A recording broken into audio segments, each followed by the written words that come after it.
Good morning, everybody. It should start very, very soon. Usually they start right on time.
So we're just waiting for the judge to come in, and the prosecution and the defense.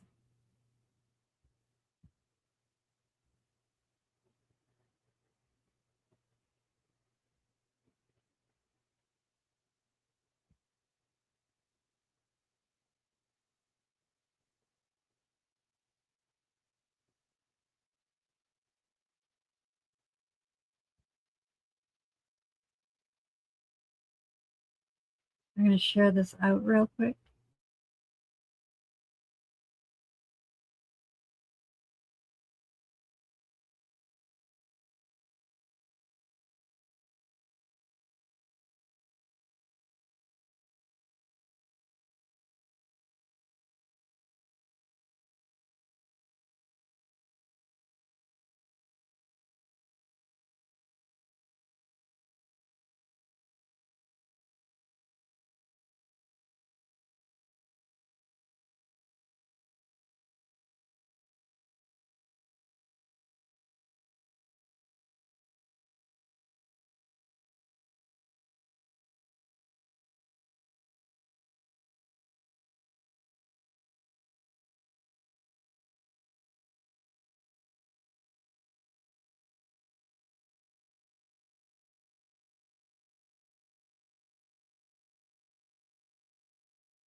Okie dokie.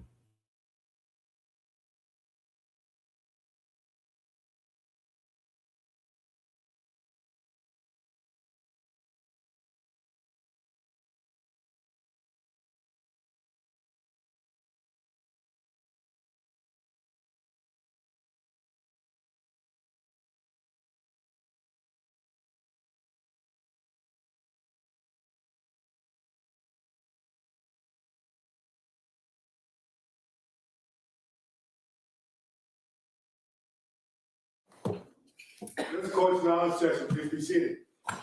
Good morning, Your Honor. May I proceed? Yes, please. Your Honor, before the court today, we have the matter of Commonwealth versus Lindsay Clancy. Ms. Clancy is present. She is represented by Attorney Kevin Reddington, and the Commonwealth is represented by Assistant District Attorney Jennifer Sprague and Assistant District Attorney Shannon Buckingham. Hi, good morning, counsel. Morning. Hi, good morning, Ms. Clancy.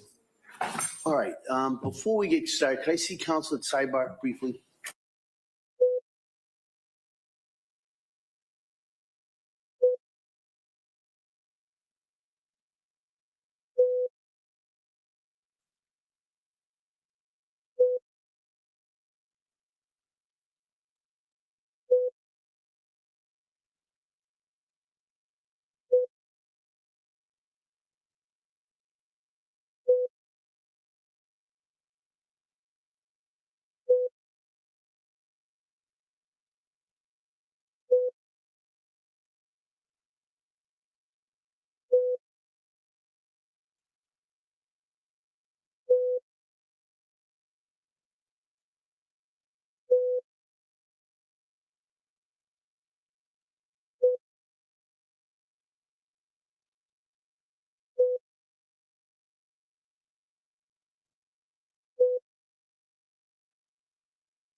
That's the final.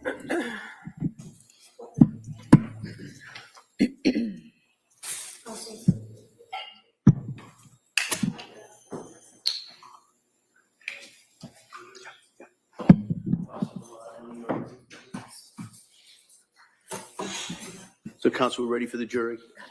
Yes.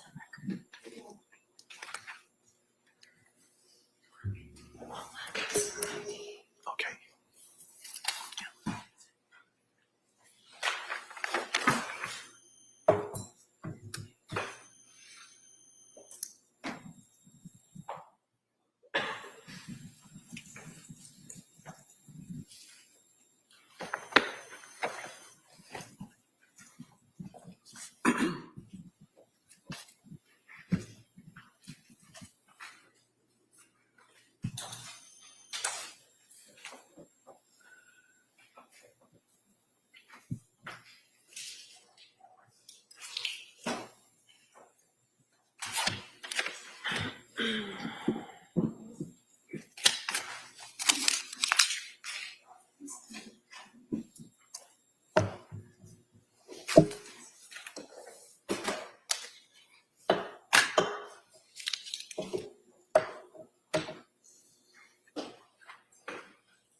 Court, all rise. Jurors enter.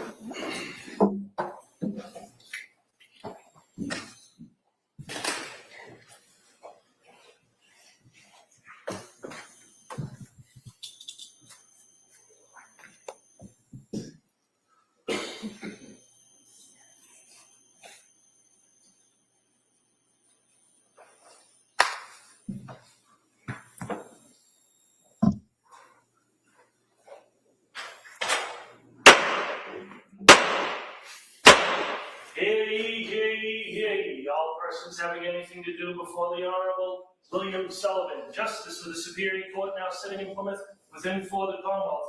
Draw near and give your attendance, and you shall be heard. God save the Commonwealth of Massachusetts. This court is now in session. Please be seated. Good morning, Your Honor. May I proceed? Yes, please. Your Honor, before the court today, we have the continuation of the jury trial in the matter of Commonwealth versus Lindsay Clancy. Ms. Clancy is present, and she is represented by Attorney Kevin Reddington, and the Commonwealth is represented by Assistant District Attorney Jennifer Sprague and Assistant District Attorney Shannon Buckingham. All right. Thank you, Madam Clerk. Well, good morning, everyone.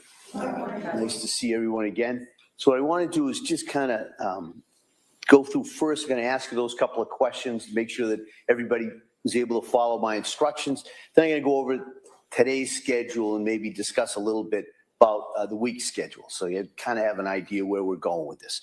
So first, let me ask those questions.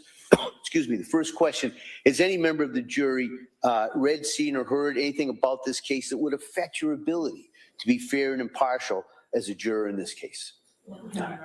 The next question: is there any other serious matter or concern bearing on your service as a juror that anybody needs to bring to my attention at this time?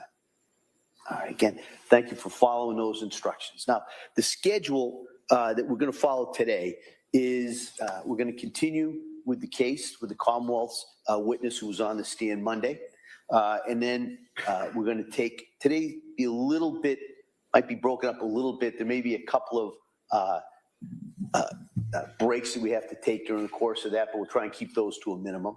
But we're going to take a break at 1 o'clock, and then we'll come back this afternoon. And we'll probably go to sometime between 3 and 4. All right. Hopefully, I think tomorrow will be pretty much the same schedule. Tomorrow's Thursday. And then Friday, we are planning to go on that view. All right. And as a judge, I can control a lot of things. I can't control the weather. All right. And so we've checked. It looks like the weather should be fine in regards to do this. But we'll talk a little bit more about that tomorrow. But that's just in case I forget about that. that's what we're going to do. So on Friday, you may want to make sure you have a jacket with your comfortable shoes, but we'll go into that a little bit more. So that's the schedule that we anticipate for the rest of the week. So on Friday, when we do the view, we'll come back. We usually generally do that in the morning, and then we'll come back and we'll probably go to, again, probably around 3 or 4 if we can. All right, and then on Friday, I'll discuss with you the next week's schedule and kind of where we are in the timeline of this case. All right, so I'll try and keep you up to date as best I can in regards to the case. But like I said, there may be some unanticipated breaks here and there that we're going to have to take. So with that, we're going to return now to the Commonwealth's case. The Commonwealth had a witness on the stand at that time. I'm going to ask Ms. Sprague if you could recall that witness, please. Thank you, Your Honor. We recall Patrick Clancy.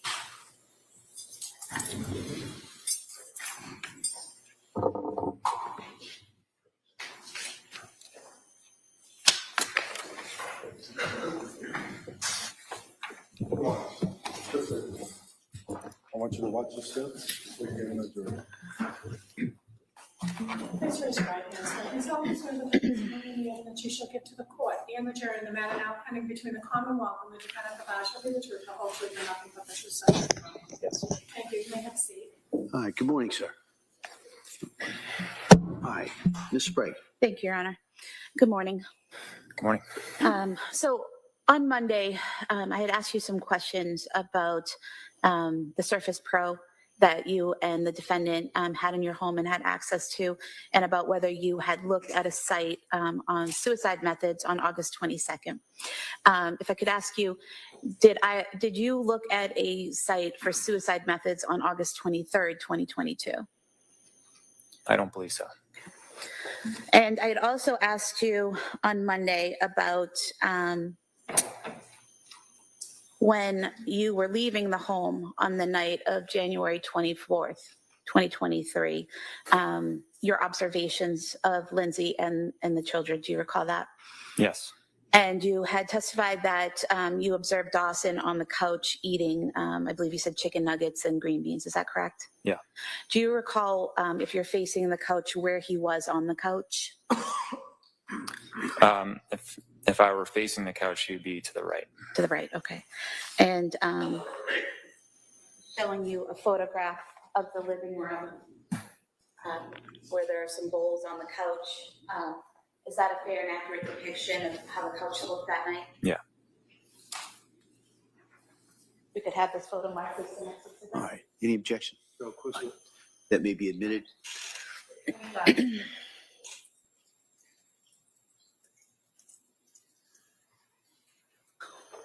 Now, as you're getting ready to leave the house to head out to get the takeout, did Lindsay say anything to you? Nothing specific that I can recall, other than maybe goodbye. Do you recall something about discussing something about CVS with her? Yeah. Okay. And what did she say about CVS? She wanted me to pick up some stool softener for Cora. And she hadn't mentioned that earlier in the text, correct? Yeah, I don't think so. So as you're leaving, she asked you to make a second or another stop while you're out. Is that correct? Correct. Okay. And in response to that request, did you ask her to do something? I don't remember. I could show you page 77, lines 23 and 24, if you could just read those to yourself. Yeah, I told her to text it to me, which she did. I'm sorry, so that refresh your memory and Yep. asked her to text it to you? Yep. And did she do so? She did. And was that at approximately 5:15 p.m. that she texted PDLX? Sounds correct.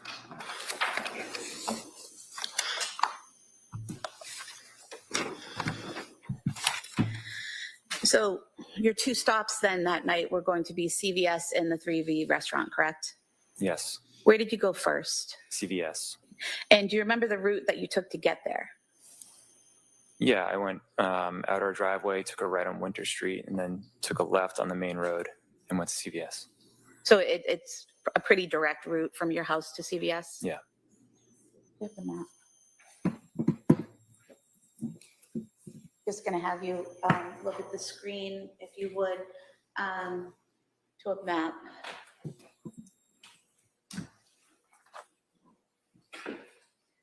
And coming into this red dot here, is that the approximate location of your home at 47 Summer Street? Yeah.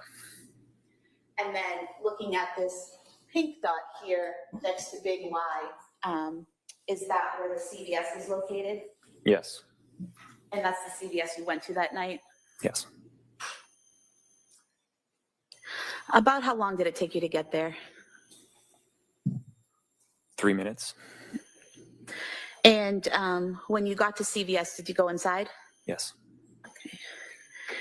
And what section did you go to in CVS? I think it was pediatrics. If we could pull up the CVS video.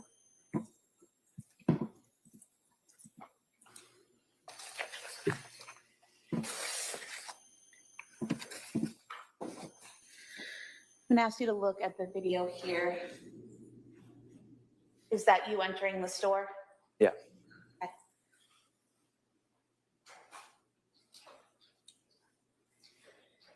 And that section you head to on the right, is that the pediatric medication section? Yeah. Okay.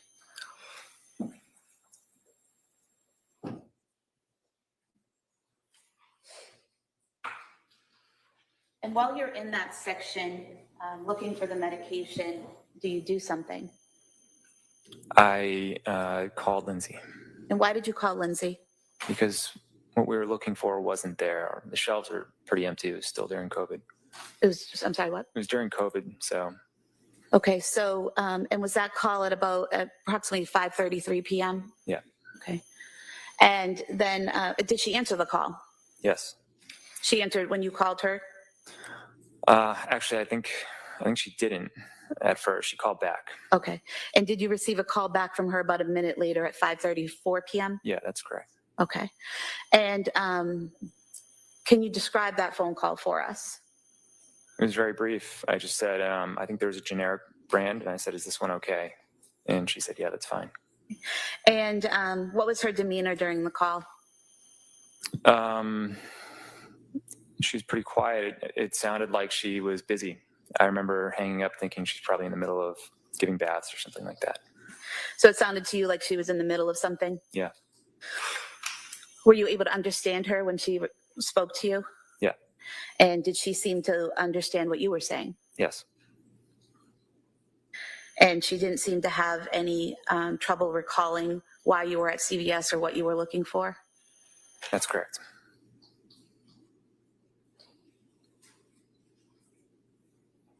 And did you, in fact, purchase some Pedialyx at CVS? Yes. Did you purchase anything else while you were there? I bought a pack of Skittles. Just showing you a receipt here from CVS. Does this appear to be an accurate description of what was purchased? Yeah. We could have the CVS receipt. Aren't this the next exhibit, please? All right. That may be admitted. 26. And then if we could have the original CVS video marked as an exhibit and the CVS timeline, a condensed version like this, the following exhibit. Be 27 and 28.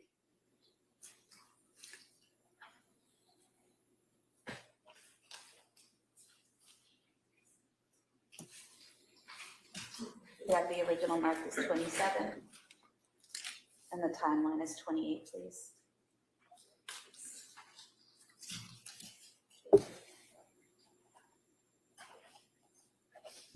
It's 26, 27, and 28 is the mark. All right. Thank you. After you had made your purchases at CVS, where did you go next? To 3V. And do you remember the route you took to get there? Yeah, I think I got on Route 3 South for just one exit. And then I got off and went straight to 3V. And showing you the map again here on the screen. This green dot here on the bottom, is that where 3V restaurant is located? Yeah.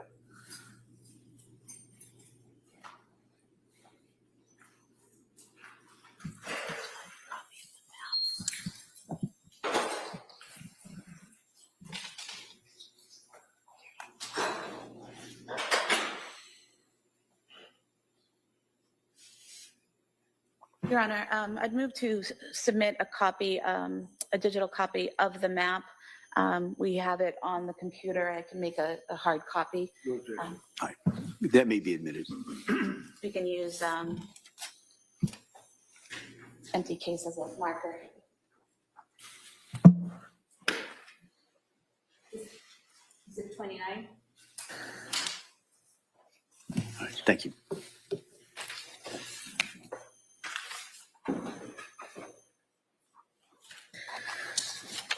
We could pull up the 3V video, please.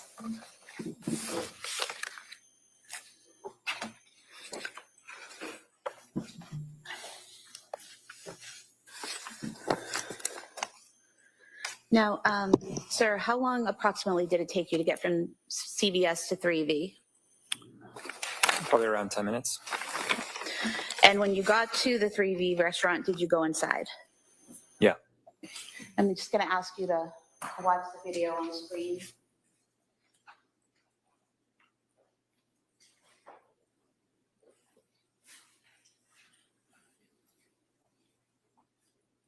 At 5:54, 15 p.m., is that you coming in behind that other couple there? Yeah.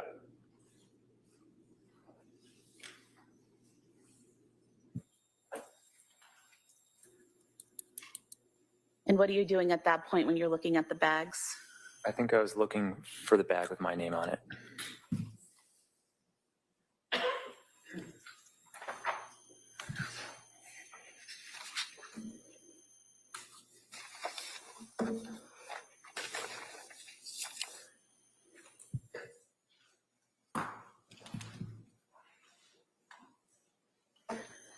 Do you recall what you're doing on your phone at that time? I don't. It could be work related, it could be anything.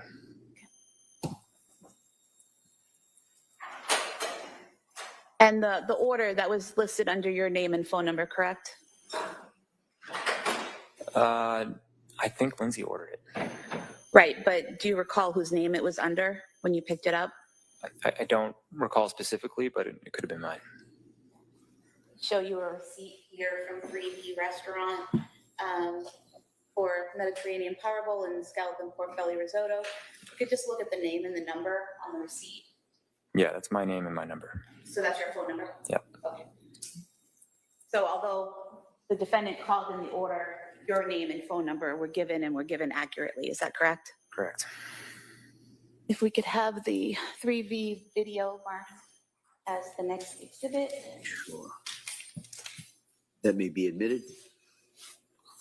You're on.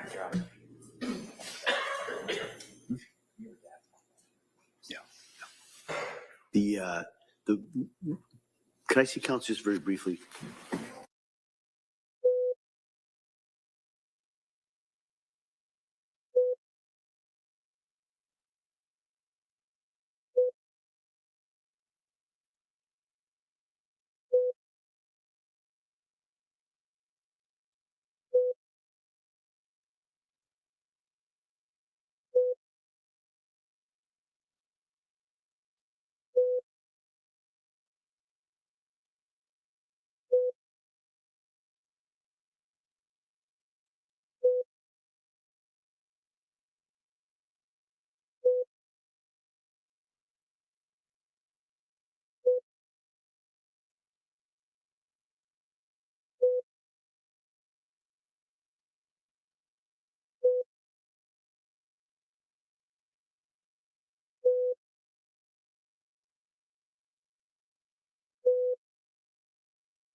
I think that's the receipt marked as the next exhibit. All right. It's subject to the court's order that may be admitted. Sir, after picking up the order at 3V, where did you go next? Home. And do you recall the route you took home? Probably the same route, one exit on the highway, and then went home. Okay. Do you recall approximately how long it took you to get home? I would guess 10 to 12 minutes.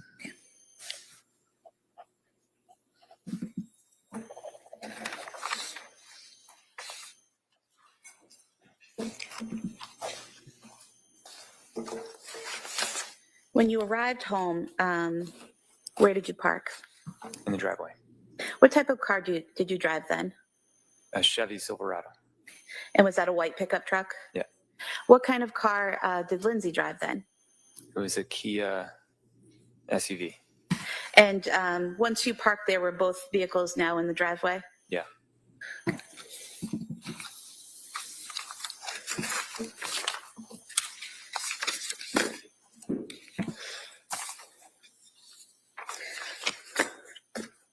I'm going to show you a series of photographs of the exterior of your home.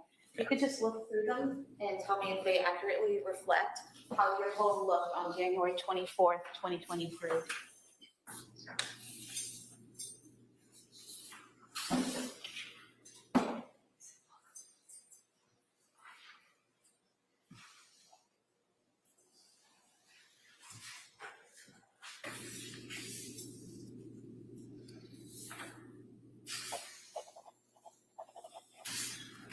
Yeah, these are accurate. You could have these photographs of the exterior of the home, front and back, marked sequentially as exhibits. They may be admitted. Thank you.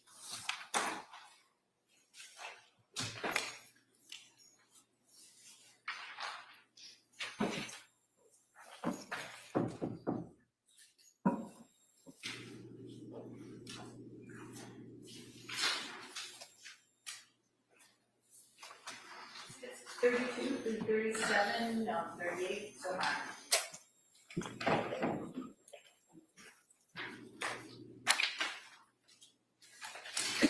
Sir, showing you what's been marked as exhibit 32. Is this the front of your house with the main door? Yes. And then showing you what's been marked as exhibit 33. Where is this in relation to that main front door? It's to the right. And here where the light is that a secondary entrance at the front of the house? Yes. And for the record, that's to the left of the garage. Yeah.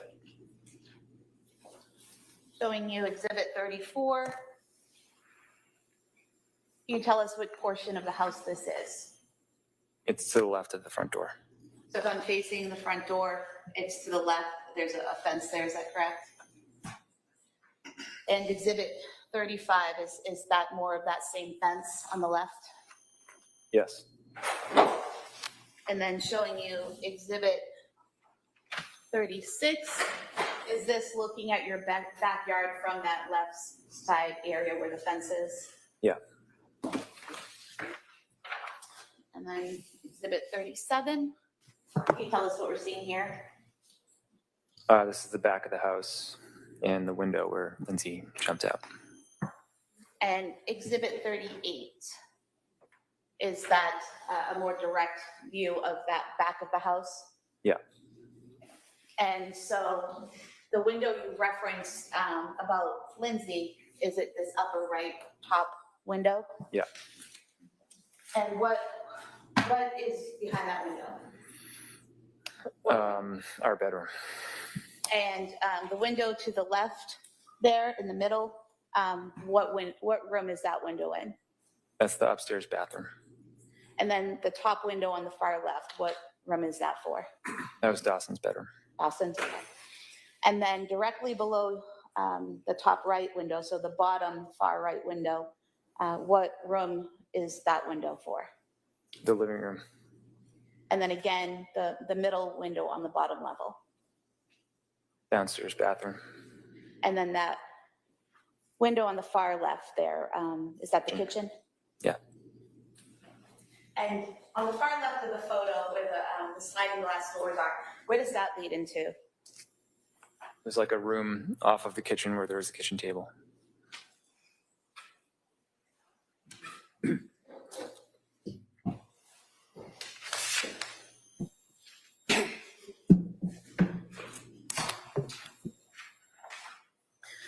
When you got home and you parked your truck, how did you get into the home? I went in through that side door. The door that was to the left of the garage? Yeah. And what did you do once you got inside the home? I started taking my boots off. And did you have some bags with you from CVS and 3V? Yeah. Where did you place those? On the kitchen island. Show you a couple photos of that area where you came in. Just tell us if it accurately represents how they looked, that area looked on January 24th, please. Yeah, that's accurate. You could have these two photos marked as the next two exhibits, please. It may be minute.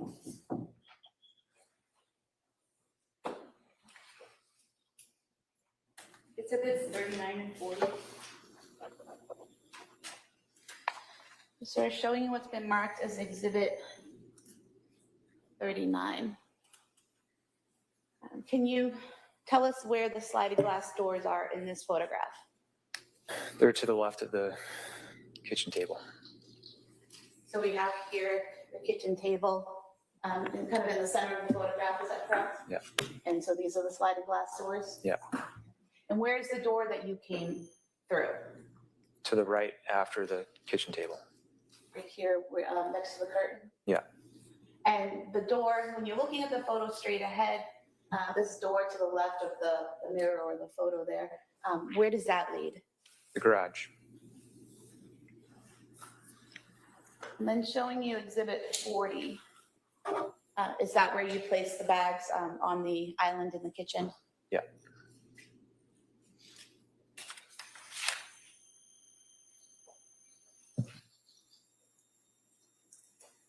When you came into the house and you were taking off your boots and putting things down, was there anything you noticed?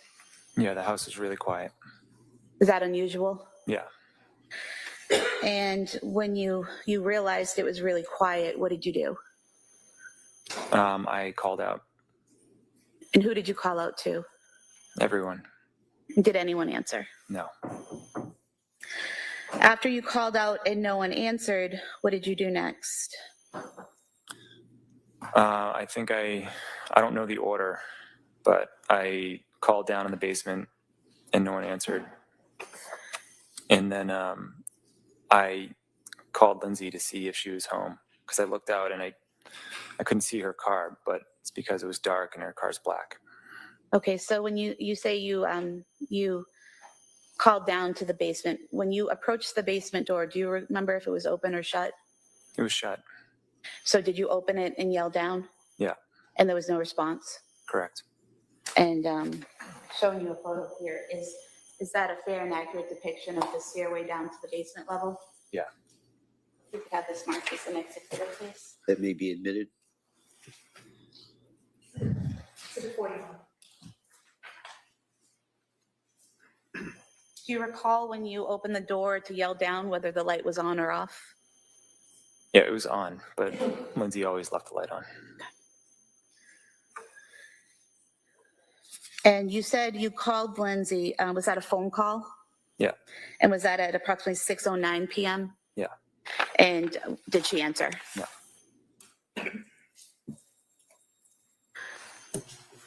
After calling down the stairs to the basement, did you leave the door open or did you close it? I don't remember. Okay. I would think I closed it because I always try to keep it closed. I'm not sure. Okay. And so after you called Lindsay and didn't get a response, what did you do next? I started checking upstairs. And where did you check upstairs? First, the bathroom. I thought maybe they were taking baths, but there's no one there. And then where did you go? The kids' bedrooms. Was there anyone in the kids' bedrooms? No. And then did you go to your bedroom? Yeah. And were you able to get into your bedroom right away? No, the door was locked, and that's when I knew something was wrong. And when you realized the door was locked, did you have a way to unlock it? Yeah, the previous owners, when they installed the doorknobs, had these like these little keys that they tape to the back of each door. So I got the one from Cora's room. Then I started unlocking the knob. And when you unlocked the door to your bedroom, did you go in? Yeah. And what did you see when you opened the door and went in? I just saw blood everywhere, and the window is open. And showing you here a photo, is this the bed in your bedroom? Yeah. Now, the way the bed is in this photo, kind of pulled away from the wall and slightly askew or at an angle, is that the way it was typically?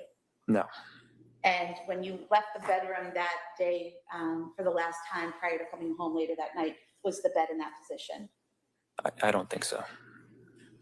You could have this photo marked as the next It may be admitted.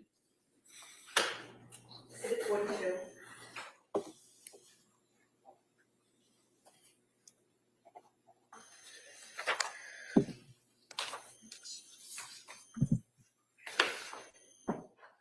And you said you saw the window, is that correct? Yeah. Was it open? Yeah, there was wind blowing in. Showing you a photo here. Is that a fair and accurate depiction of how the window looked? Yeah. Mark this the next exhibit, please. That may be admitted.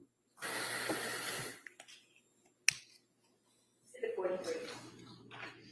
Did you walk into the room and over to the window? No. How far into the room did you get? Probably 1 or 2 steps, and then I immediately turned around and went outside. And the blood that you saw, where was that located in the room? It was everywhere. It was, it looked like it was sprayed almost with like a hose. And there was a huge puddle in the middle of the room, and it was sprayed all over pretty much every surface.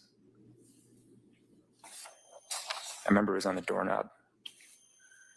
Okay.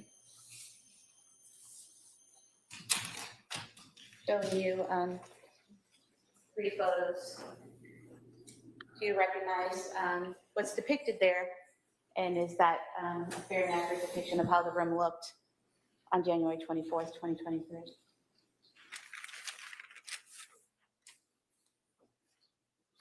Yeah.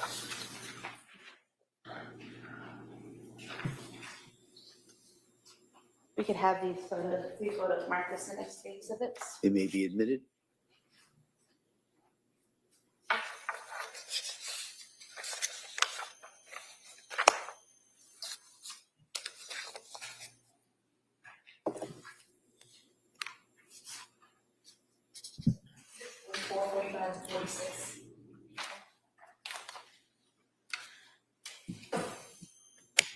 So they're showing you what's been marked exhibit 44. Is this the entrance to the room, looking into the room? Yeah. And then exhibit 45, is this mirror to the right of that bureau we were just looking at? Yep. And this area right here, is this the blood you were referring to? Yeah, that's some of the blood. And then in exhibit 46, is that getting closer to the window? Yeah. And is that more of the blood that you were talking about? Yeah.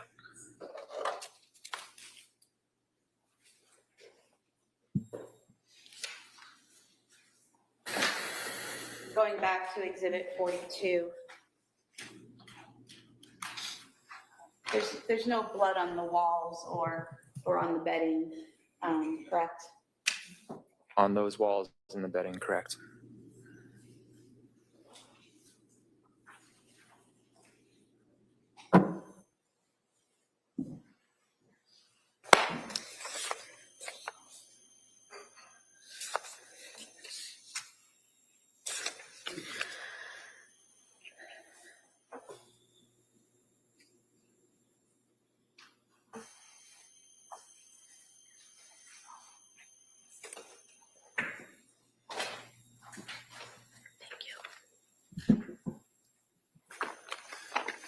Sir, were you aware that The defendant's phone was found on the bed in the bedroom that night? Yeah.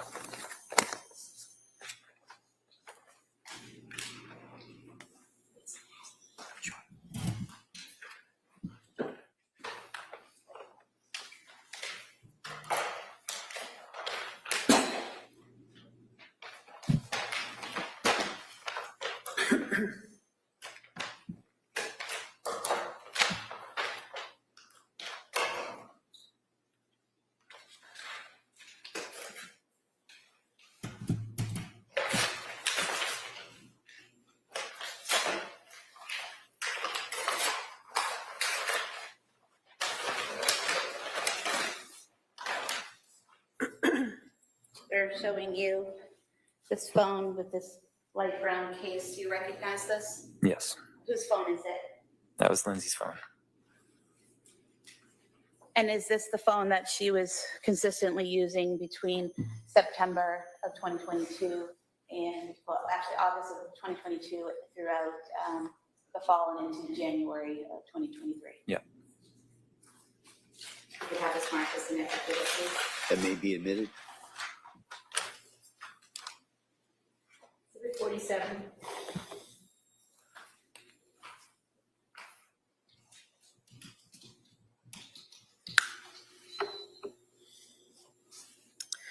Sir, after making those observations in the bedroom, what did you do next? I ran downstairs and went outside. And do you recall whether you came around, whether you went out the front door or the back door? I went out the back door. So that would be the sliders, is that right? Yeah. And where did you go from there? I just looked around in the backyard below that window and I saw Lindsay. And where did you see her? She was face up in the backyard. And where in the backyard was she? At the bottom of the window. And so,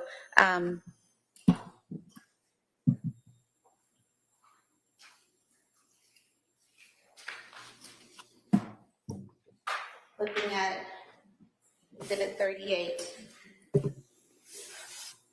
you said this was the window, correct, the top right? Correct. Where was she in relation to that window? Directly below it.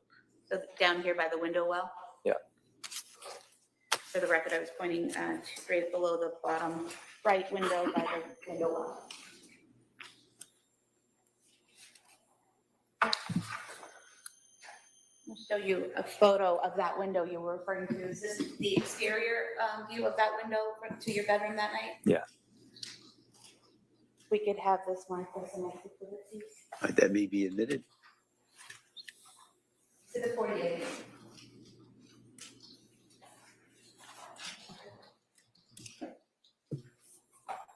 I'm showing you exhibit 48. So the window's open, correct? Yes. And the screen for the window is up, correct? Yeah. At any point in time that night or afterwards, did you notice that the screen was cut or broken in any way? I didn't notice that, no.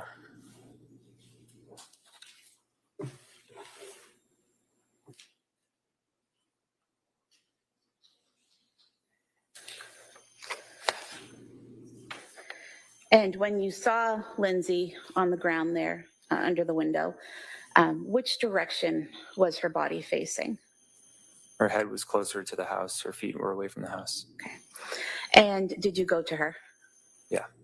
And did you observe any injuries? Yes. And what did you see? She had deep cuts on her wrists, and she had a red line across her neck. I wasn't sure what it was at first, but she cut her neck. And do you recall that these wounds weren't actively bleeding at the time? I later learned that I said that on the 911 call. And when you observed these wounds, is it correct that the 911 operator asked you or instructed you to apply pressure if needed? I don't recall the whole call, but I believe that's probably true. Okay. And you didn't at the time feel the need to apply pressure to any of those wounds, correct? Correct. Did you say anything to Lindsay when you found her in that state? Yeah, I said, what happened? And what was her response?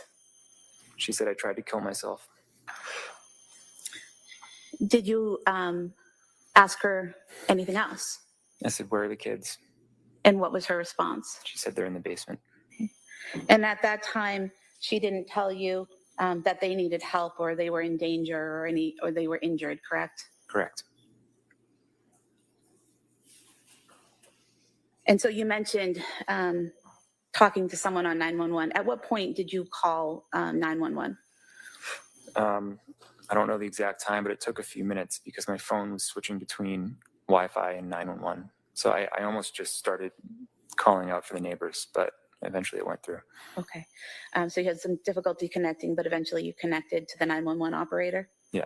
Okay. And did you stay on the phone with them while they were sending people to respond? Yeah. Okay.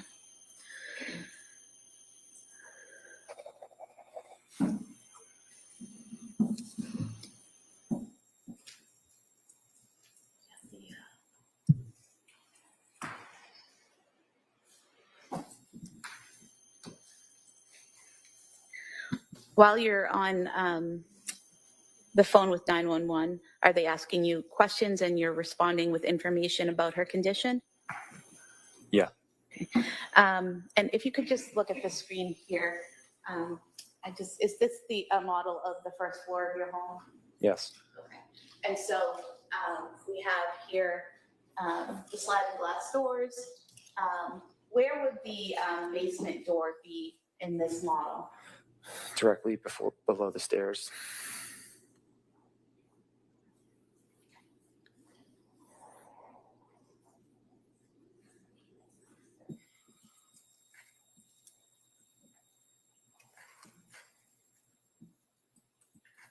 So now that it's flipped around, is this the door to the basement right here? Why did she get her kids away? For the record, that's the Was she door doing across stuff from the that her downstairs father bathroom. was doing? Yeah.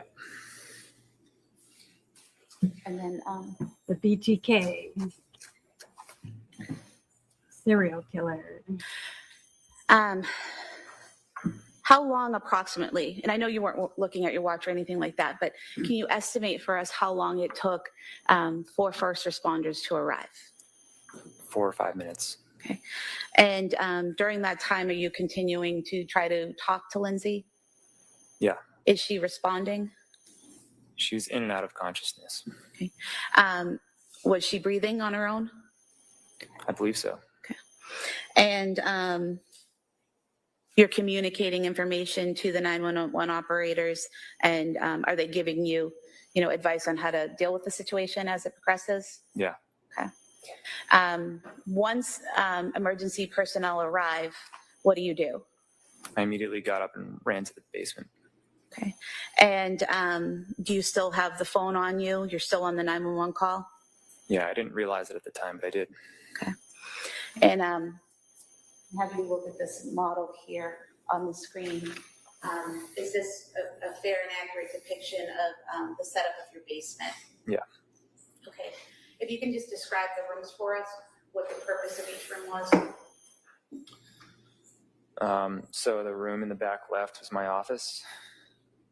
The room with the black rubber mat is the gym. And then there's the living room to the right of that. And then the back right is just an area of the living room. And then there's a bathroom next to that. All So right, when bring you, my come laptop down up those to the living room so I can full close. That night, I'll still be in chat though. which direction Like I'll still did you be go? able to talk. Immediately went left. And when you went left, what did you see? I saw Cora. And how did she look? She had a band around her neck. And was that an exercise band? Yeah. And do you recall whether she was, what position she was in? Yeah, whether she face up or definitely face was down? creepy. She's face down. And when you saw her in that condition, what did you do? I immediately ran over and tried to take the band off. Were you able to get the band off? Yeah. And do you recall how you got the band off? I think I untied I'm it. gonna And when you say untied it, was it in a put the knot? volume You up had a to, little bit. put everything down and unknot it? Sounds Or a how little was it low tied? to me. I'm not sure I fully remember.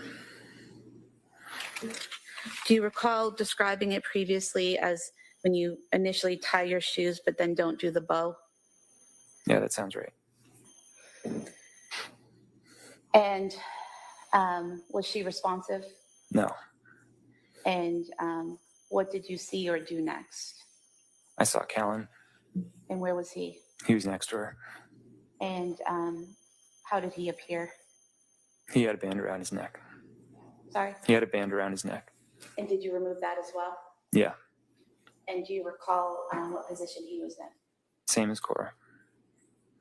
And looking at the model here, if you could just tell us, where was Cora? The left of the couch. So would that be this area here that I'm pointing to in between the bureau and the couch? Yeah, And where was Callan? to her left. So would that be more over here towards the chair and the bureau? Yeah.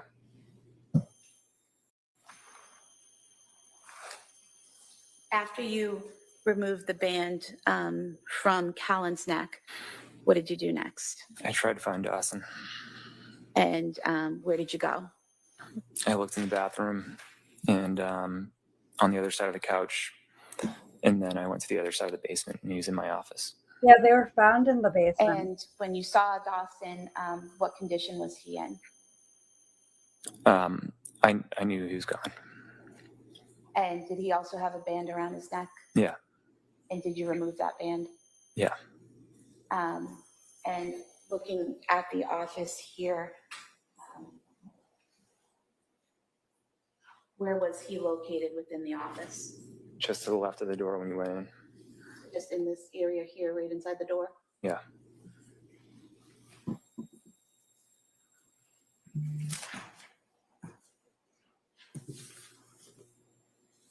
We may approach briefly. Yeah, please.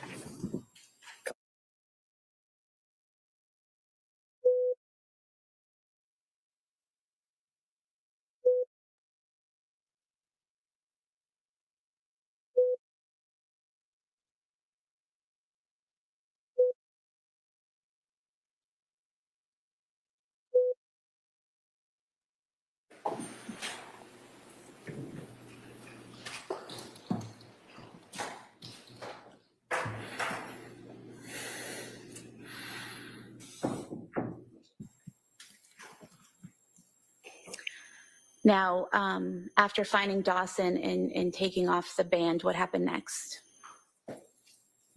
I think I was back and forth. I think I went to try to help Cora. Did you try to give her CPR? Yeah. At some point in time, do the first responders make their way down to the basement? Yeah. And do they take over care of the children? Yeah. Where do you go? They sent me upstairs. Okay. And at this point, Your Honor, I'd move to submit the 911 call as the next exhibit. That may be allowed pursuant to the earlier order.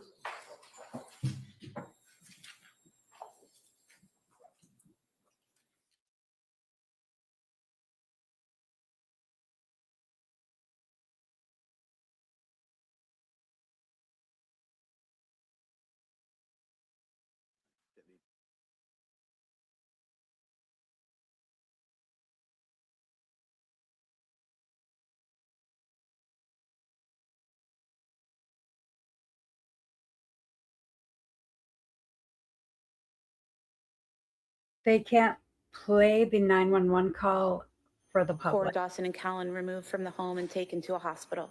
Yeah. Was that Beth Israel Deaconess in Plymouth? Yeah. Did you also go to that location? Yeah. And at the hospital, were you able to see your children? Yeah. And was Callan then transported to Children's Hospital? Yeah.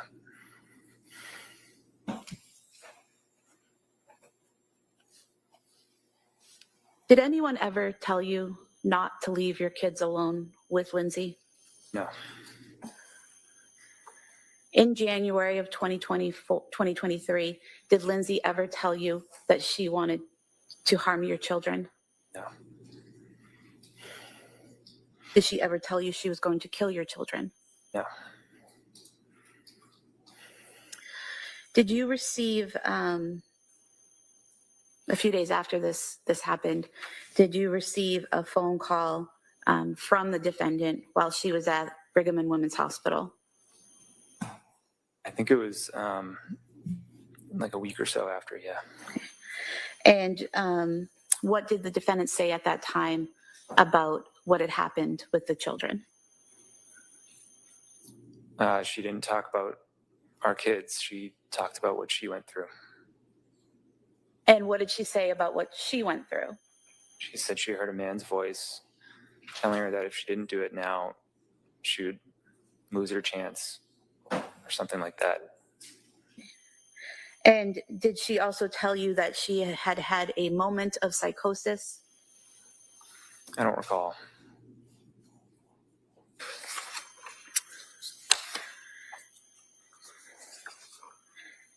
Did she mention the children at all during that call? I don't think so.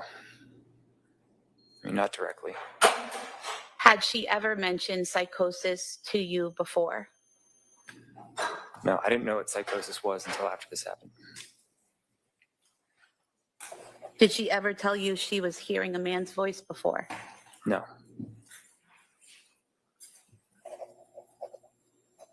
If I may have a moment, Your Honor. Sure.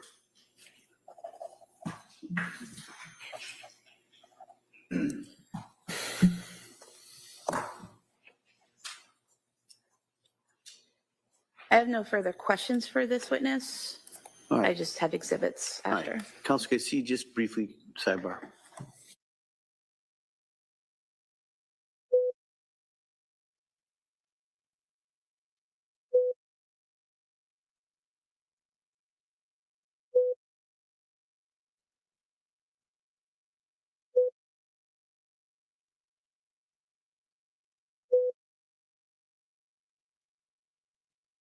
This is the memorial that the neighbors made and family members and friends outside of the home before it got sold.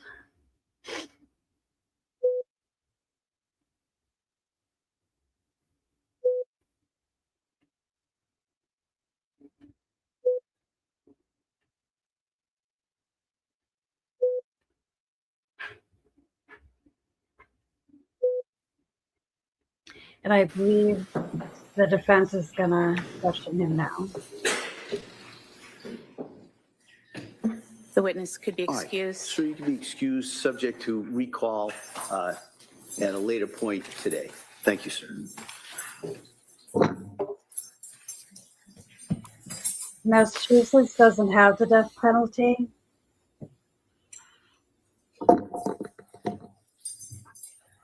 Oh, you made the post about All right. Commonwealth? Your Honor, at this point, I would move to submit some evidence Harry Ross. first. I forgot her name for a second.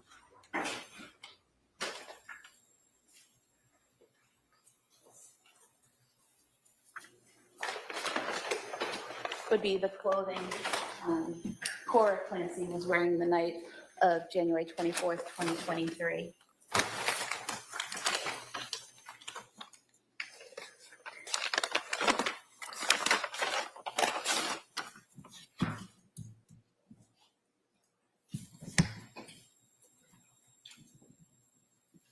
First, the pajama pants.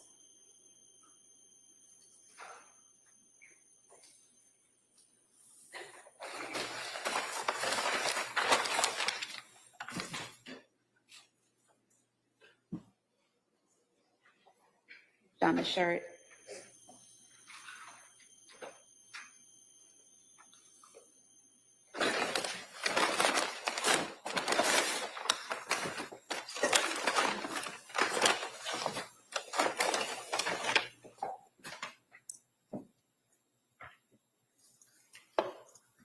And then the pink robe.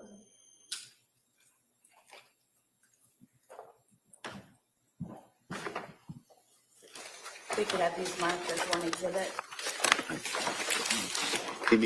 They may be admitted.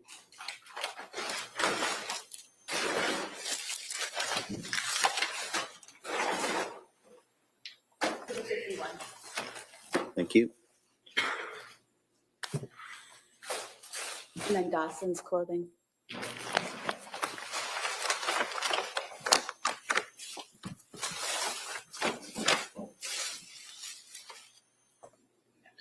We have dinosaur underwear for the record.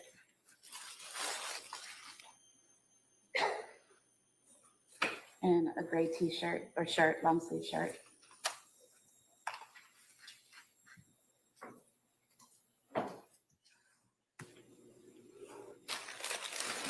Have this as the next exhibit, please.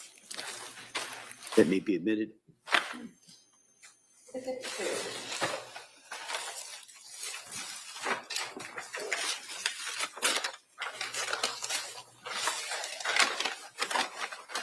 And then Helen's pajamas.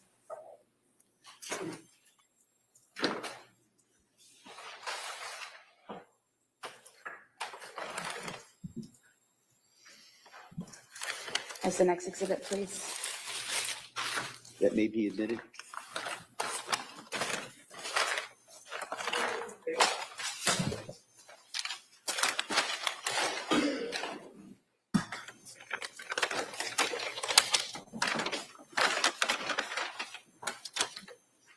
Yellow exercise band found with Dawson.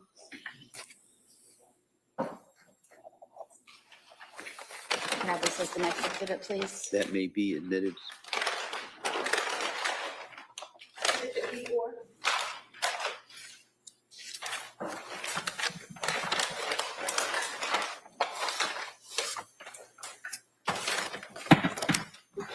Black exercise band found with Cora.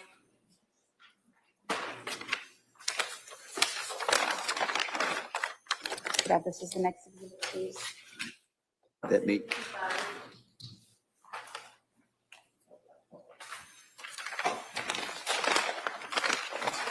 And then the blue exercise band found with Callan.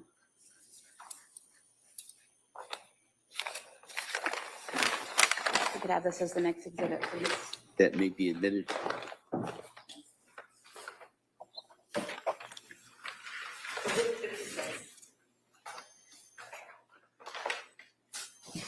Your Honor, we would ask that the 911 call be played. All right. All right. Members of the jury, I just kind of wanted to give you, all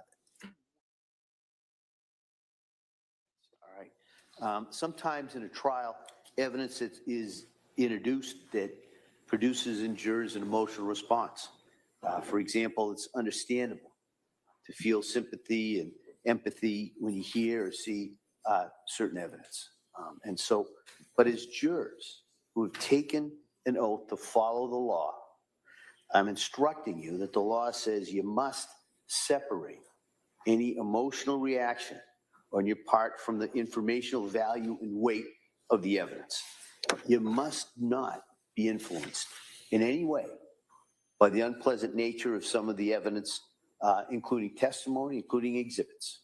And so you must find the facts in this case based only on the evidence. And so you can't find facts or base your decision on sympathy, anger, passion, or prejudice or pity for or against either side.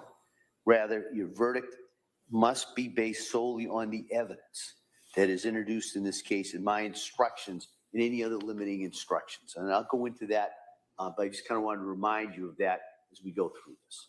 All right, at this point, we're going to play the exhibit, which is, I believe, the 911 call. Is that correct? Yes, Your Honor. All right. I want to remind everyone that there is a order entered by the court regarding this matter. It's not to be recorded. It's not to be broadcast. And it's not to be reproduced in any way, subject to any sanctions that would go along with the violation of that court order. So I just kind of remind everybody that order applies to the media and applies to the public. So I just kind of wanted to remind everybody in regards to that. So with that, Commonwealth?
I wonder if Court TV realizes they're muted.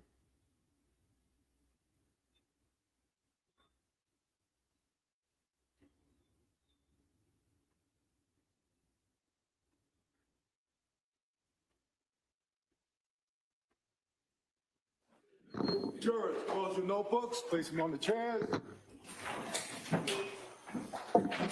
Follow me, please.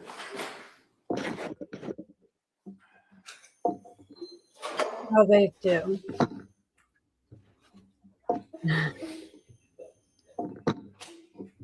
But she out and out like just like went in her hands and was crying.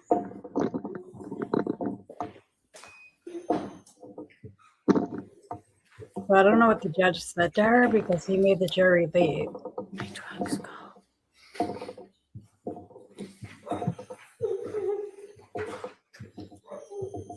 Jurors will exit the courtroom. The court's in session. Please be seated. What? We'll be in recess at this time. Thank you. Court, all rise. Court is in recess. Please exit the courtroom. Clear out the courtroom, please. Thank you.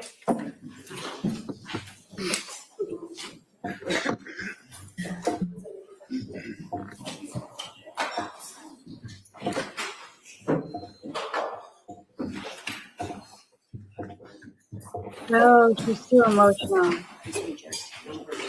That's why they're clearing it out.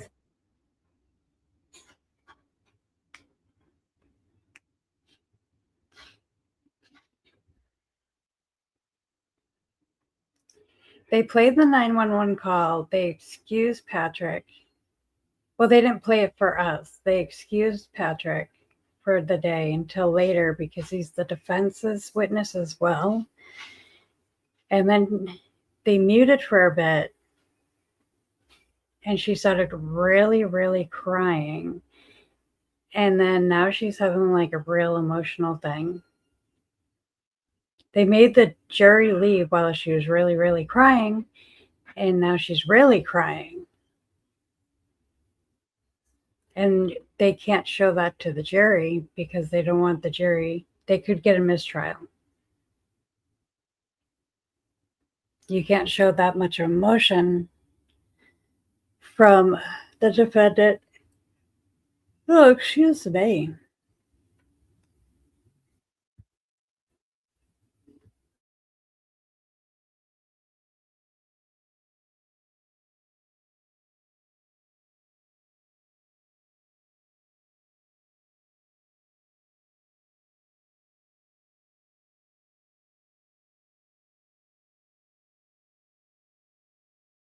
I gotta see if it says anywhere why this happened.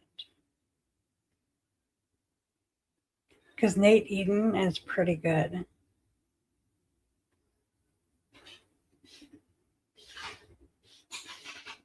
So I'm gonna go on Facebook and check. They will medicate her if she continues to be emotional. We gotta get through the trial. True.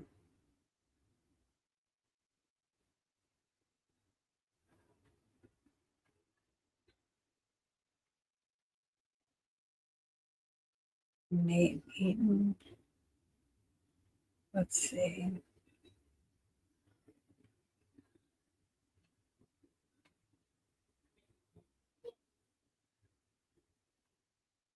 Let's see if he wrote anything. I thought I followed him. Okay. He usually gives a play-by-play. 12 minutes ago, in Lindsay Clancy case, we'll visit the home where she's accused of killing her 3 children in January of 2023. Here is the order signed by the judge.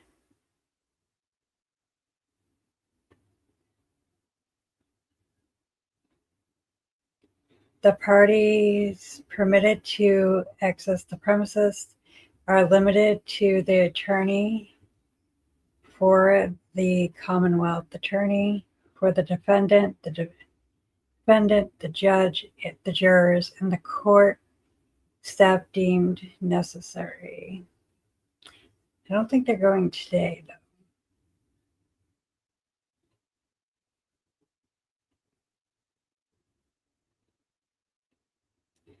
Day 2 of Lindsay Clancy's murder trial is underway. Patrick Clancy will be back on the scene.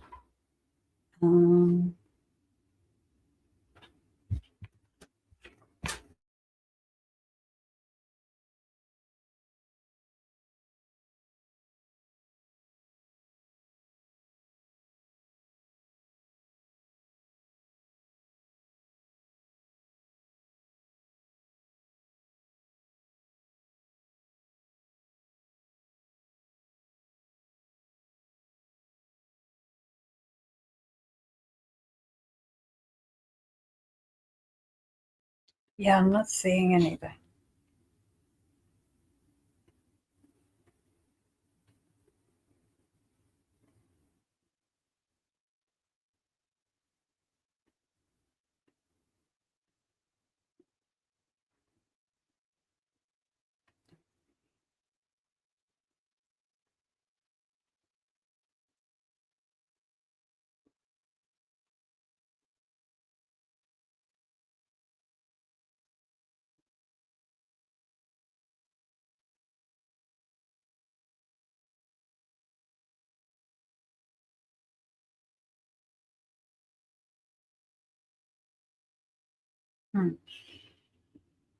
I'm looking. Lindsay Clancy's ex-husband returns. Day 2, murder trial. There's Lindsay.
Okay, came back in my room until they're off break because my daughter keeps coming in and out, and I don't want to like sit there and talk about the case while she's coming in and out.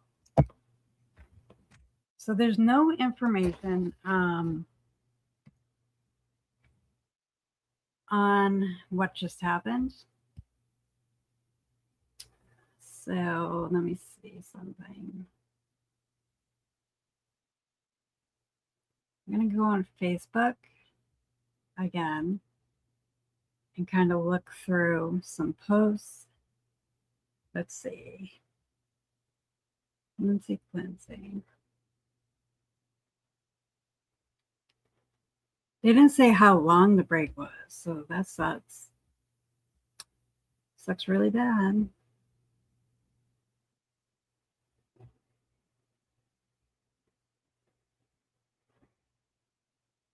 I'm going to switch accounts so I don't want any messages coming up while I'm live.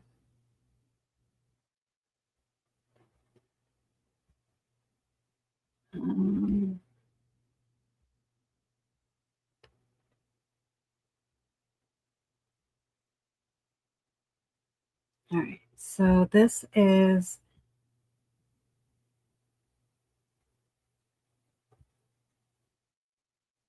from Nate Eaton about going to the house. This is what the house looks like now. Does not look like what it did before.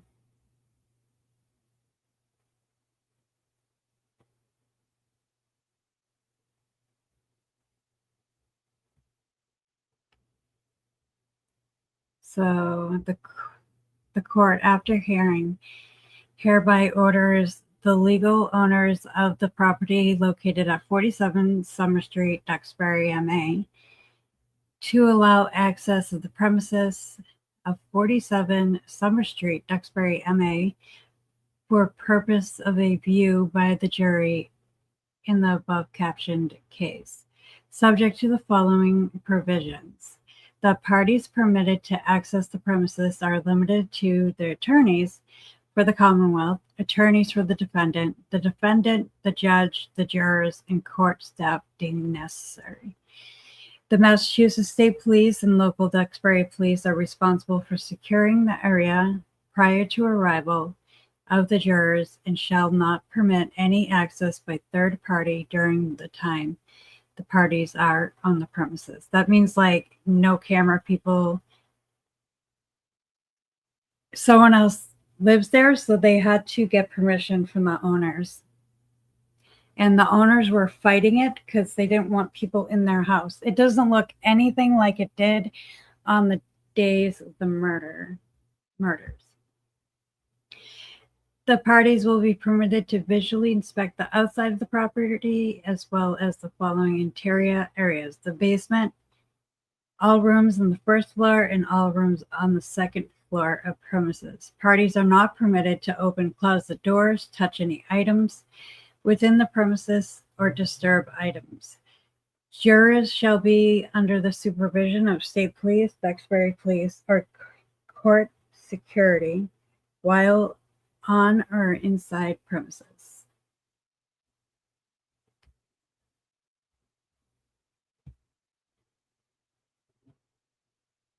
See, she looks totally different. Her eyes look totally different from before. Right? I couldn't live in that house.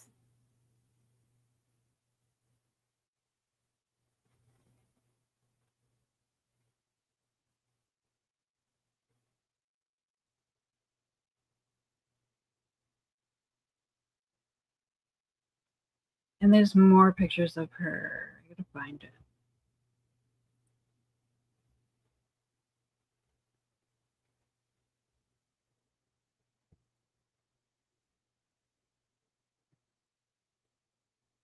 From before. Okay, POV. So this is the Clancy house.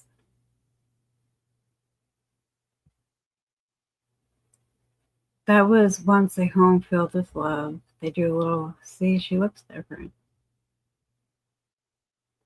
Way different in this picture.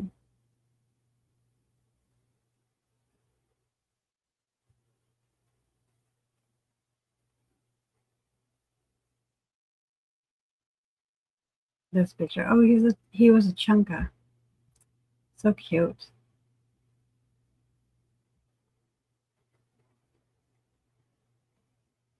Definitely looks different.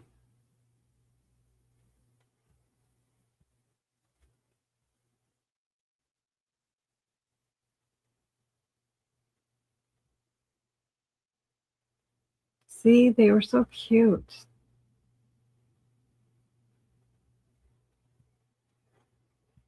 It's gonna make me cry.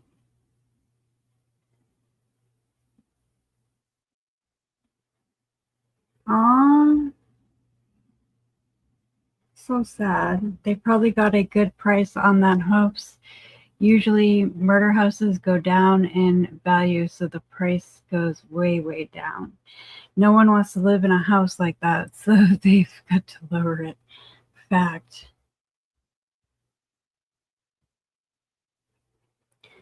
Until one tragic day, a home that once held so much life became so empty. It's heartbreaking to think about how quickly the places that hold our happiest memories can also hold our deepest grief. Ay.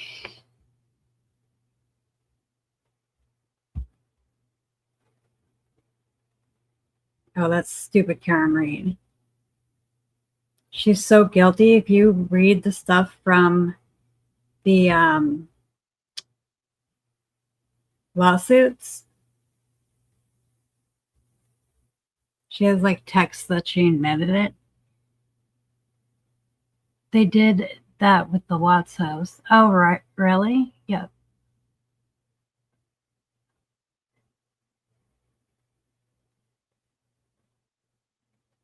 It is a beautiful house.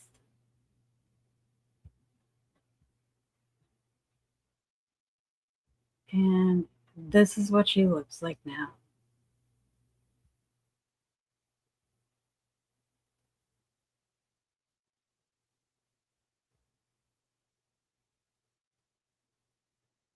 Huge difference in her eyes. There's a, I don't know. People are judging me all over because I know a lot about medications and stuff. And those medications needed time to get in her system. So I guess this is pictures that she took of herself. That's just her without all that makeup. No, that's what becoming psycho does to you. But that looks like her without 10 pounds of makeup on. So from October to 2022, January to 2023, Zoloft, Ativan, Benadryl would never be prescribed. Trazodone, Prozac, Ambien, Remeron, they would never ever prescribe Remeron and Ambien together. Those are both high sleep medications. Why am I saying highly? Klonopin, Seroquel, Valium, amitriptyline. They would never, these Remeron and Ambien would never be prescribed together. Remeron gives you your REM sleep. I've taken that and it made me sleep for 2 days straight. And I have insomnia.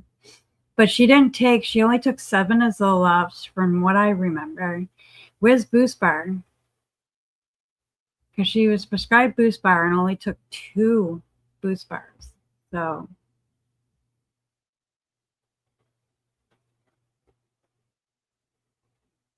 and she did Dr. Hop. So same girl. People call me a junkie because I'm on a bunch of medication.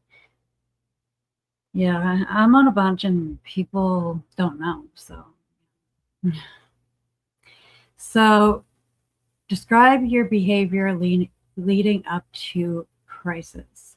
Stoned, cognitive. Well, you would be stoned because you were just taking gummies and benzos, so you definitely would be stoned.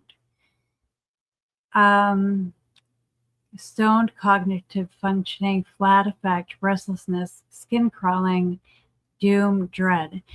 If you take too many benzos, you're going to get your skin crawling. What did you want to communicate to others? I feel on fire internally, electrocuted externally, suffocating. What is the best way to support your pre-crisis? Company that is comforting, being with me, isolation equals bad. Describe your behavior during crisis. Panic breathing, pulling hair, trouble seeing. What is the best way to support you during a crisis? Hug me in a blanket, comfort, shows, feed me. Interesting. My psychiatrist, hold on. They might have given her both. I'm on 2 SSRIs at the same time, and that's so dangerous. I'm on 3. My psychiatrist did it by mistake, but I told her it was working, so we didn't change it.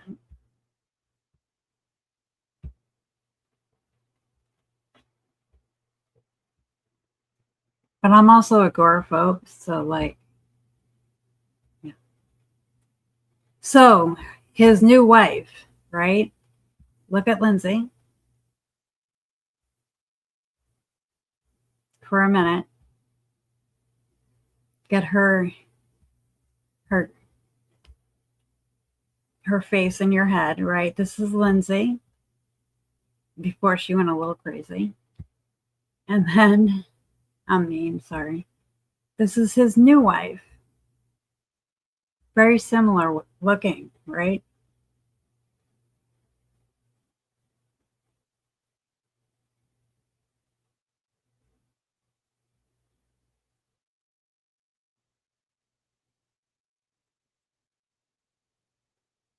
Oh, really?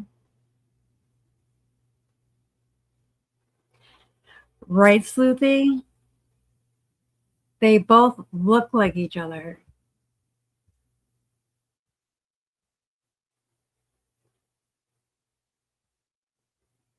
They have the same nose, same mouth.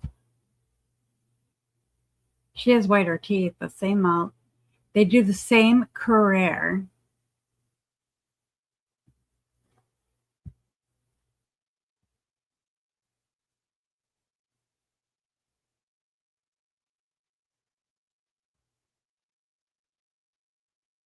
Let's see, same hair, but she has shorter hair.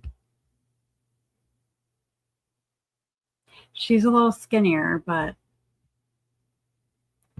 yeah.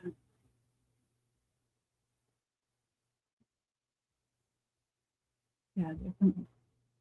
They do have, actually, if she moved her hair over, she'd probably have the bigger forehead. The eyebrows. She trims her similar, smaller eyebrow. Eyes. What color are her eyes? They're brown. What color are her eyes? They're brown. Same color hair, same eye color, same mouth, same nose. Different shaped face. So yeah.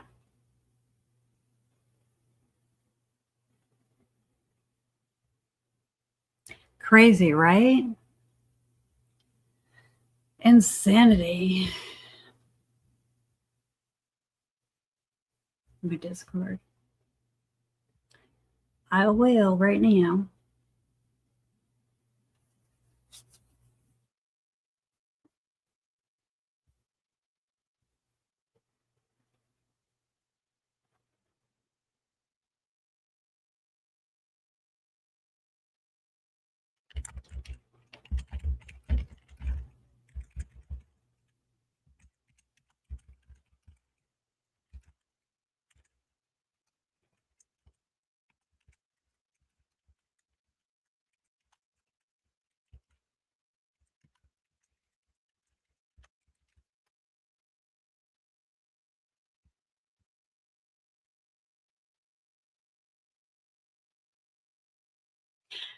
Right, Sleuthy?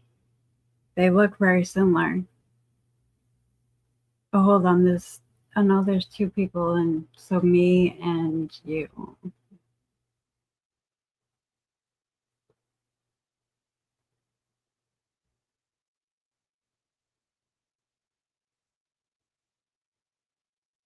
Let me check on the court. Still in recess, so that means I have to keep talking. So they made me take down my freaking one of my school shooting videos.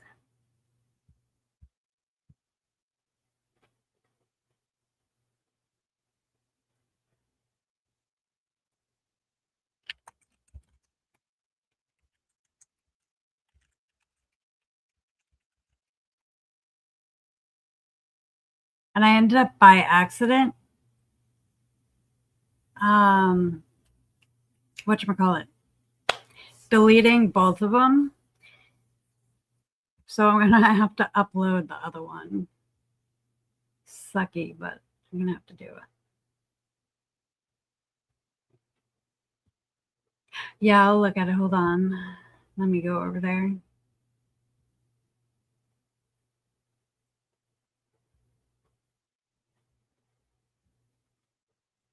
Or I can just look at it. Yeah, I'll go over to your channel. Oh, those details are wild.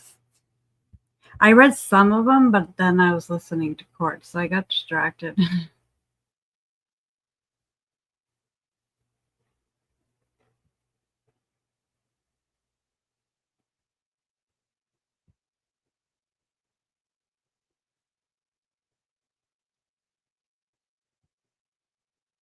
All right.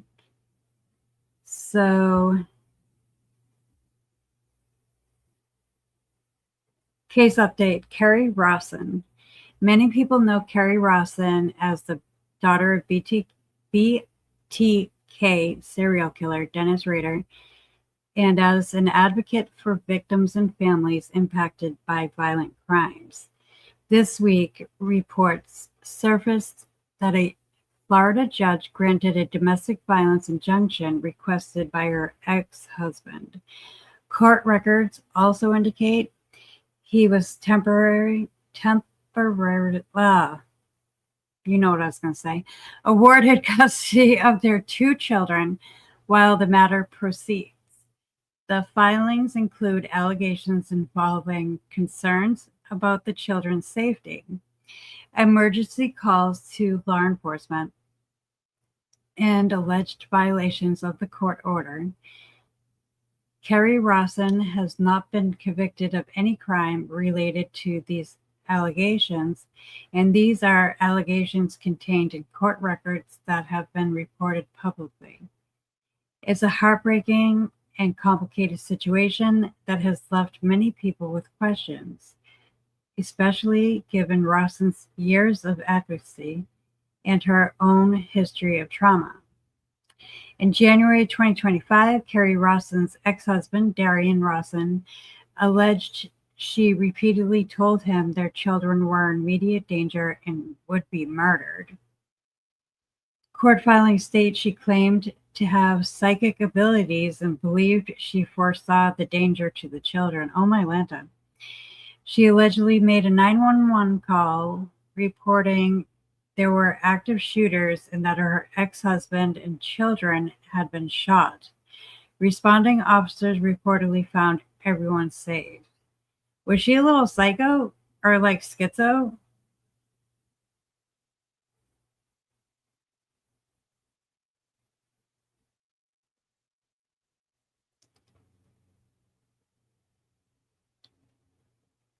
Following the incident, she was reportedly taken for a mental health evaluation under Florida's Baker Act. I like that they have that. Florida judge later granted a domestic violence injunction requested by her ex-husband. The court order temporarily awarded Darian Rawson full custody of their 2 teenage children while the matter proceeds. The order reportedly limited Carrie Rawson's contact with the children to electronic communication, prohibited her from going near the home school or the family's pets. What? Police records cited in news reports also alleged she later violated the injunction by contacting her ex-husband through phone calls and messages. Reports also reference eviction proceedings and financial difficulties occurring around the same time, though those are separate civil matters and not domestic violence allegations. One important clarification, there have not been records that Carrie Rawson has been criminally charged with domestic violence. The widely reported legal action is a civil domestic violence injunction protective order and the related temporary custody order. If criminal charges are filed later, that would be a separate matter. And if you don't know who Carrie Rawson is, this is her picture with her dad, the BTK killer. It is very crazy. And then we got that picture. Wow, she really let herself go.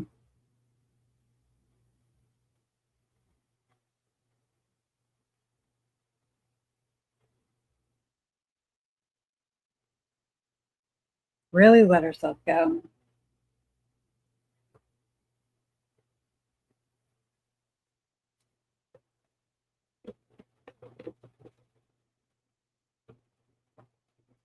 I don't think it's from marriage.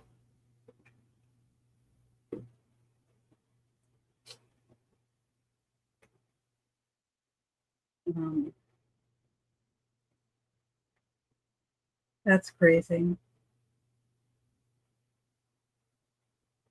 I'm so glad we live on a hill, but because there's flood warnings, so we won't get flooded out.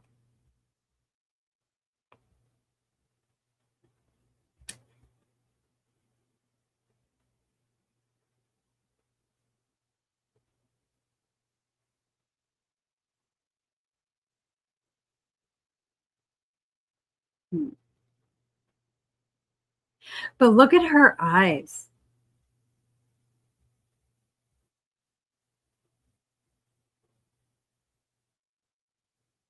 I bet riding your bike up that hill. Oh my God, yeah.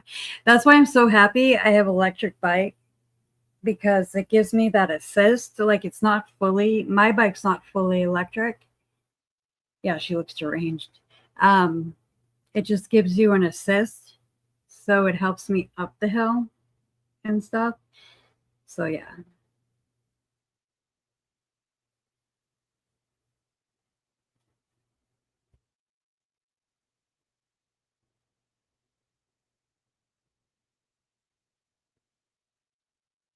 Definitely looks deranged. And she looks pissed off. Yeah, an extra boost. My dad got it for me because, like, I have bad knees when I was like a little bit overweight. So, and then after I lost, like, I think it was 120 pounds now.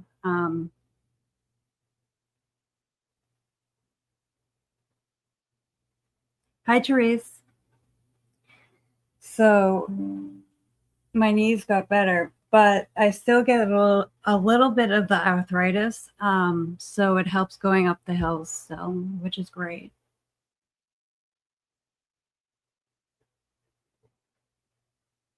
Oh, thank you so much. That's so awesome. Love seeing new people. We're just kind of blabbing, like, because Court is on recess. She had a very emotional episode.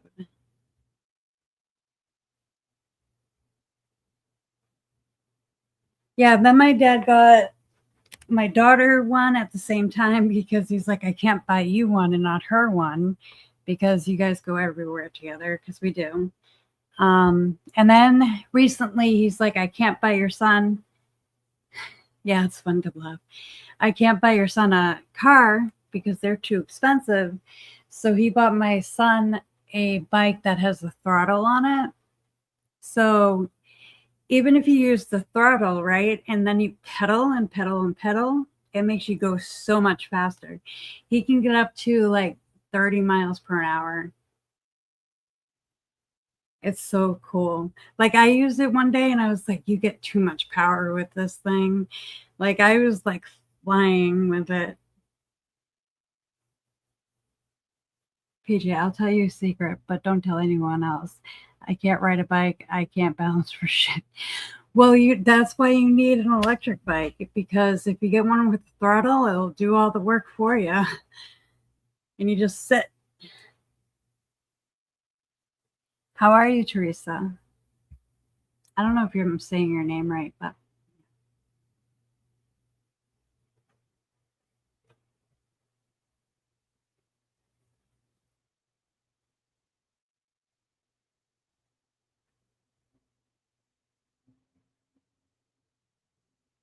I thought you were the only one.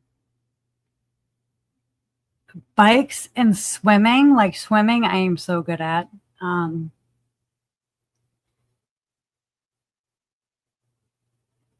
It's like my favorite thing.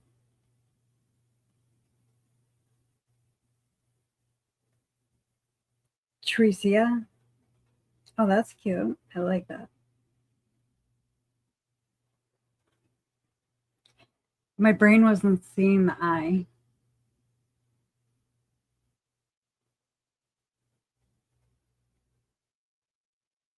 I'm doing good. Been working in my garden. Oh, nice. I wish I could have a garden.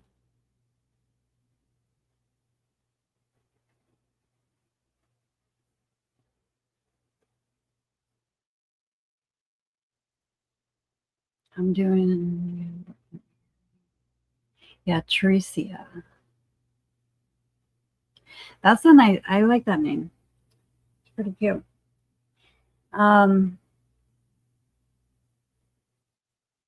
Yeah, she definitely looks pissed off in this picture. I'm going through Lindsay's case right now.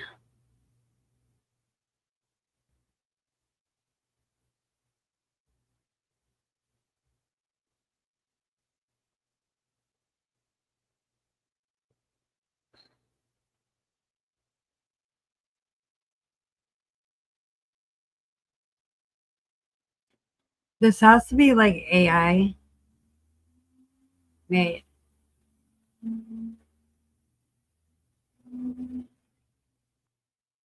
Yeah, I mean, I really don't think it's like a mental health thing in her medications, because the fact that she didn't take her medications like she was supposed to. So and people are getting pissed at me. People I grew up with are getting pissed off at me.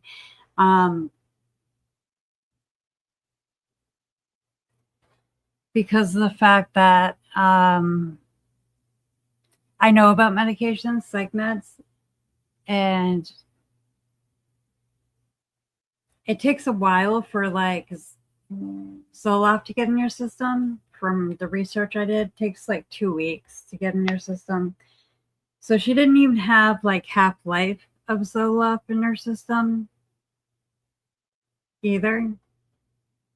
And then the boost bar, she only had 2 pills in her system. So I don't know. I really don't.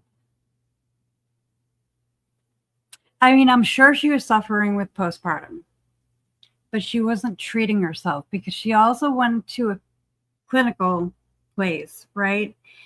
And she refused some of their treatment there. She wouldn't go to certain meetings. She wouldn't go to certain things. So she refused certain treatments. So when you get medication, that's like a Band-Aid, right? And then you have to learn coping skills.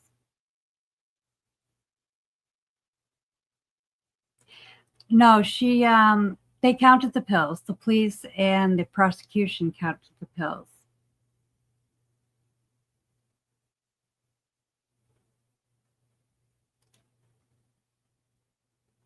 Because Patrick gave a bag of her pills to the police, 11 of them. So people saying that she took 13 pills, but I think they're counting a benzo and the weed gummies. But the court's not saying the weed gummies. She sent him to an out of the way to places pick up. Yeah, she like sent him, she mapped it out too for him to go somewhere, how long it would take. So it was kind of, that stuff was premeditated. So it's kind of like, nice. It's kind of like, and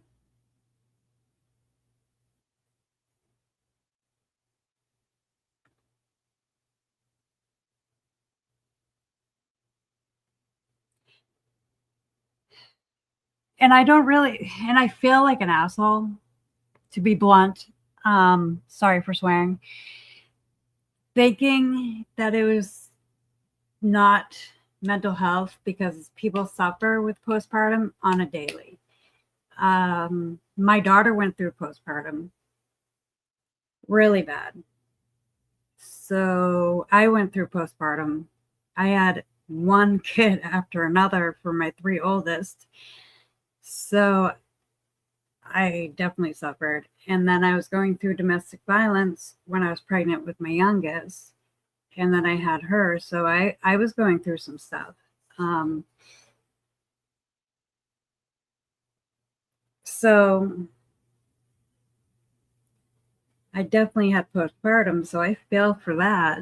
But at the same time, if he knew she was suffering, why would he leave her alone with the kids? Because she never said that she would hurt the kids. It's okay. So she never stated that. And he said in this last testimony that she never said that she would hurt the kids.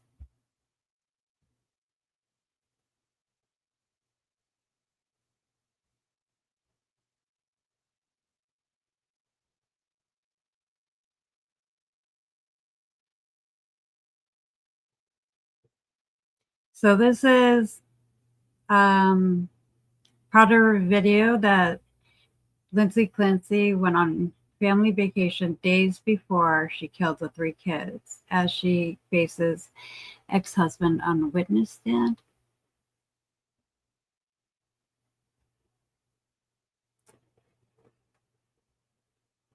So she was fine.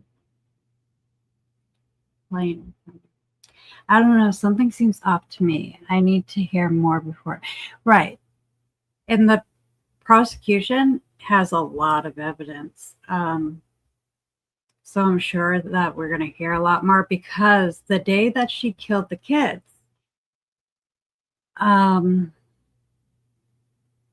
was one of her best days. But still, my husband even said he'd make sure everyone was watched and wouldn't leave us alone, not in a mean way. Yeah, I get it. I get that. My exes didn't make sure I was okay. So I have this, I guess in survival, I have this thing to always make sure I'm okay. Ooh. I gotta sign in again. Why did I do that?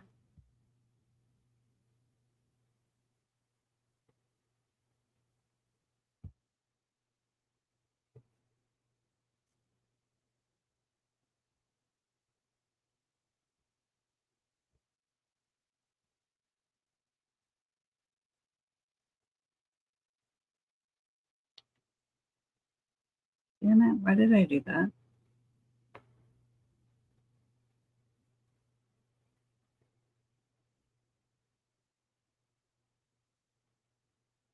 But yeah. So there's a lot of factors. And I think hearing all the evidence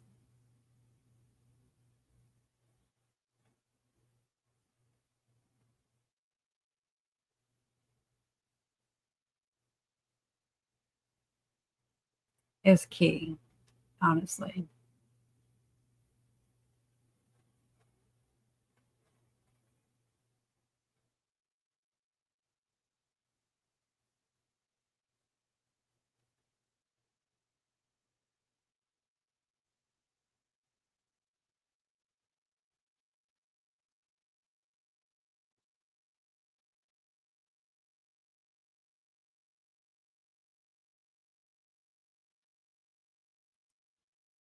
I'm back signed in. I can't believe I did that.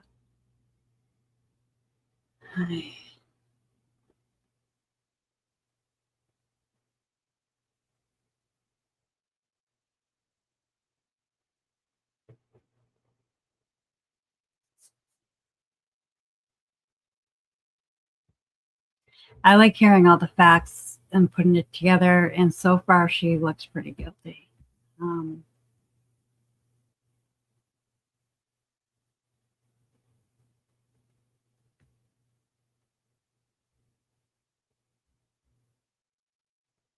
So this is Rachel.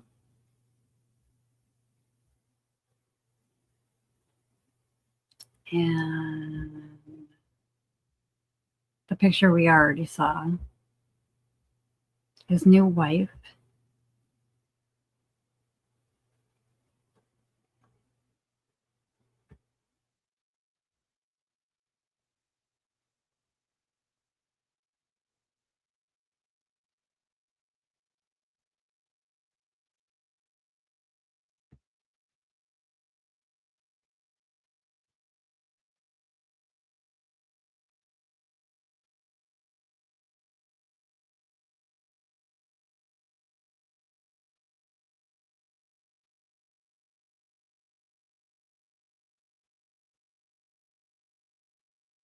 See, on these things, they're not adding how many pills she actually took.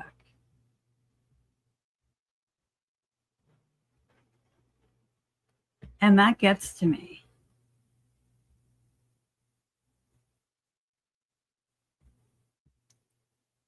Because they're not putting the facts out there. Oh, this is the one I wanted to look at. So, Chad Dorman. Have you guys heard of him? Oh, you did. I know this is weird. I think my deceased room, me and my husband together.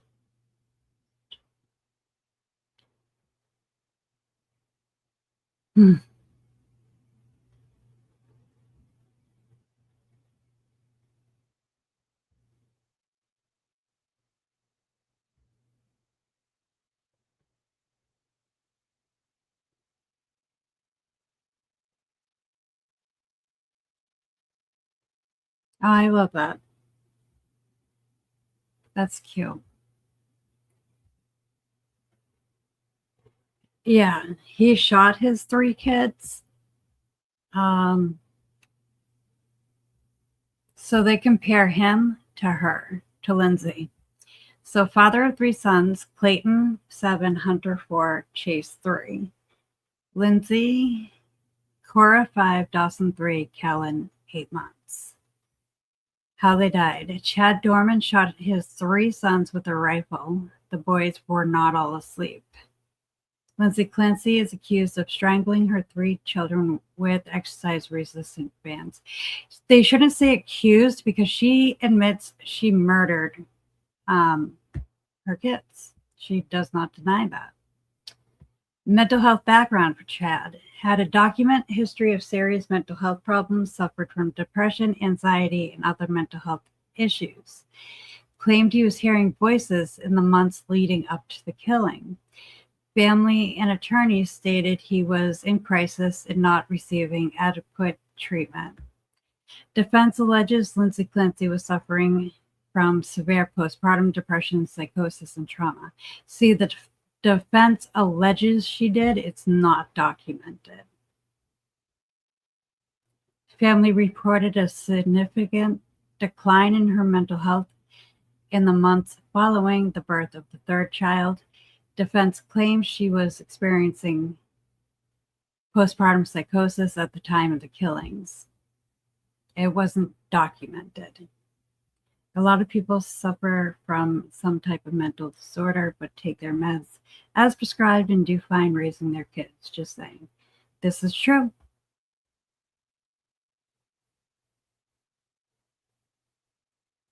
But the comparison is he had documented mental illness. She did not have documented. This is the defense states that she had postpartum psychosis. It's not, if you get what I'm trying to get at. Authorities stated the motives appear to be related to mental health issues. Dorman told investigators he felt his sons were better off dead. He also claimed he was hearing voices. Prosecutors alleged the killings were intentional, planned. Defense argues her actions were the result of postpartum psychosis and she was not aware of what she was doing. He pled guilty in August of 2024, sentenced to 3 consecutive life sentences without parole. Case closed. Legal status, case still ongoing.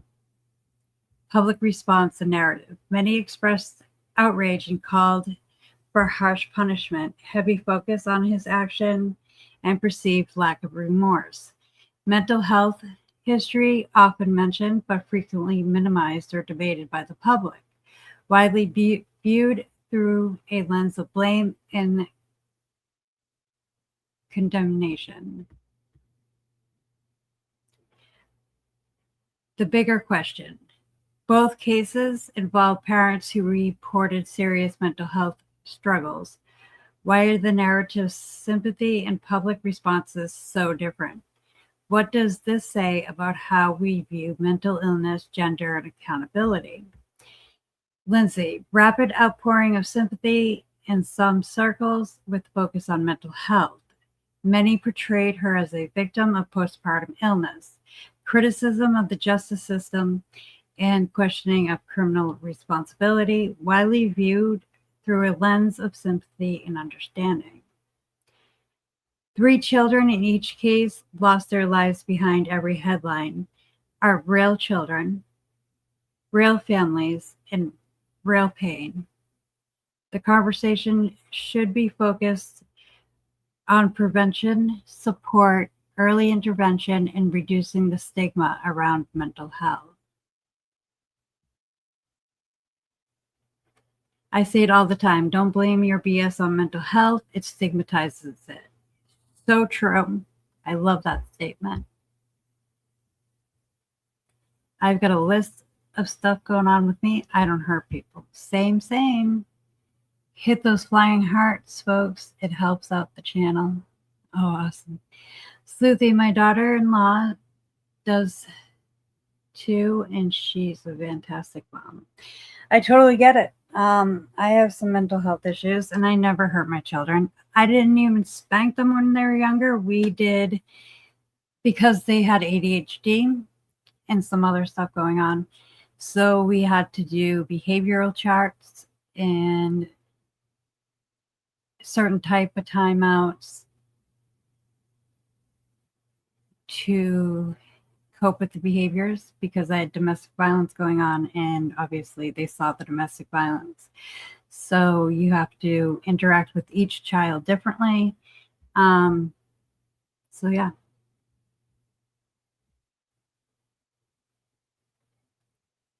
But because of my childhood, I didn't spank my kids. And they turned out, one's an LNA. My second daughter is in college and doing really good. She's going to be a art teacher. My son is going to college for civil rights. And my youngest, after she graduates, is going to do culinary. So they came out really good.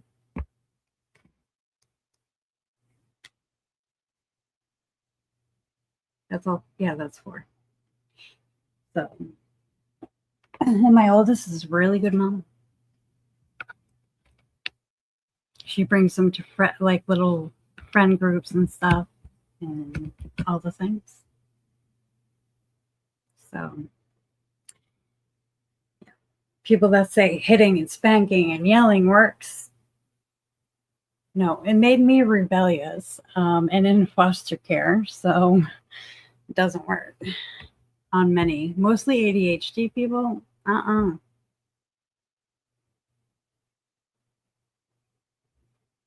can tell you that much.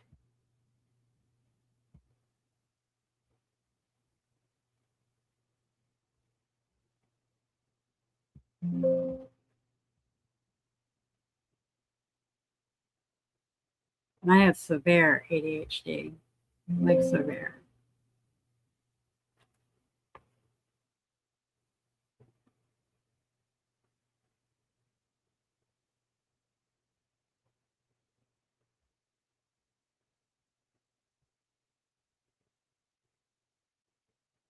But yeah. And I don't like when people blame mental illness because it just, I don't know, doesn't work out good for you. And then it makes people think that everybody with a mental illness is like these people.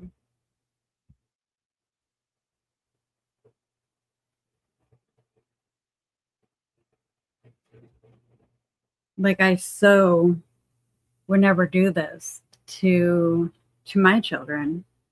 And I have PTSD and a few other things like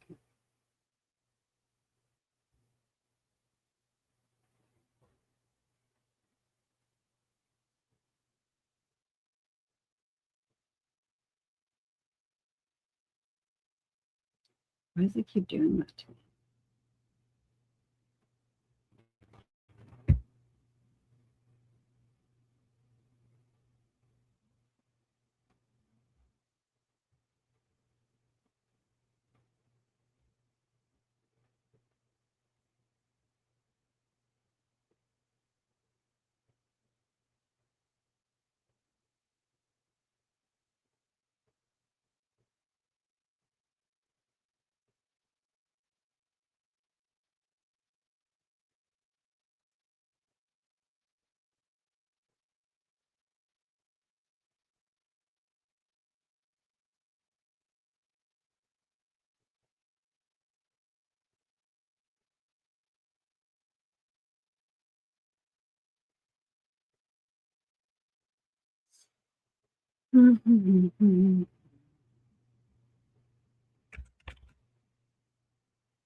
Come on, phone.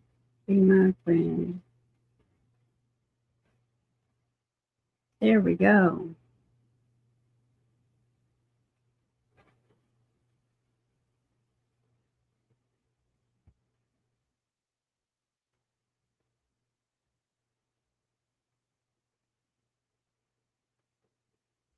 Watch.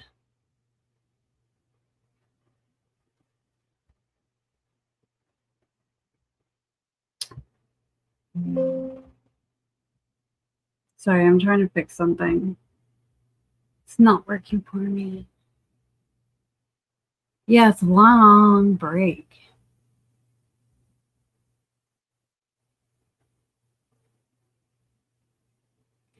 I suffer from panic attacks, did until I got COVID. Very interesting.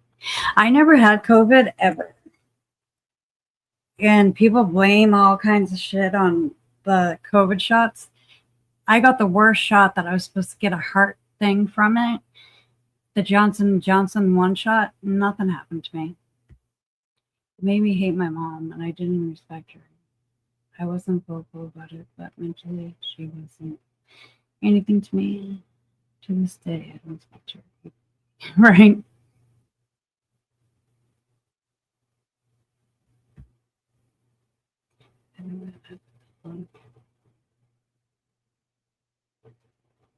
Yeah, I'm agoraphobic because I had Stockholm syndrome at one point. A long break. I can't even sit back. See, or feels like I'm smothered to death. You've had it once. Yeah, I never got COVID.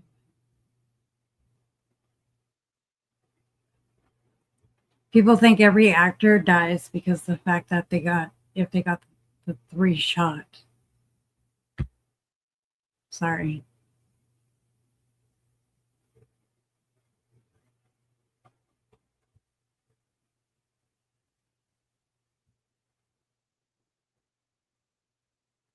All these new conspiracy theorists out there.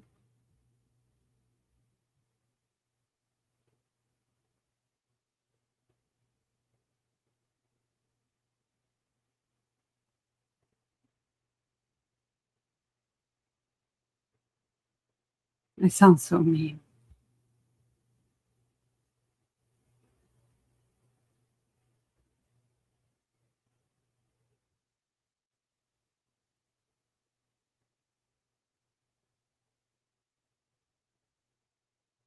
All right.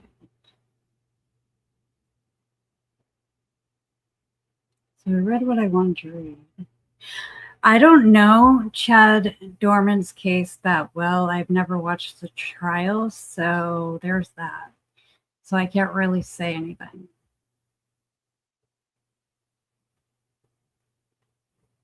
Right? These two women look totally different. But this is what it looks like when you've seen the devil. What?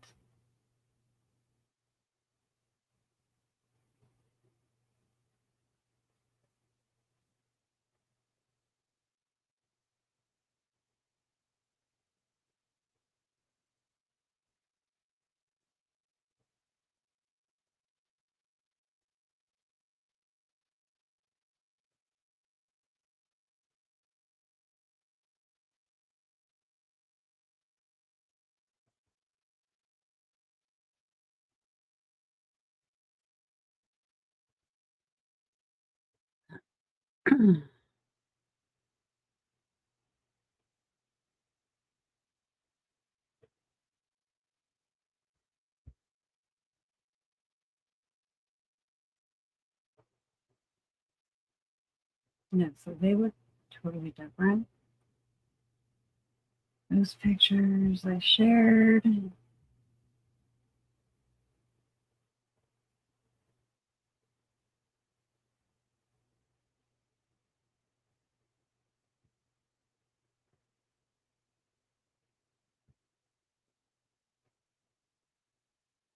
I wonder if they're going to have her testify.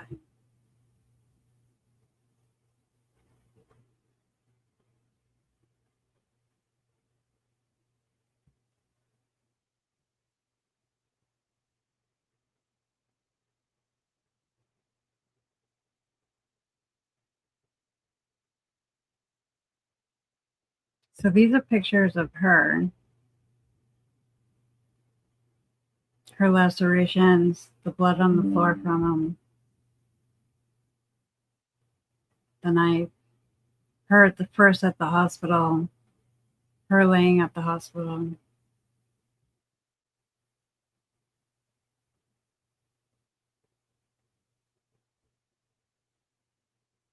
I can't imagine what was going through those poor babies' minds when the one who they trusted hurt them so heartbreaking. Yeah, very much so.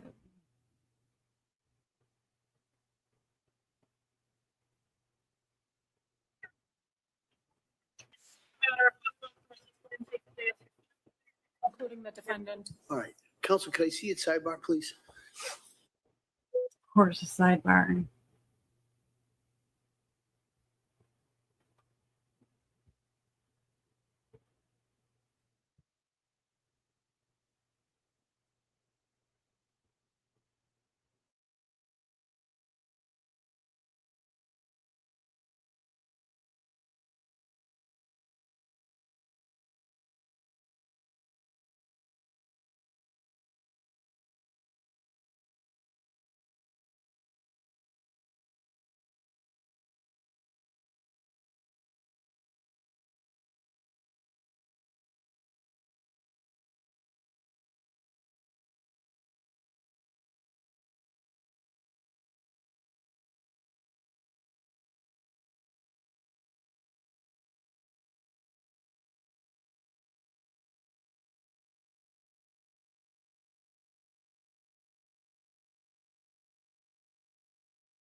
Yeah, Casey Anthony should have been guilty. That makes me so angry that she got not guilty. We all know that she killed that poor baby.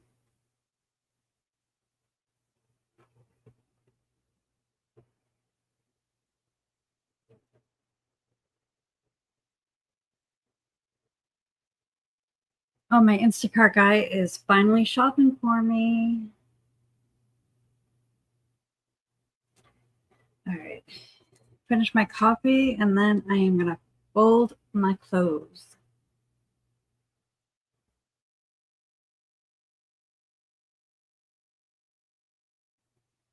I woke up so early this morning so I could stream this.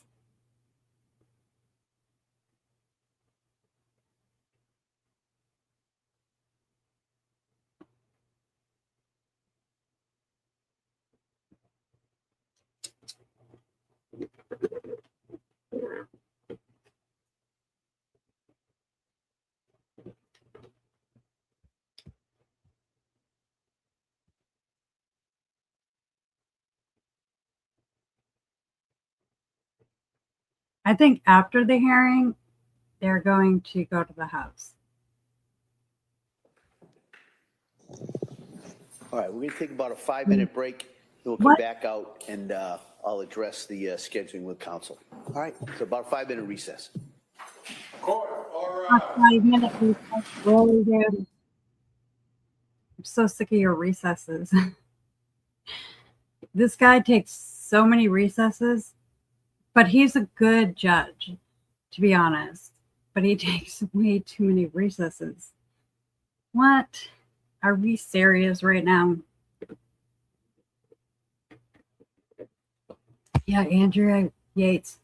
I gotta look and see if Smart got her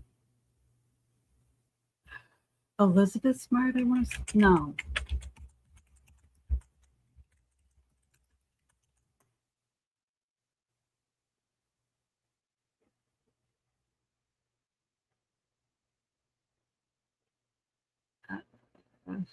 Hold on.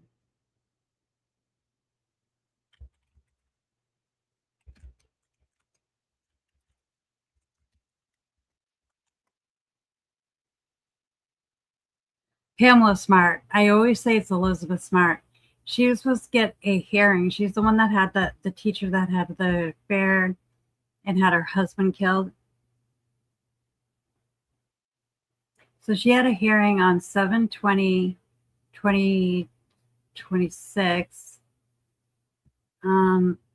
She tried to get out of jail, serving a life sentence with no chance of parole for orchestrating the murder of her husband, because the other ones got out. Smart 58 currently locked up in a New York women's prison and appeared via video feed for the hearing on her latest bid for freedom. Smart's lawyers claim a scientific study they had conducted on the transcripts and audio proved that the inaccurate transcripts used at the trial unfairly doomed Smart's chances.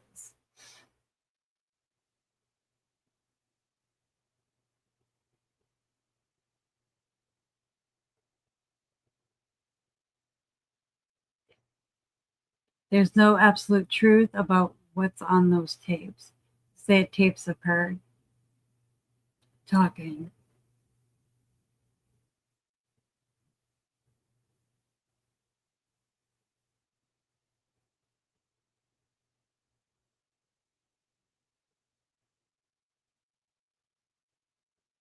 So a lot of the jurors did not view the transcripts as completely reliable and frequently returned to the audio tapes to listen for what was said. It appears Smart's own filing would support the idea that jurors were skeptical and attuned to the possible problems with the transcripts. Kennedy will now consider the state's motion to dismiss Smart's habeas petition and issue. So probably by September, they'll have a ruling. I hope they don't let her out, to be honest. She's 58.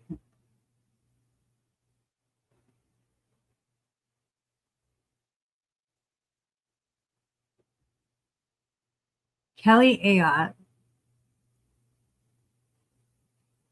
She wrote a letter to Kelly Ayotte, our new governor.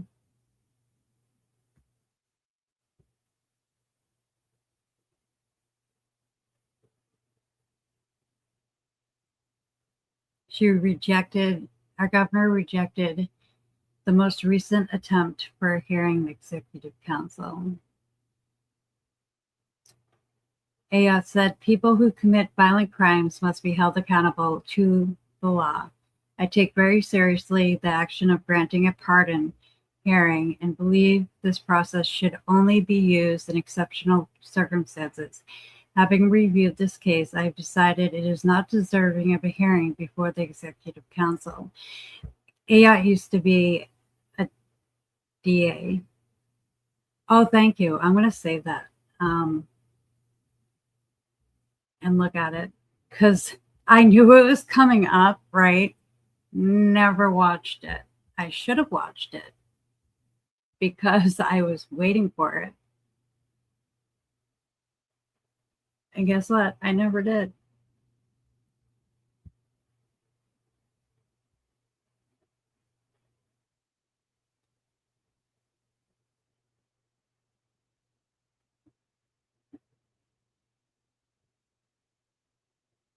So I'm going to bookmark that. Actually, I'm going to share it to my page.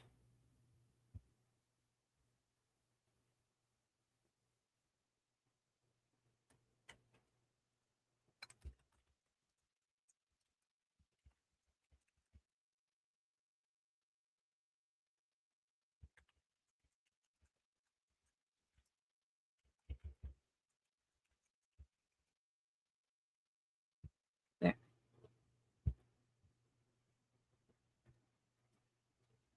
Yeah, I get distracted and then I get on other cases. I'm actually going to be doing an interview with somebody soon.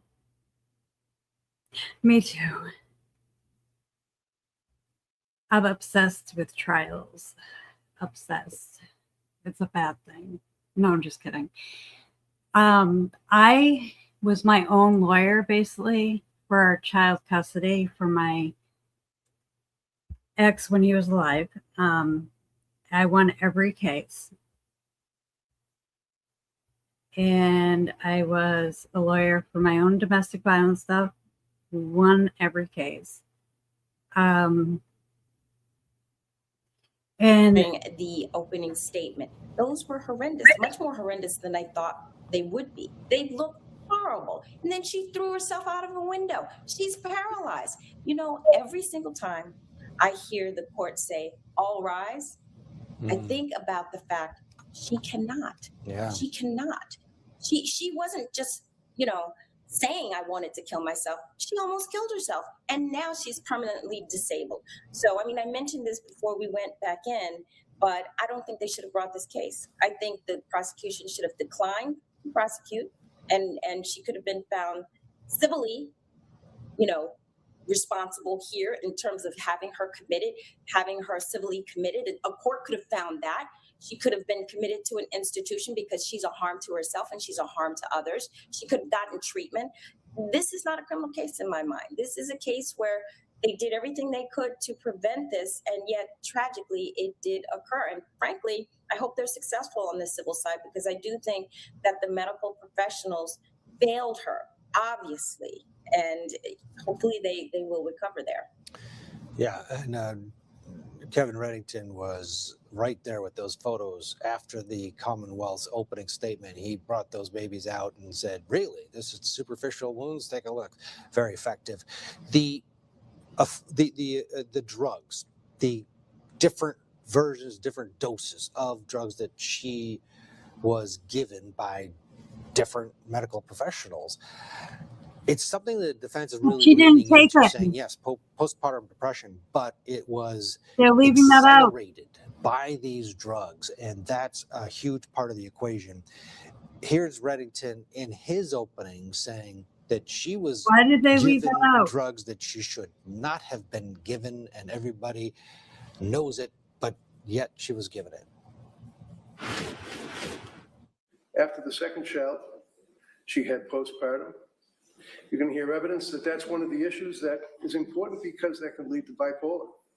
One of the things that you don't do, which is taboo, is if you have somebody that's bipolar, you don't put them on an antidepressant, you don't put them on Zoloft, you don't put them on what's called an SSRI, selective serotonin reuptake inhibitors. It messes with your brain. You don't do that, but it was done in this case. How do the drugs factor in? And more importantly, during this cross, how will that theory come to life through Patrick Clancy? I think Patrick is going to expand upon what he was trying to say on direct examination, which is, okay, she may not have finished the entire bottle, but it was subject to different doses. So she finished one bottle and then maybe started another bottle. So I think he's going to try to explain at least that issue. Yeah. Okay. You see they're back on the record there. Let's go into the courtroom, see if they're just going to wait for the jury or if there's anything else going on. Oh, looks like they're jumping back to a sidebar quickly before bringing in the jury. So let's use this opportunity, grab a commercial break, get you back into the courtroom. We expect Patrick Clancy to be back on the stand for cross-examination. We'll see. Stay with us.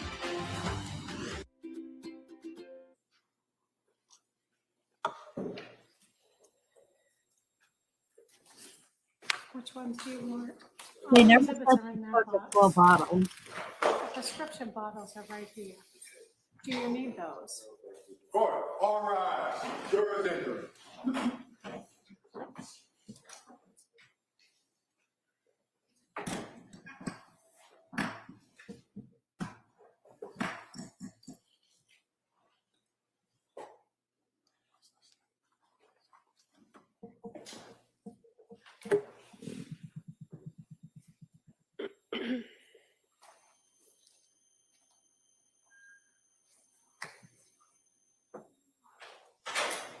This court is now in session. Please be seated. Your Honor, for the purpose of the record, we return back to the trial of Commonwealth versus Lindsay Clancy. All parties are present, including the defendant and the 18 jurors. Right. To the jurors, thank you for your patience with us. With that, Commonwealth, you would call your next witness, please. Thank you, Your Honor. Commonwealth calls Angela Krause.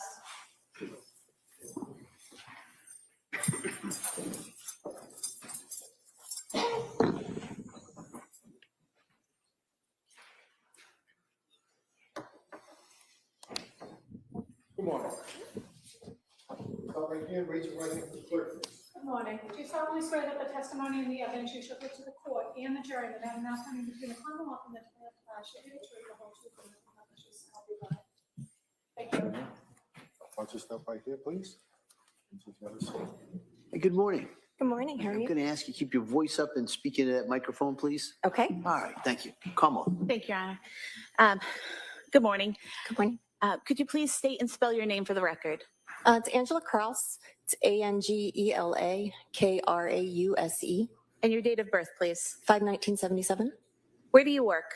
CVS Pharmacy, And at which location? Kingston. And do you know the address of that location? 189 Summer Street. And how long have you worked there? 4 years at that location. And what is your role there? General manager How long have you been the general manager? for CVS. For CVS, yes. 9 years.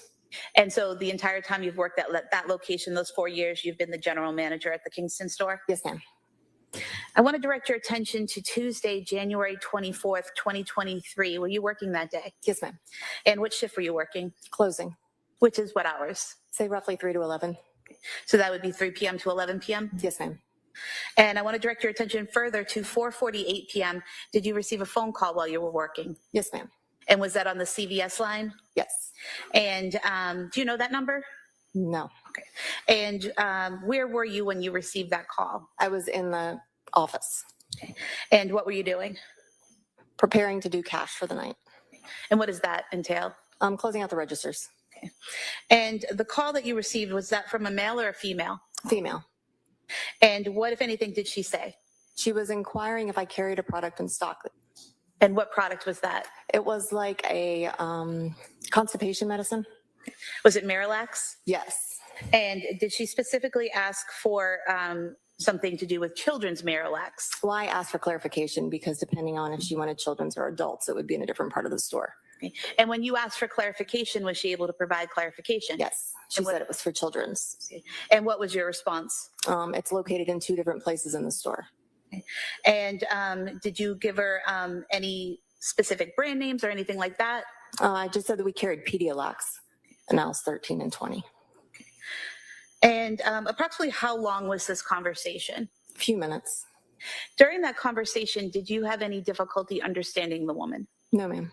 Did she appear to have any difficulty understanding you or the questions that you were asking her? No, ma'am. And her voice, did it seem slurred or impaired in any way? Not at all. It's a very normal interaction. I was just going to ask, was there anything out of the ordinary about the conversation? No. Later that evening, did the police come to the store? Yes. And did they request that you pull some surveillance footage for them? Yes. And did you do that? Yes. And if I could just have Exhibit 28, the footage up for a moment.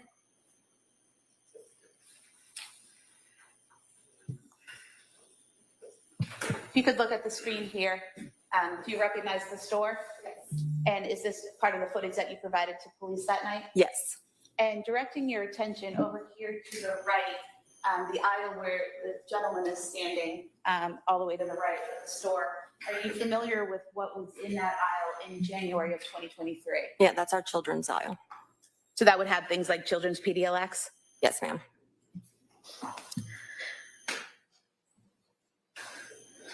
Did you have any interaction with that gentleman while he was in the store? No, ma'am.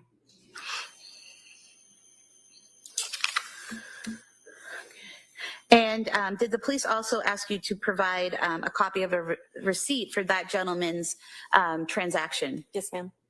And just showing you Exhibit 26. Is this the receipt that you provided to the police? Yes, ma'am. And on here, it says Skittles Wildberry. Would that be Skittles? Yes. It also says FLT, PDLX, LQD, GLY for the second item. What does that stand for in CVS?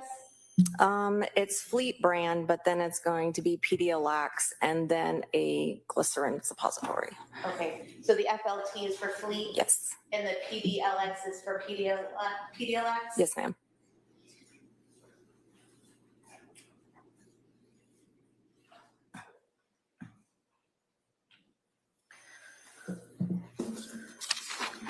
I have nothing further for the witness. Thank you. All right. Mr. Reddington. I have no questions. Thank you, ma'am. All right, thank you. We sit down. Yes. Thank you. Please.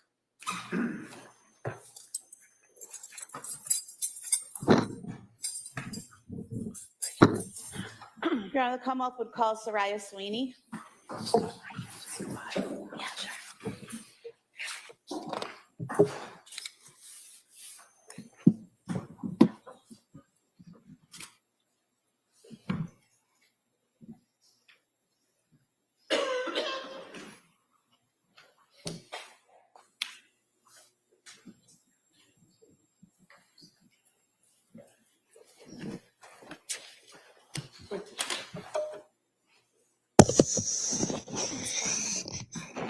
It doesn't make a difference to me.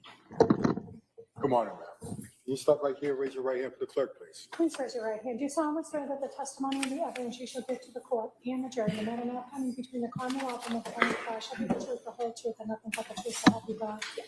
Thank This way, you. please.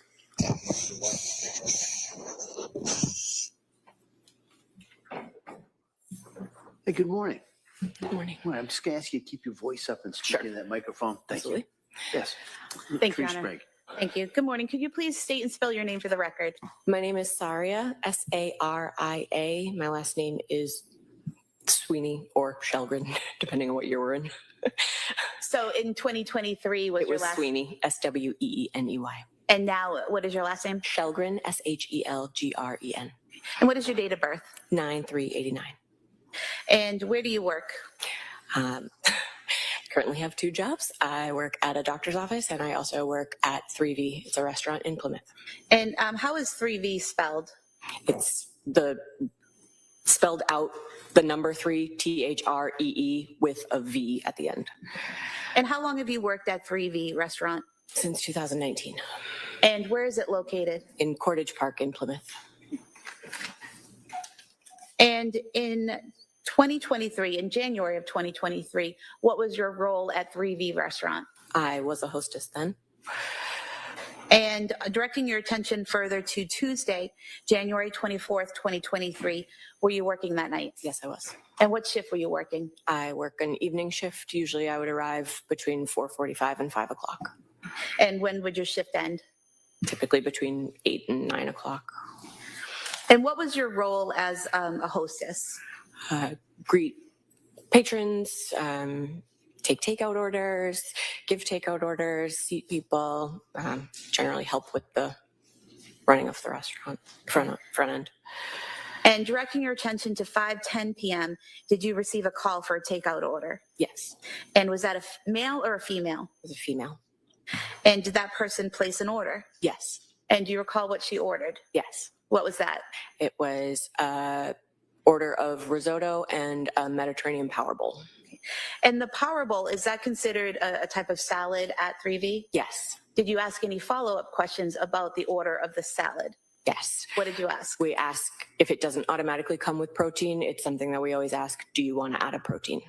Does the Mediterranean power bowl automatically come with protein? No, it does not. So did you ask the woman if she wanted protein? Yes. And what was her response? No, thank you. And did she also give you the name and phone number of the person who would be picking up the order? Yes. And is that something that you enter into the system as you're entering the order? Yes.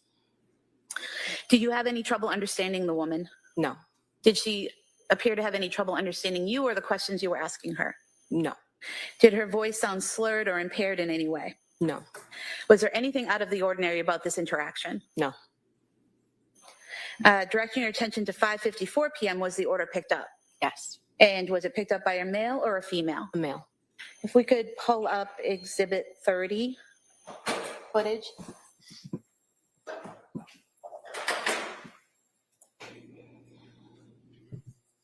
And are you depicted in the video here? Yes. And where are you? I'm standing behind the host stand. And so for the record, the hostess stand or the host stand is in the upper left-hand corner? Yeah, it's that black stand that has a wooden framer on the top. So am I pointing to the right area? Yes. In the upper left corner? Yes. You could play that for a moment.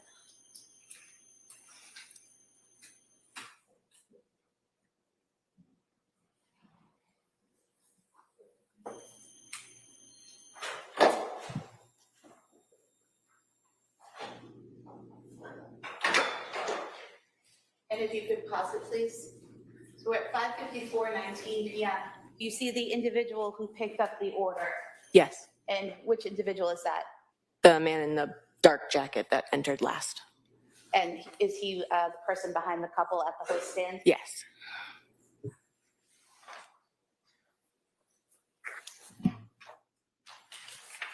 And showing you what's been marked as Exhibit 31.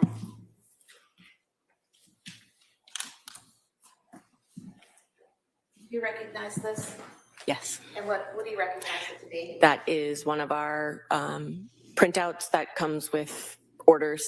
We attach those to the bags for takeout and have a copy for ourselves as well. And displaying it. Okay. Here. Here in the line where it says Patrick and then a phone number, is that where you would enter in what the person calling gives you for the information of the person picking up the order? Yes.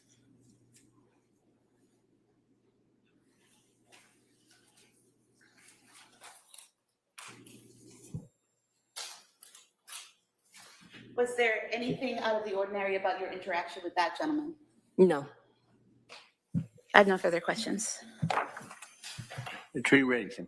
No questions, thank you, ma'am. All right. Thank you, ma'am. Let me step down. Thank you. What's your stuff?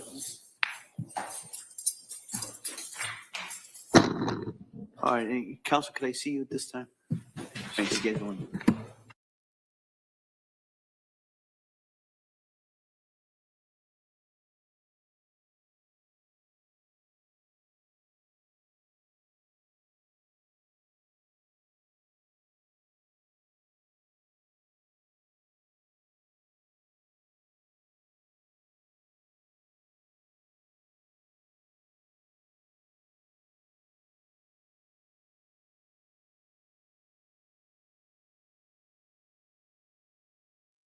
All good, Stormy. Oh, so many breaks. All right. I'm going to go in the living room and fold my clothes since they're doing the trial, and hopefully they won't keep doing breaks, but I need to get some stuff done as well. It's going to be a long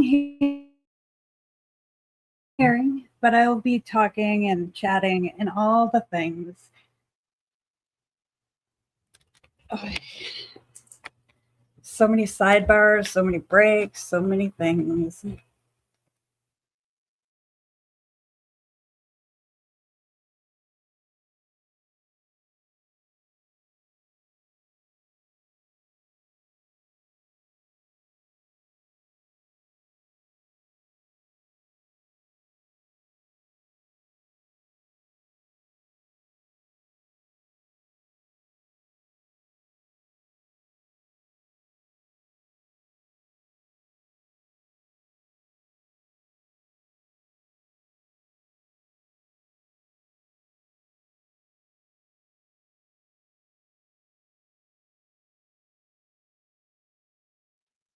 It's all good. You don't need to be sorry.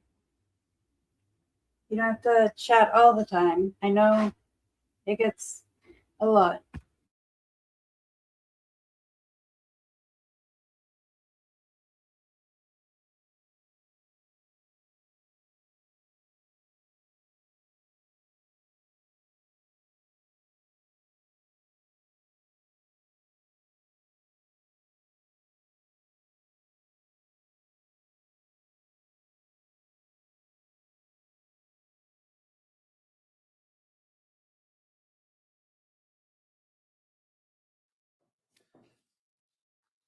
All right.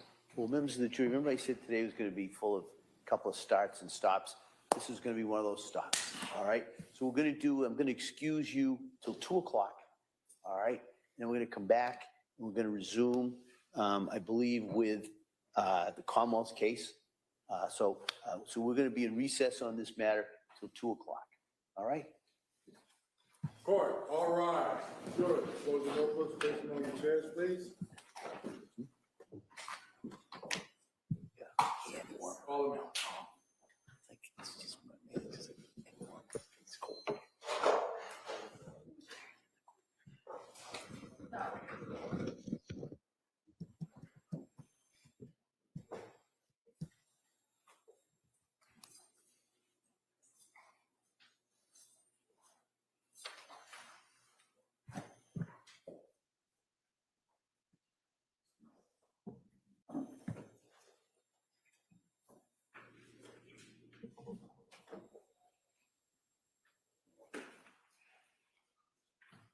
Jurors have exited the courtroom. This court's in session. Seated. All right. We're going to be in recess on this matter till 2 o'clock. I want to remind everyone of the media order regarding not videotaping or broadcasting from the courtroom or inside the courthouse. So I just kind of wanted to reiterate that. All right. So with that, we'll be in recess till 2 o'clock. Thank you. Court, all rise.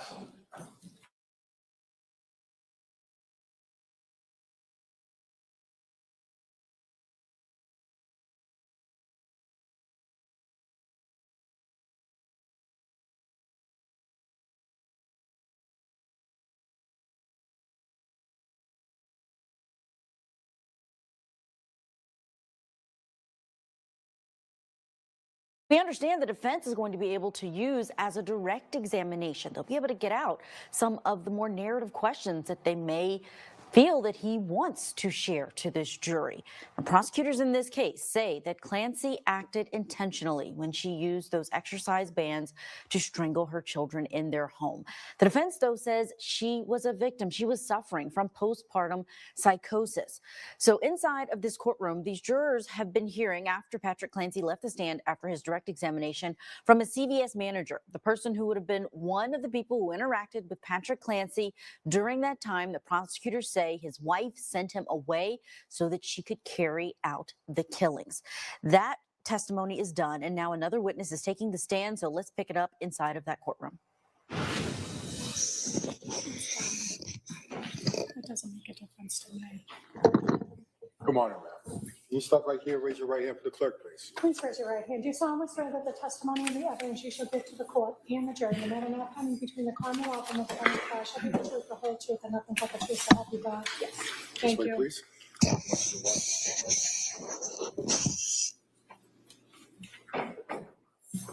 Hey, good morning. Good morning. Good morning. I'm just going to ask you to keep your voice up and speak into that microphone. Thank Absolutely. you. Yes. Thank you, Patrice Honor. Sprague. Thank you. Good morning. Could you please state and spell your name for the record? My name is Saria, Saria. My last name is Sweeney or Shelgren, depending on what year we're in. So in 2023 was It your was last Sweeney, Sweeny. And now what is your last name? Shelgren, Shelgren. And what is your date of birth? 9/3/89.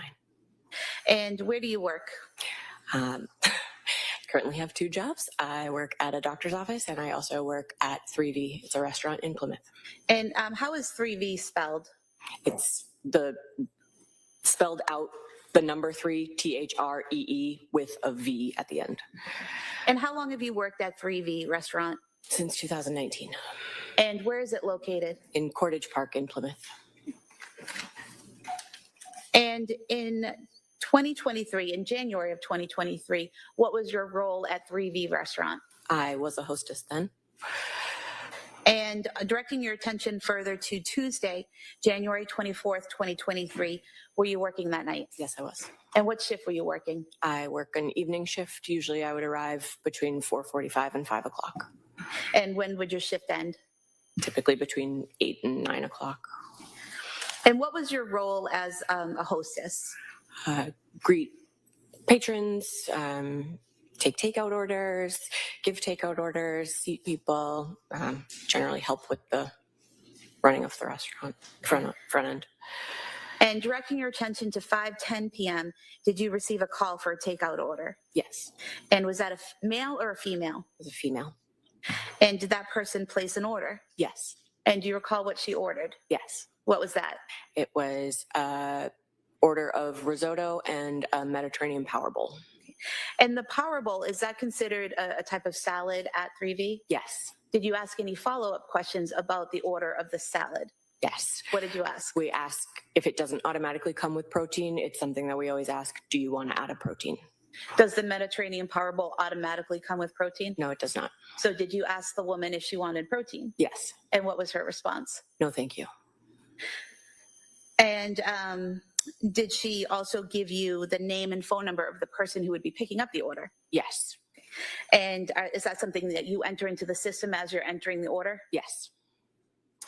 Do you have any trouble understanding the woman? No. Did she appear to have any trouble understanding you or the questions you were asking her? No. Did her voice sound slurred or impaired in any way? No. Was there anything out of the ordinary about this interaction? No.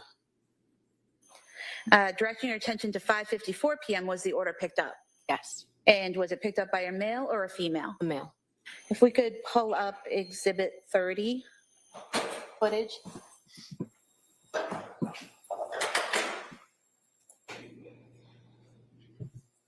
And are you depicted in the video here? Yes. And where are you? I'm standing behind the host stand.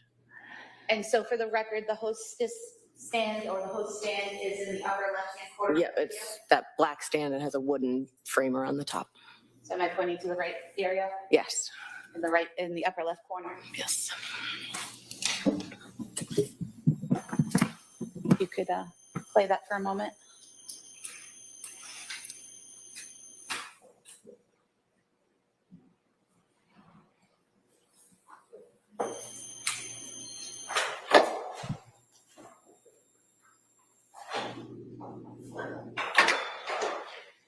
And if you could pause it, please.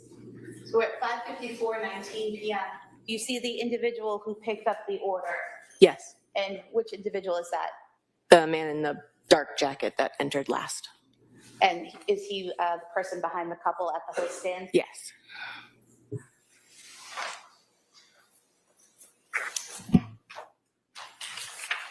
And showing you what's been marked as Exhibit 31.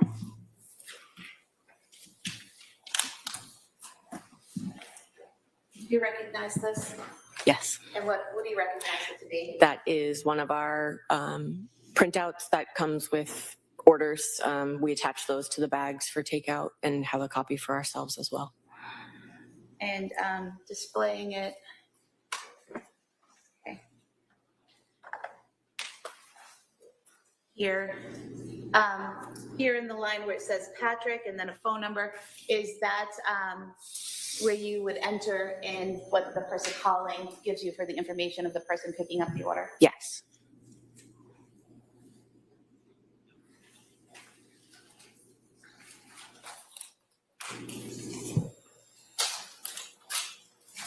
Was there anything out of the ordinary about your interaction with that gentleman?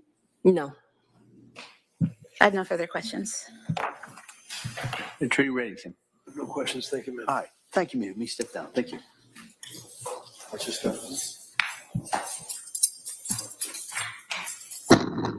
All right, Counsel, could I see you at this time? Thanks again. Good. All right, they are taking a bit of a break, and we understand that that actually turns into an early lunch break for these jurors. So let's bring back in our guest who is watching with us. We have trial attorney Terry Austin, who's been providing analysis on this case all day. Terry, it has been a difficult day for jurors. Sometimes a lunch break is even more than that, and I think that's what's going to be the case today. They can't talk about what they just went through together as a jury, but sometimes a break is certainly necessary. Exactly. And I think that's why the judge is giving them an early break. He's enabling them to take in what they heard and to get past it because it was extremely emotional. And maybe that's why we have these two witnesses, the CVS witness, the 3V witness. Those are the people who saw Patrick Clancy before he ended up going home and finding his wife on the ground and his 3 children who obviously were killed. But I do believe that there was a possibility to avoid these 2 witnesses altogether. You saw that Reddington did not cross-examine them.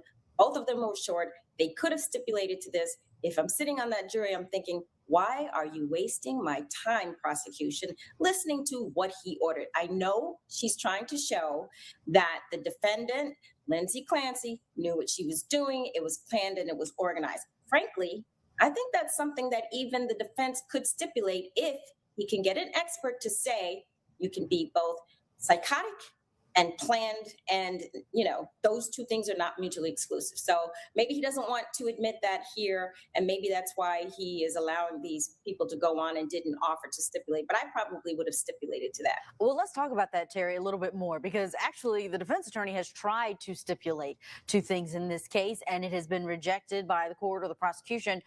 He wanted to stipulate to pretty much everything involving the death of these children. They didn't want the clothing to come in, the autopsy photos, the crime scene photos, the first responders who are going to be testifying to exactly what happened, because he has said during pretrial motions, I would stipulate to all of this. We don't even have to have a guilt phase. She's admitting guilt. She's not admitting that she was not insane at the time. And we could just have a phase that focuses on her mental health. Was this psychosis something where she didn't understand right from wrong? Do you think that that would have been the way to go, that the court should have agreed with him, but clearly that didn't happen? I think the prosecution has a right to make the argument. I saw that argument. That's when the prosecution got, in my opinion, a little snippy, saying, yes, I know the defense doesn't want to hear all this, but I have a right to bring on my case, which she does. But maybe what could have been done, I see why no one is going to agree. The judge is not, the prosecution is not. They're not going to agree that it's, skip the guilt phase. But there could have been instances where these small minor witnesses aren't that necessary and do waste the time of the court, where the judge could have encouraged the prosecution to say, look, you can have an affidavit from each of these people. You can stipulate to what they're going to say. No one is objecting to the fact that they came. But, she's got to put on her case. The judge is giving her leeway. And I think the defense, Reddington is an amazing defense attorney. I think we've all been saying that. And I think he made the argument and the judge basically was, not having it. So this witness definitely sets up something that these jurors are going to be going on soon, and that is a jury view that's already been agreed to. The judge has ordered it, and so they are going to go to that CVS. They're going to go to 3V. They're going to go to the home, and right now they have heard from the witnesses at those locations. So it's going to be important. That could be a reason, Terry. What do you think as to why these people needed to come in and maybe stipulate to, or share with the jury certain things to anchor them to these locations that they are going to be seeing in person? Overkill, in my opinion. Going to all 3 locations, maybe going to the home. You know, you have photos, you have 3D representations, and you heard Reddington argue, you know, you're going to get to see all this and you're going to go to the scene. I would have, if I were the judge, said, yes, you can go to the house, but I don't think they need to go to the CVS. For what purpose? You know, the defendant had nothing to do with the CVS. Patrick walked to the CVS. What are we going to see? Where he walked and picked up the drugs? What difference does that make? And why are we going to the 3B? He picked up the food. There's no doubt that he picked up the food. Complete, total waste of time. It's hard to get a jury to get on a bus or however they're being transported, to make sure everybody gets out, to make sure that they all see the same thing, and to make sure no one goes off and sees something else. I mean, going to a scene is not the easiest thing in the world. I would have limited, had I been the judge, to just the home. And in fact, I may not have even done the home, but I do think the prosecution has a right to put on its case. The judge is being very careful, and he is allowing the prosecution to go forward and to prove their case. So that's why we're seeing 3 things. No, I agree. The logistics of a jury view, not easy, not simple. It is an undertaking to get all of these different people. And there's 18 jurors that are going to be going to these different locations. They've got to be protected. There's got to be security. You've got to remove other people from these locations. I don't know if they're going to go into the 3V and into the CVS, but the prosecution says they want them to feel the distance, feel the amount of time that it took to get to these locations. I mean, this is probably why we have this 6 to 8 week trial, Terry, because of, we can already tell at the onset the meticulousness and thoroughness that this prosecution is going to be taking in going through the facts of this case. That's right. And I think that they could have gotten the time and the distance from a GPS. We know how long it takes. We can measure it out. We can present that. I don't think they need to go. What if it's raining? What if a juror doesn't want to mess up their hair? What if they're not feeling well? What if they can't walk? What if they have someone on that jury who has a disability and isn't able to maneuver as well? So I think it's going to be very difficult to do all 3. Obviously, the judge has allowed it. The jury knows that they're going to be viewing this. He's keeping them posted in terms of timing, and who knows, maybe it'll add a little bit more depth as far as the prosecution is concerned, and maybe those jurors will be able to appreciate the time and the distance. But again, I would have argued it just like we know Reddington did, and I would have objected to it because I think it's a waste of time. And I'm honestly thinking, if I'm a juror, and I think some of these jurors may be thinking, why are we doing all of this? And that'll hurt the prosecution at the end of the day. Yeah, the in-person looking at exhibits versus inside of the courtroom. Now, speaking of exhibits, you can, as our viewers know, they can look at those exhibits. We have them up on our website, so you can go to courttv.com to see the evidence gallery, and it's going to be updated every day. We are going to take a break while they are on that break inside of the courtroom, and when we come back, we're going to talk more about this case. We also will have a live interview with someone who is inside of that courtroom during the playing of that emotional 911 call that was blocked from the public, but it was very apparent just how heavy that evidence was. Don't go anywhere.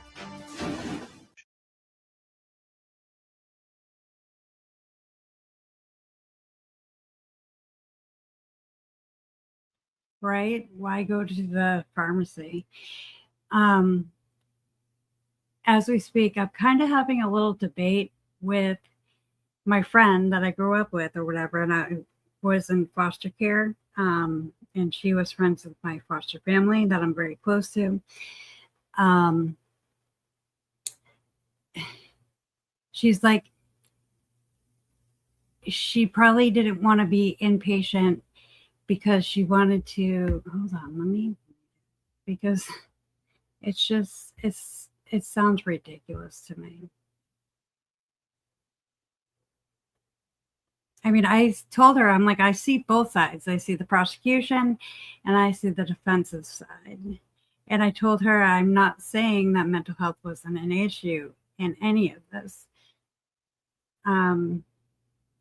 She said, unfortunately, with 3 kids and a husband who's working, it's not easy for a hands-on mother to go get help without having a plan, as her husband stated, which I personally understand. Unfortunately, it seems like Lindsay thought she could just push through it instead of being convenient to her, family needing so much help from them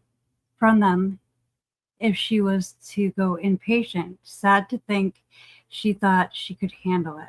She went inpatient, and when she went inpatient, she refused to do things. Refused to go to meetings, refused to do activities, and Patrick didn't know she refused to do these things, and the prosecution read it off. Did you know that she refused to do this? Did you know she refused to do that? So people seem to be skipping over a bunch of facts that are being told. I don't know if I just listen too well or what, I don't know. And then he was questioned today. Did Lindsay ever say he was going to hurt the kids? No.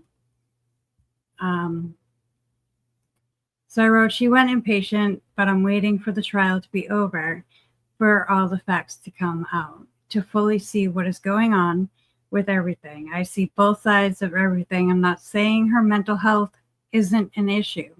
I'm looking at both sides of the story, the prosecutor side and the defensive side as well. I was really just describing the medication aspects is all. Because she did not take all of her medication like she should have. She wasn't doing the treatment. And coping skills is the number one key to this as well.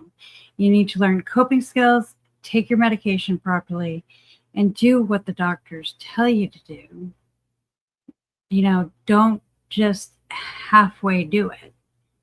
I have half-assed done my mental health treatment, and it didn't help me until I started doing my full mental health treatment. So she's going to get annoyed. But it's okay. People can get annoyed about that. I tend to do that.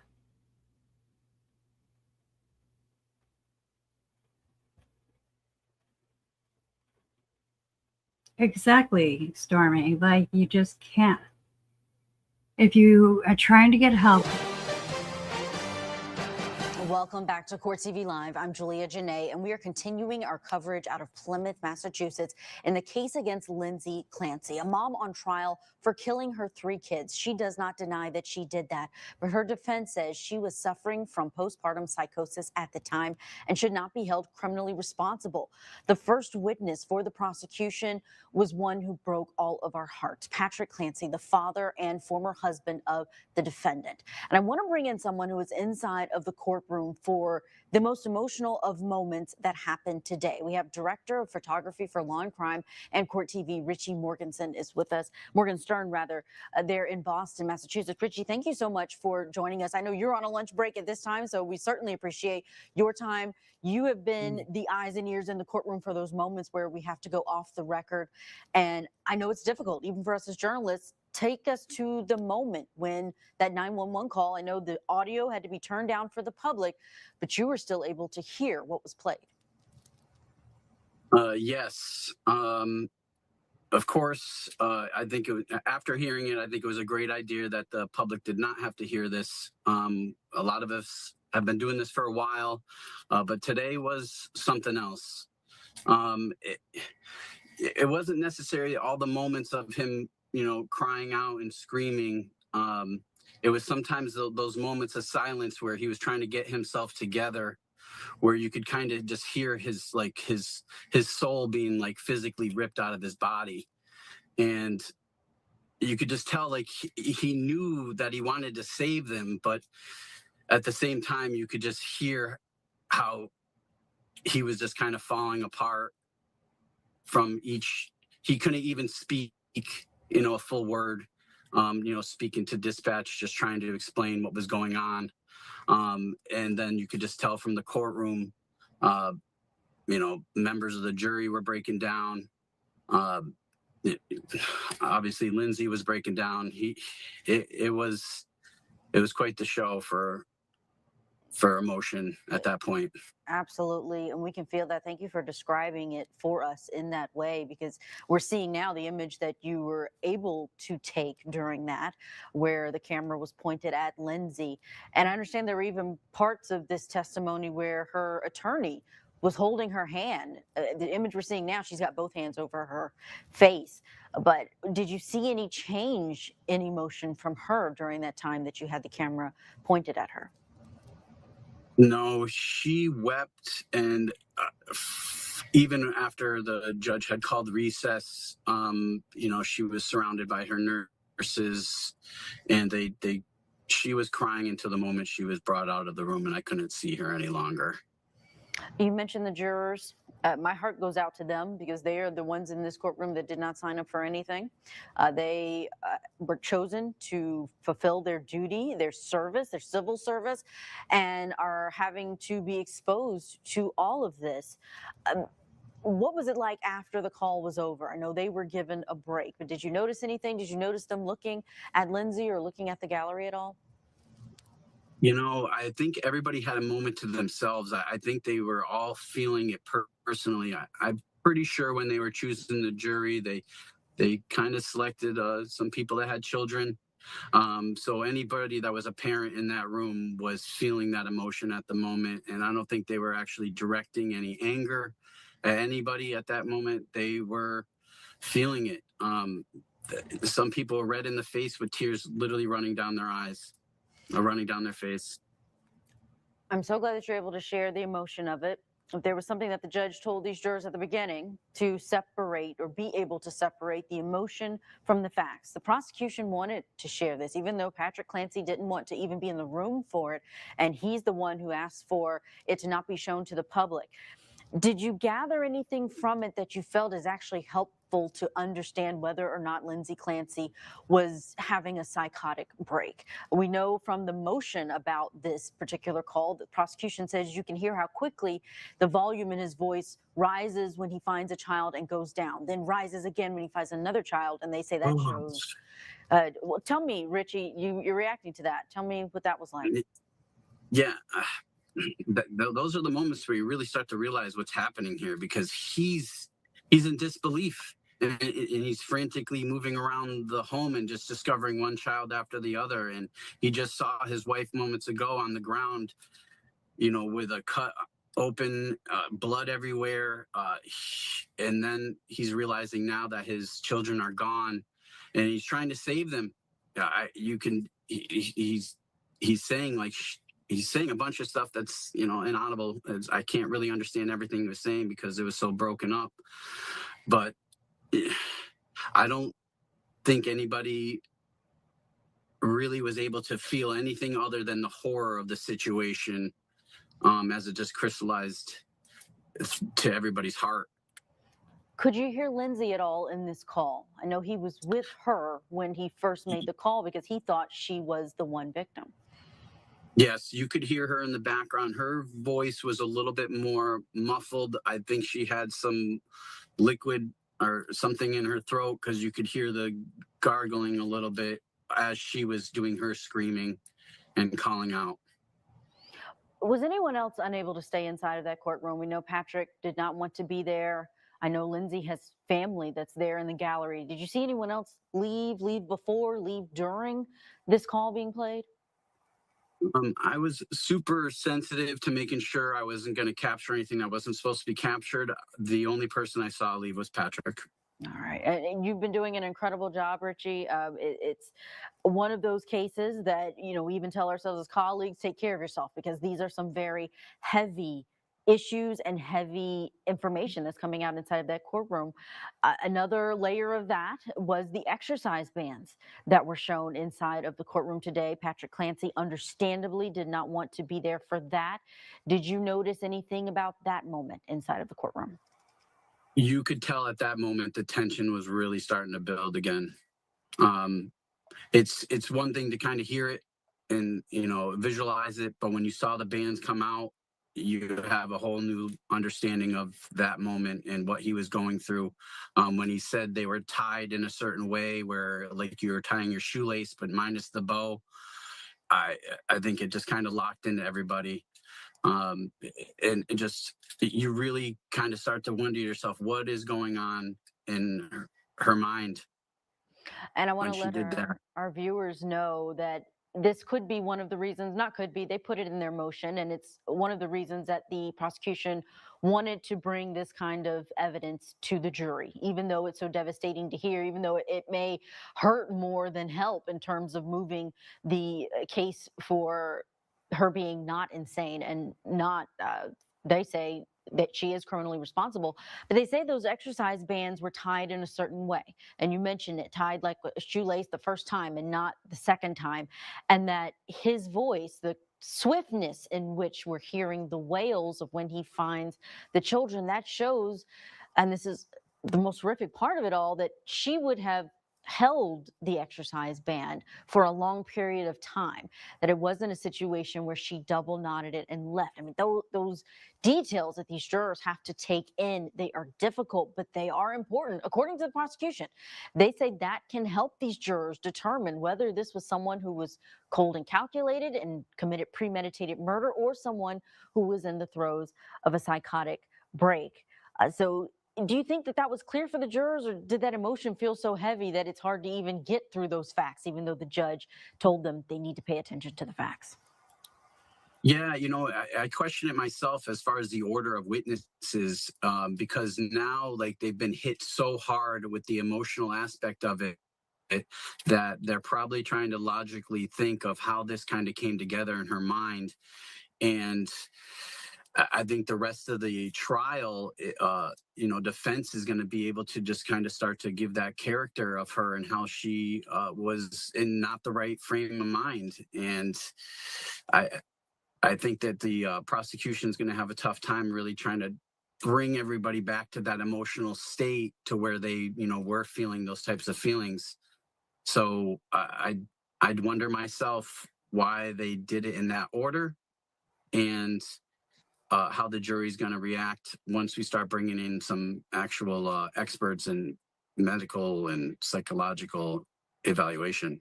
Are we getting a sense of whether Patrick Clancy is coming back today? It wasn't necessarily said on the record. Are you hearing anything there in the courtroom about his cross-examination?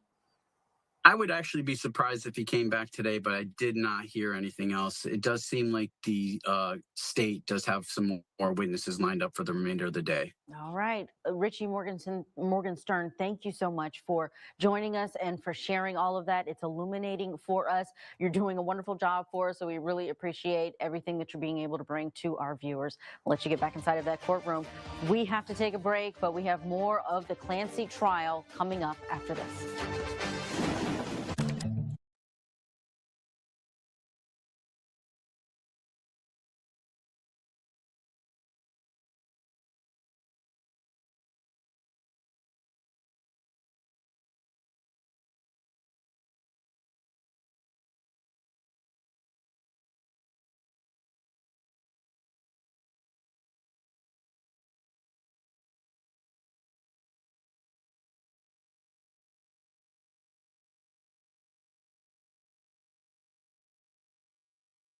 I hate these breaks, to be honest.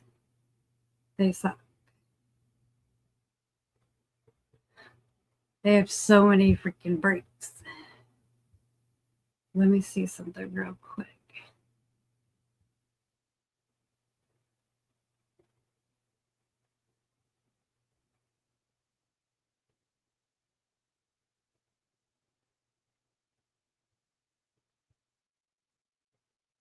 I'm going to try to find, I think I will find like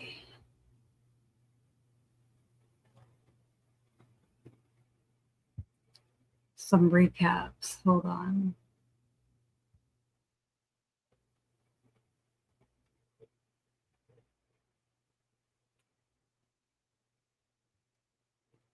If I can.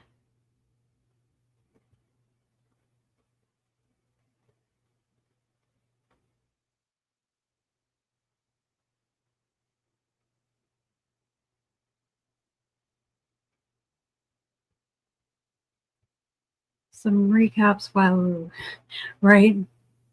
Sometimes you don't have anything to talk about. I'm just kidding. But let me see if I can find some recaps.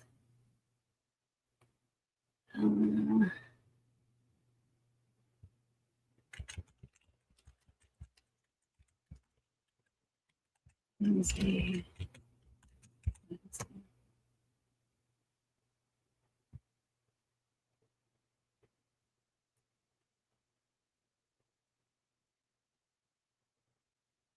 Oh, we can. This is only 26 minutes, but it's a recap.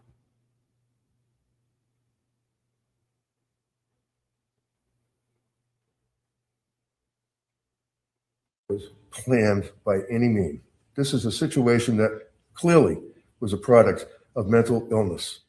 That is the prosecution and the defense at the 2023 arraignment of Lindsay Clancy. She's the former labor and delivery nurse who is accused of murdering her 3 young children at their home in Duxbury, Massachusetts. That's a coastal suburb of Boston.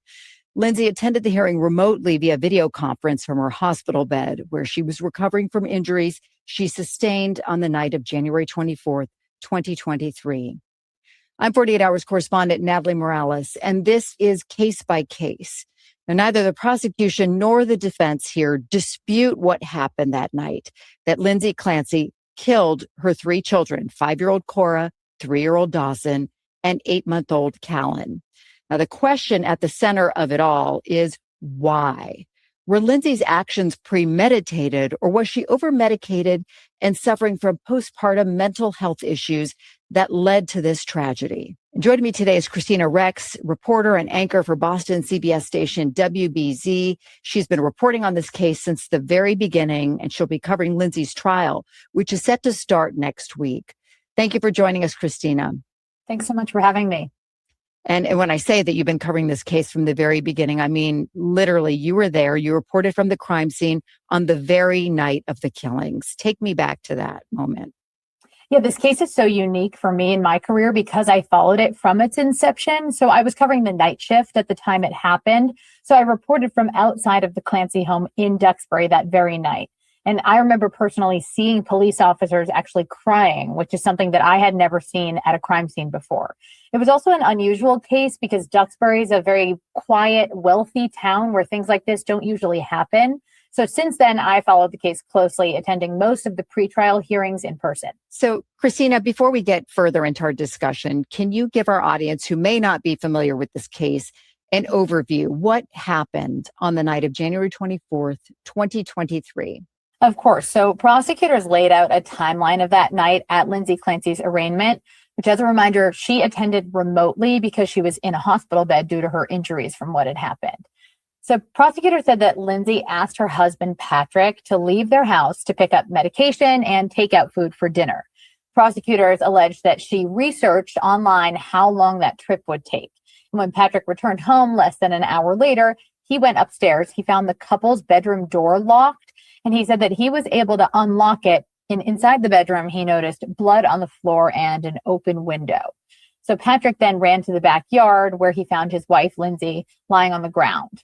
And Lindsay had what appeared to be cuts on her neck and her wrists, but she was still conscious. And at that point, Patrick called 911. Now, according to the prosecution, on that 911 call, you can hear Patrick talking to his wife, right? Yeah, and just as a note, we've never actually heard the 911 call, but it's been described in court motions, and we know that jurors are going to hear it as part of evidence at trial. So prosecutors have said that on the call, Patrick asked his wife what she had done, and that she allegedly replied, "I tried to kill myself and jumped out the window." Now, prosecutors said he can be heard on the 911 call asking, "Where are the kids?" And he later told police that Lindsay replied to him in the basement. So after EMS and first responders arrived and were tending to Lindsay, Patrick went to the basement, and prosecutors said he can be heard still on the 911 call screaming. They described it as in agony and in shock as he discovered his children. So their 5-year-old daughter, Cora, their 3-year-old son, Dawson, they were declared dead that night. And then their 8-month-old son, Callan, he was med-flighted to a Boston hospital, but he died several days later. I mean, just a horrific and emotional 911 call. And the jury is going to be hearing that for the first time. Lindsay Clancy, she was hospitalized. She was placed under police supervision following the killings. Now, according to her defense attorney, as a result of that fall, she is permanently paralyzed from the waist down. So I think when we're reviewing all the facts, what we know of the facts in this case, the first question on everyone's mind is, why would a mother kill her 3 children? And it's not just the first question on everyone's mind, right? It's going to be the question of this trial. And we really can't answer it definitively, but we know that Patrick Clancy, he did file a wrongful death lawsuit in January of this year against some of Lindsay's healthcare providers. And that may give us some insight into Lindsay's mental health struggles leading up to these killings. So I just want to tell you a little bit about that lawsuit. It alleges, quote, prior to the alleged murder, Lindsay sought medical treatment for her anxiety and increasingly poor and deteriorating mental health condition. And that lawsuit goes on to read, quote, ultimately, defendants' negligent treatment of Lindsay, including their complete failure to recognize and address the radical erosion of her mental health, resulted in tragedy, namely allegations that Lindsay took the lives of her children. Oh, just such a horrific case. Again, I mean, I just cannot overstate that. As of now, that civil lawsuit is still ongoing. One of the defendants, though, has responded in a court filing denying allegations that they provided substandard care. Yeah, we also reached out to the other defendants for statements related to this case, and one of them, a regional healthcare system, gave us a statement on behalf of themselves and their employee, who's also named in the lawsuit, noting that they can't comment on specific allegations due to the ongoing litigation here. And we did not hear back from the 4th defendant at the time of this recording. So according to both Patrick and the prosecution, Lindsay actually called Patrick from the hospital about 2 weeks after the killings, and she gave a little more insight into what happened that night. Yeah, according to both Patrick and the prosecution here, she allegedly told him that she heard a voice and had a moment of psychosis. Now, according to the prosecution, she said that she heard a man's voice telling her to kill her kids and herself because, quote, it was her last chance. So Lindsay was charged with the murders of her 3 children in February of 2023. Now, leading up to the trial, both the defense and the prosecution's medical experts have evaluated her mental health. Lindsay's defense attorney has suggested that she was not only suffering from postpartum depression, but also possibly postpartum psychosis. Now, I think most of us, Christina, have heard of postpartum depression. It's a type of depression that can occur after giving birth. Callan is 8 months old at the time. Now, this is fairly common. Apparently, it affects 1 in 7 mothers. We don't hear often, though, about postpartum psychosis. How does that differ from postpartum depression? Well, Natalie, it's very different. So postpartum psychosis is also a mental health condition that can occur soon after giving birth, but it's categorized by the medical community as a mental health emergency that affects a person's sense of reality. It can cause hallucinations, delusions, paranoia, or other behavioral changes. It's rare, estimated to affect about 1 or 2 in 1,000 new mothers, and only a very small percentage of those women go on to die by suicide or commit infanticide. Now, it's also worth noting that it is both preventable and treatable. Medical experts say that those suffering with postpartum psychosis require inpatient psychiatric care. That's where they can be continuously monitored by professionals to ensure that they stay safe. So different then, of course, than postpartum depression. And so we know that at this point, Lindsay had been going to doctors. She had been getting treatment, right? Yeah, she had been getting treatment, and we know that she was on a variety of medications in this case. And as we mentioned, those 2 different diagnoses really are so different. And there should be a lot of regular screenings for postpartum depression. I mean, I can speak from my own personal experience. I had a baby just about 9 months ago now, and every appointment, including in the hospital, at the pediatrician, I was always screened for any postpartum depression symptoms. I was very lucky that I didn't have symptoms. But as a part of my reporting in this case, also a few years ago, I did some interviews with women who had experienced PPP, that's postpartum psychosis. They were all part of this support organization for women who had experienced that. And I distinctly remember at the time one woman telling me that when she used to experience postpartum psychosis, she would have these hallucinations that she had actually stabbed her baby, even though that had never happened and her child was not harmed at all. And fortunately, those women who I spoke to as a part of that story got help and no longer experienced those symptoms. Yeah, something that surprised me about this case was the statement that Patrick made just days after the killings. Now, as we said, Patrick was the one, he discovered his children in the basement. He was with 8-month-old Callan when he was removed from life support. And he now, of course, is grieving the loss of his 3 children and that life that he once knew. But just 4 days after the killings, he posted a statement on a GoFundMe page that had been set up for medical bills and funeral expenses. And he actually asked people to please forgive his wife. I mean, forgive his wife for the unthinkable. Yeah, it was a stunning and really interesting aspect of the case at the time. So Patrick's GoFundMe statement, it was mainly about his children. He said the shock and the pain was relentless and that with the little sleep he got, he dreamed about them on repeat. But he also wrote about Lindsay, and he said she was a loving wife, a loving mother and nurse. He said she loved being a nurse, but he said, quote, nothing matched her intense love for our kids and dedication to being a mother. It was all she ever wanted. And he also asked others to join him in forgiving his wife. So he said their marriage was wonderful and grew stronger even as her condition rapidly worsened leading up to these killings.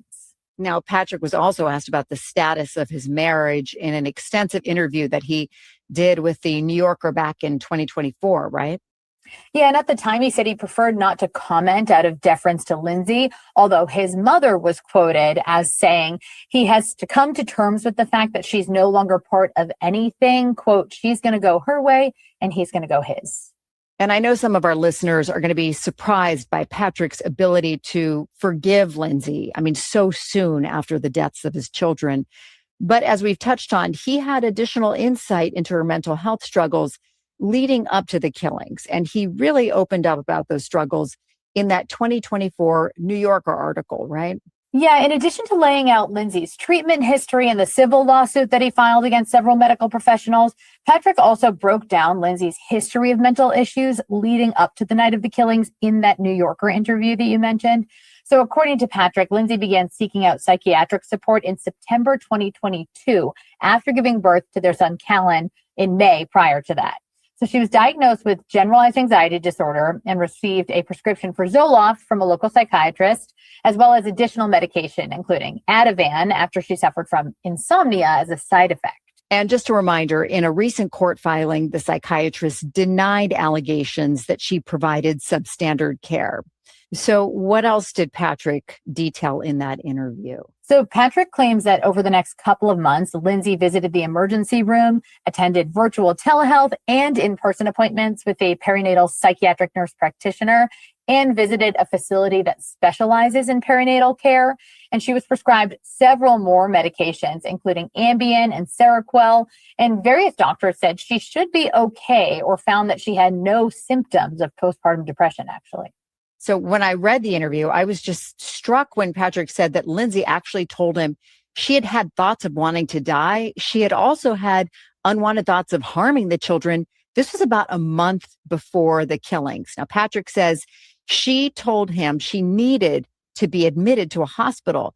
And so she spent 5 days in an inpatient facility before being discharged with a prescription apparently for an antidepressant. Now, according to Patrick, this was her 13th medication in a span of 4 months. I mean, she was being heavily medicated and treated at this point, right? Yeah, and that's part of her defense strategy as well, Natalie. But according to the prosecution, when she left the inpatient hospital, she denied having any more intrusive thoughts at that point. By mid-January, she seemed to be improving and was back under the supervision of that first psychiatrist we talked about. And I also want to mention that Patrick was never told that Lindsay shouldn't be left alone, according to the defense. Now, Lindsay's treatment history is, of course, something that her defense lawyer has really emphasized as well. You're going to be hearing this throughout the trial as it gets underway. But here's a clip of her defense attorney, Kevin Reddington, at her arraignment in February of 2023. Now, our society fails miserably in treating women with postpartum depression or even postpartum psychosis. It's medicate, medicate, medicate. Throw the pills at you and then see how it works. If it doesn't work, increase the dose or decrease the dose. Then end up trying another combination of medications.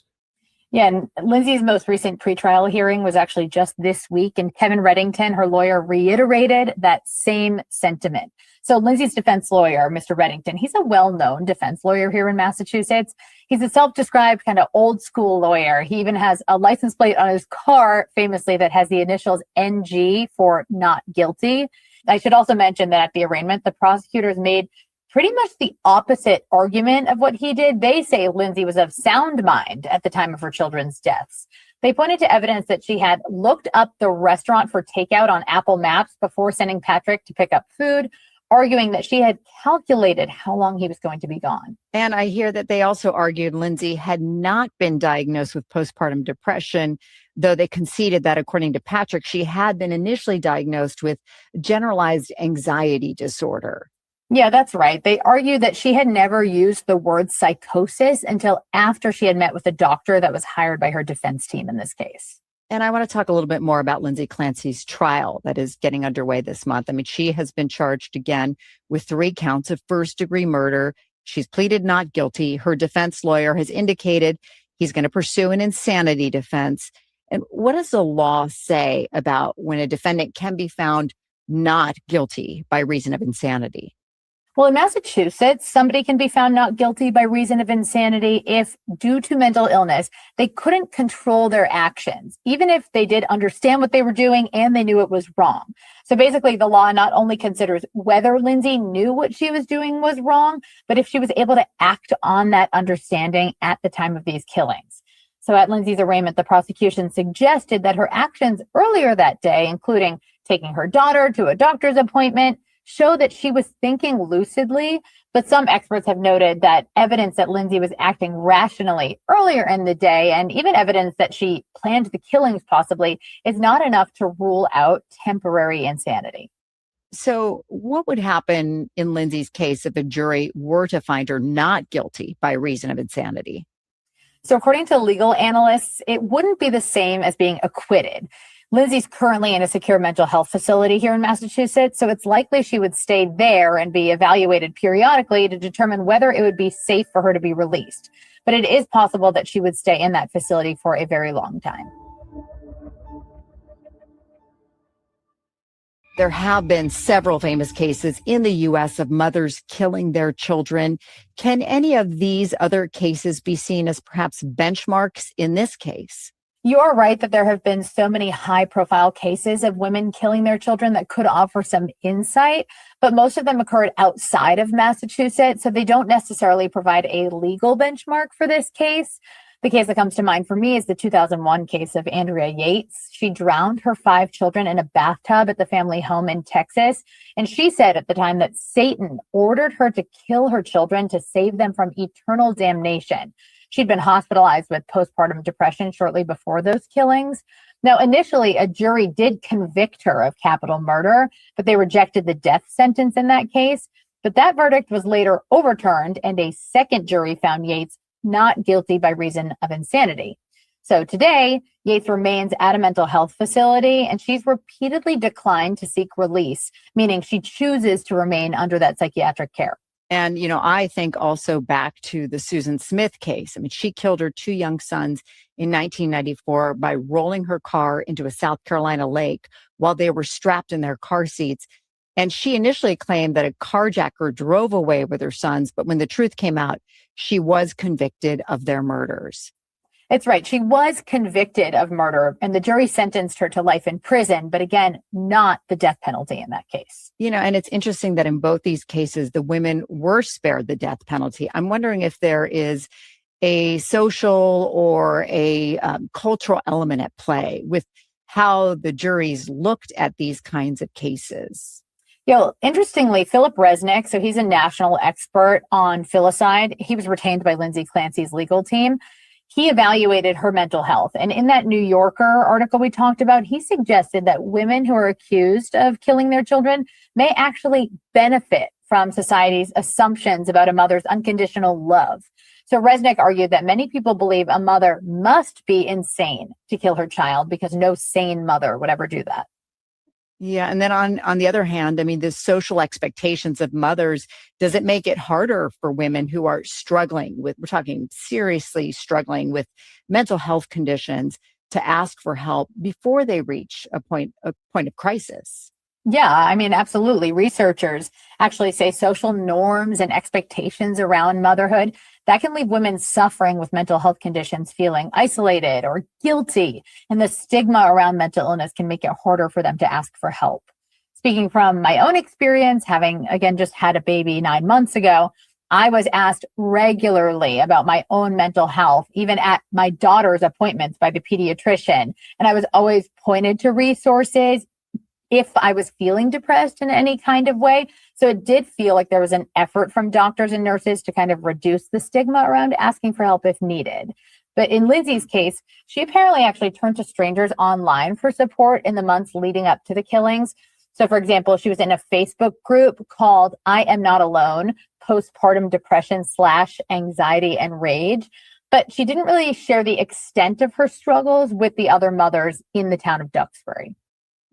I can't imagine also you being a new mother reporting on this case as extensively as you did. I mean, it must be, it must hit so much harder in some ways too. I mean, there's so many hormones and emotions that you're dealing with, and then, covering a case like this. Wow.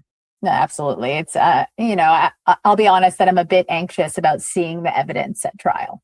Yeah. Going back to the case here, though, in a June 2026 pretrial hearing, prosecutors revealed that Patrick Clancy will testify at his wife's trial. Do you have any insights into what information he might share? Well, it's possible that Patrick will be asked about his conversations with Lindsay, both before and after the killings. We know from that interview he did in the New Yorker that he says he and Lindsay spoke over the phone a few times following the deaths of their children. And he asked her in one of those calls if she had planned to kill their children and if that's why she had actually sent him out to get the takeout food and medicine that night. And according to Patrick, she said, no, it was just like a snap of the fingers. And Patrick also said he asked Lindsay why she looked up how long it would take him to get to the restaurant. And Lindsay told him she'd been concerned about him getting stuck in rush hour traffic. Now, Lindsay's trial is set to start next week. The prosecution has listed 168 names. That includes law enforcement, medical professionals, family members, also, of course, including Patrick. Now, Patrick is also on the defense's witness list with so many witnesses. I mean, do we know how long this trial could last? So there have been estimates. At the pretrial hearing earlier this week, lawyers estimated 6 to 8 weeks for this trial. And just remember, just because a witness is listed, it doesn't mean either the Commonwealth or the defense will actually call them to the stand. They have to send in a list of any potential witnesses. We do know in the case of Patrick, he could be called by the Commonwealth, for example, by prosecutors, and then just cross-examined by the defense. It doesn't mean the defense will then also call him as a witness. And what do we know about the possibility and whether or not Lindsay Clancy will testify in her own defense? She's not on the defense's witness list, but Lindsay has attended her recent pretrial hearings in person. So she does plan to attend the entire trial in person as well. Now, she's paralyzed from the waist down and she's wheelchair bound now because of what happened that night back in 2023. She gets full-time care at a Massachusetts hospital for people with mental and physical illnesses. In the pretrial hearing earlier this week, Lindsay's lawyer said she does intend to be present for the full trial, but it is unusual for a criminal defendant to take the stand. So I would be shocked if she testifies. Yeah. And now, is there anything else we should be looking out for at trial? I think that really Patrick's testimony is going to be what people are looking to see. He's the closest thing to a firsthand witness of what happened that night, with the exception of Lindsay, of course. And the judge also did rule in this case that he's going to allow Patrick's 911 call to be played for the jury after he provides what's called a limiting instruction. So that instruction typically directs jurors to consider that recording only for its evidentiary value and not to be swayed by the emotional impact it might cause. And one other thing is just in the final pretrial hearing this week, the judge denied a motion from the defense Kevin Reddington, the defense attorney, actually wanted to introduce testimony from over a dozen witnesses who have personally experienced postpartum psychosis and postpartum depression, but had no direct connection to this case. Prosecutors challenged that motion, and the judge ruled that just expert testimony on that issue would suffice here. So for the jury, it really all will come down to what they believe was Lindsay Clancy's state of mind at the time that she killed her 3 children. So I imagine there's going to be a lot of medical evaluation, a lot of talk about the differences between postpartum depression, postpartum psychosis, and that's what the jury is going to have to decide here, right, Christina? Exactly. And really whether they believe that Lindsay understood that what she was doing was wrong, or if she had the ability to act on that understanding. And I think, jury selection is always so important in criminal trials and murder trials. But in this case, with just how emotional the evidence is going to be and the fact that it involves the deaths of children, I think jury selection could take a long time for that reason. Yeah, I imagine it would. Christina, Rex, so nice to have you with us. This is just a horrific, tragic case. I can't imagine, being a new mother yourself, having to, report on this case, but we really appreciate what you're doing. And thanks for sharing your thoughts with us today. Of course. Thank you so much for having me. Now, we do want to use this opportunity to say that if you or someone you know may be experiencing a mental health crisis, contact the 988 Suicide and Crisis Lifeline by simply dialing or texting 988. If you are pregnant or have just had a baby, you can dial or text the National Maternal Mental Health Hotline at 1-833-TLC-MAMA. And we will be back next week with another episode of Case by Case. Be sure to rate and review and let us know which cases you are following and which cases you would like us to follow.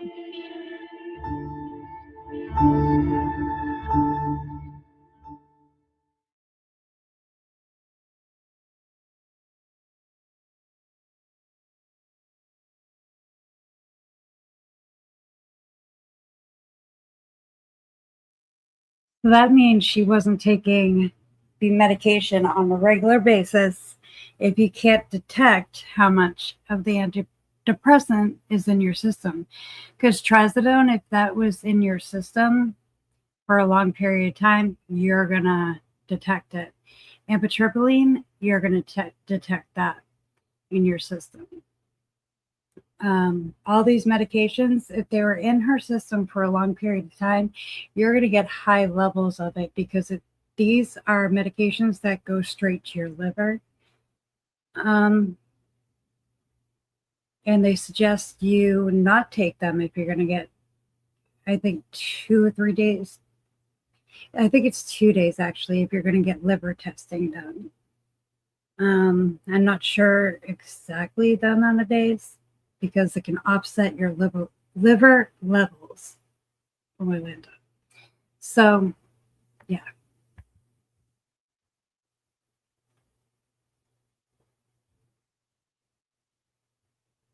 Oops. Of perfection. But police say behind the smiles and family photos, darkness took hold. On a cold January night, investigators say she strangled her children, Cora, Dawson, and baby Callan. All that before attempting to take her own life. Clancy's husband, Patrick, returned home to a scene of unimaginable horror.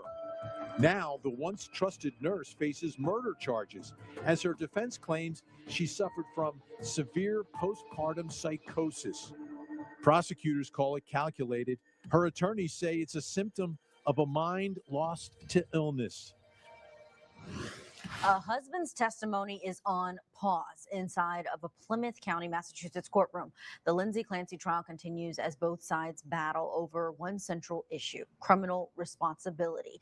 And we are still waiting to hear when her ex-husband and the father of the 3 victims in this case, Patrick Clancy, is going to be returning to the witness stand. His direct examination seems to be over, but we anticipate there is going to be cross-examination coming soon.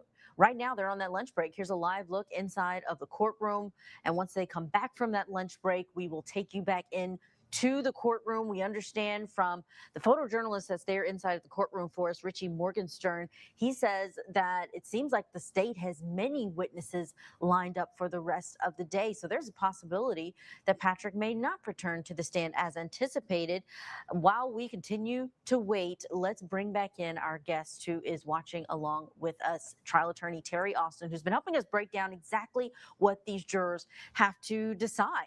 It is a difficult one. It's not, do they believe that she did it?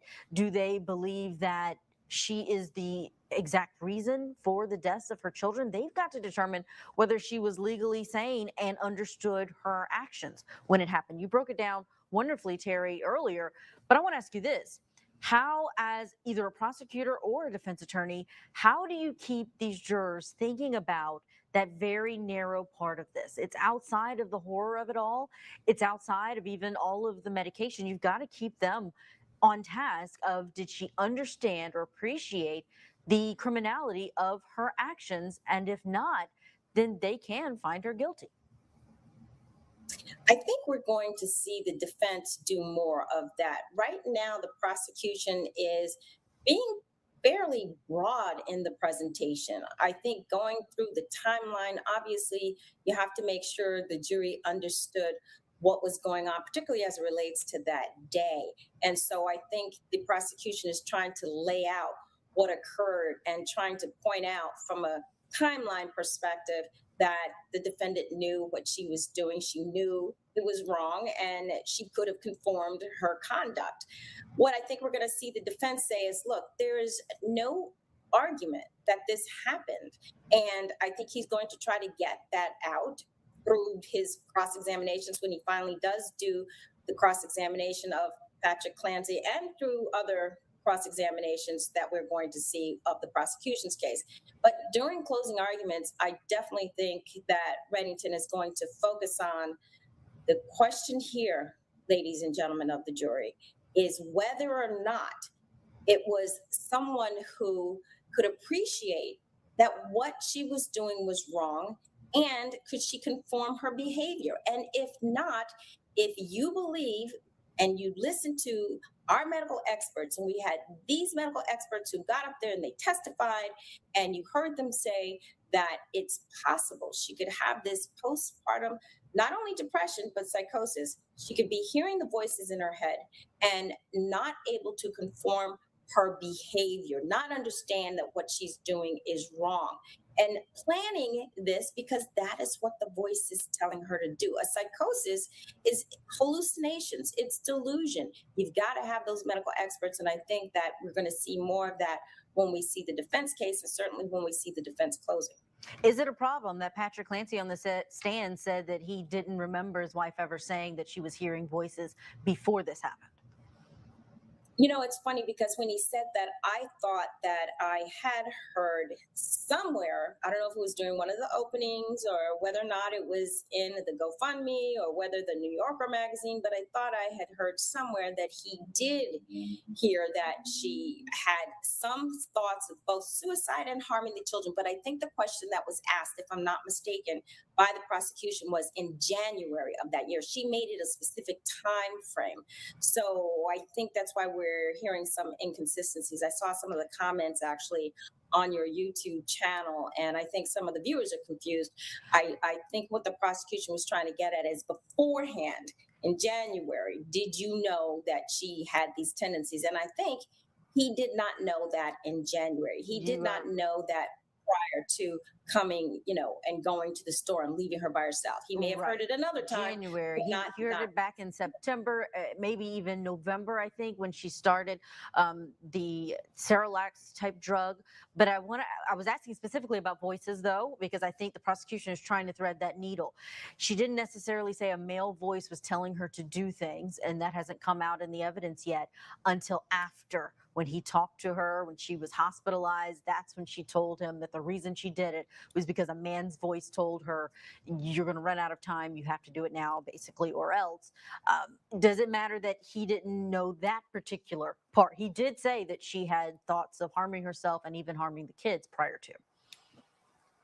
Right. You know, I think that it's a slight weakness in the defense case that he didn't know more. I mean, if you think about the whole timeline back September, January, right before it happened, the more he knows, the better it looks for the defense because it means that Lindsay is sharing things with him. It means that she's not hiding anything. It means that they're together trying to make sure that nothing untoward happens to either Lindsay or those children. So, you know, I think there's going to be some forgiveness here that he doesn't remember exact times of when she said what she said. And I don't think that's a big point that is going to be held against the defense, but it is a weakness in their case. Look, they don't have the burden of proof here. Obviously, prosecution has the burden of proof here. But I don't think that they're going to be able to show that she was criminally responsible for this case. I mean, it's a shifting burden here. It starts out with obviously you're saying, and then, you know, you have to show from a defense perspective that you have some mental illness, but then it's back on the prosecution from a burden standpoint to show that she was criminally responsible. I don't think they have enough here. And I think the little holes they have, one being that he's not sure of the timing of when she told him what exactly about the medication or her psychosis or her illness. I don't think that's a big enough problem that it will hurt the defense. Yeah, Massachusetts, the prosecution has that burden to show that she is not insane or that she didn't appreciate the criminality versus the defense, which is that way in some jurisdictions. Terry, before we have to go, can you react to what we heard from Richie Morgenstern when he talked about what it was like inside of that courtroom for the 911 call? You know, I saw the photos of her, obviously, her crying, holding both the hands. It's got to be really difficult for that jury to not only hear and see and listen to that 911 call, but to watch her. I mean, this is not a malingerer. This is not someone who's faking. Frankly, I think she should be on suicide watch 24/7. So hearing the 911 call was difficult for those jurors and difficult for our photographer and anyone who heard it, but it was devastating for her. She regrets this till the day she dies, I'm telling you. And, you know, I think that that's going to, I mean, obviously you hear the judge talk about charging the jury and instructing them, don't let sympathy, just look at the facts, just look at the law. But I do think it's going to affect that jury that she is being so genuine in the 911 call. It is certainly a difficult day for everyone involved. Terry Austin, thank you for helping us understand things a lot more. Hey, We've got to get to Eagle, our thank break. you so When much. we come back, more coverage of the Lindsay Clancy trial. Coming.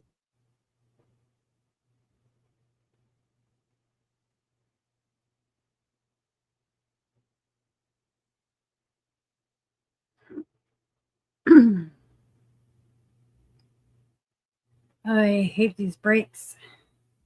Thank you so much for hitting the like button. All right, I'm going to see if there's any more recaps. Let's see.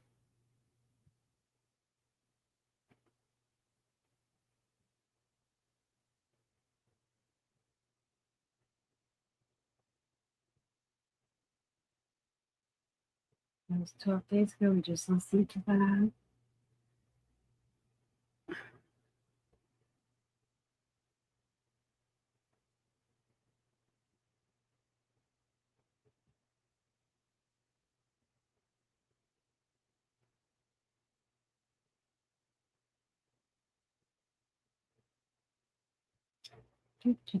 Let's see. What's this? No, that's the whole hearing.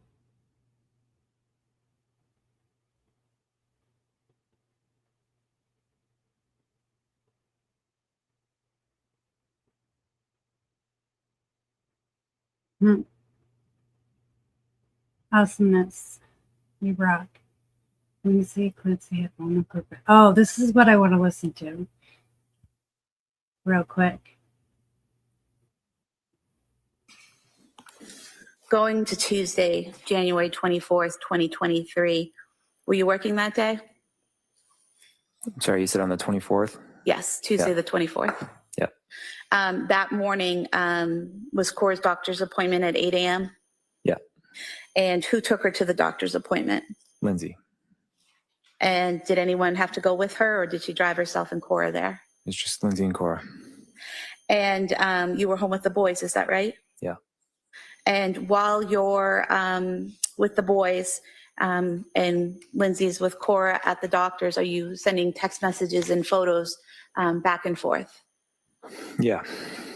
And why did you send a photo of Dawson to Lindsay that morning? Because he dressed himself completely for the first time. And he was excited about that? Yeah. And did she respond back with a photo of Cora? Yeah.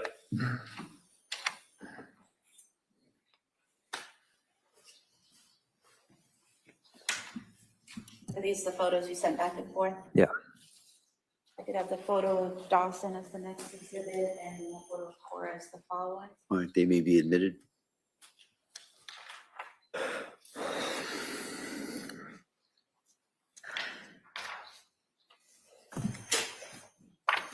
Is it 21 and 22 somewhere?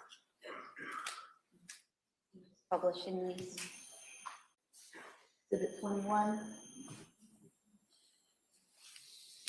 and exhibit 22.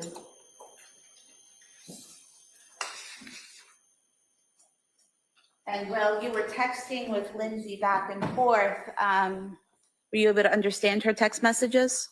Yeah. Did she seem to understand yours in response? Yes. Did she return home? Yes. And do you recall around what time she got home that morning? 8:30. And once she got home, what did you do? I think I got ready for work. And while you were downstairs working in your office, do you know what Lindsay and the kids were doing? They built a snowman and they did some art projects. And how did you know this was happening? She texted me a picture. So Lindsay was continuing to text you and send you photographs throughout that day? Yeah, and I went up to say hi at one point. Okay.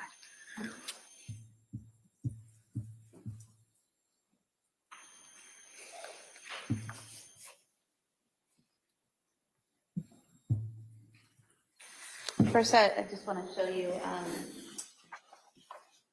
the text messages back and forth. The text being on the right-hand side. If you want to look through there and just see if you recognize the messages going back and forth between you and Lindsay that morning. That day. Right. This is it says activity sensor. Excuse me? I think this is something else. So starting at 7 a.m. on the 24th, and we go to 8:17 a.m. This is the photo you sent of Dawson, and then the replies going to 8:18 a.m. Is this the reply from Lindsay? And then throughout the day, just messages back and forth up to the point.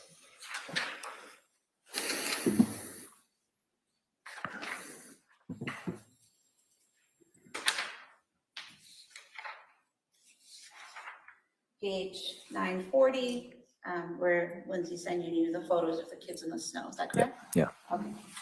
We could have the text messages marked as the next exhibit. All right, it may be admitted. Exhibit 23.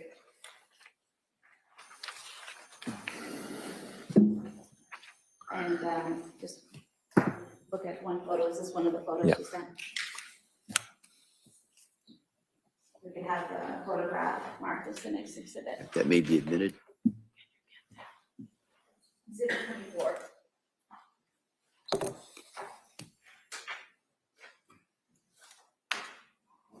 How often do you think or do you remember going upstairs that day to interact with Lindsay and the kids? Once or twice. It was a busier day than usual. And when you did come up to interact with them, how was Lindsay's mood? She seemed happy. Happy? And how could you tell that? What was she doing? She was playing with the kids, and she seemed in a good mood. At any point during that day when you came up or while she's texting you, did she tell you she was having suicidal thoughts? No. Did she tell you she was having thoughts of harming the kids? No. Did she ask for help or anything that caused concern? No, she's having one of her best days. One of her best days?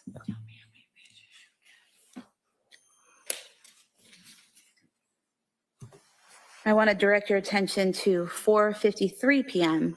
that day. Did you receive a text from Lindsay about dinner? Yeah. And do you recall what it said? Something along the lines of, do you want to get takeout? I haven't planned anything.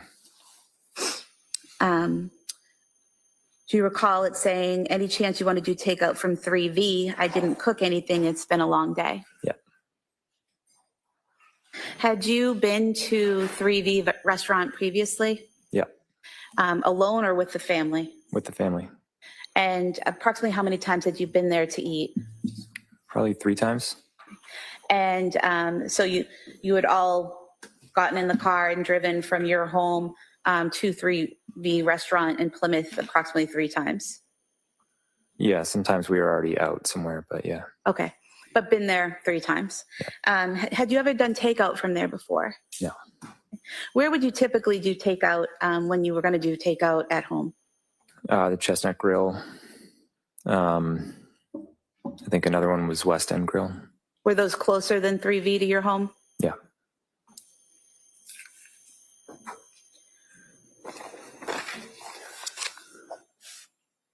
So Lindsay suggested 3V and you agreed, is that correct? Yeah. Okay. Did she send you another text at 4:56 p.m. asking you to take a look at the menu? Yeah. And did you send a text at 5:06 p.m. About Callan?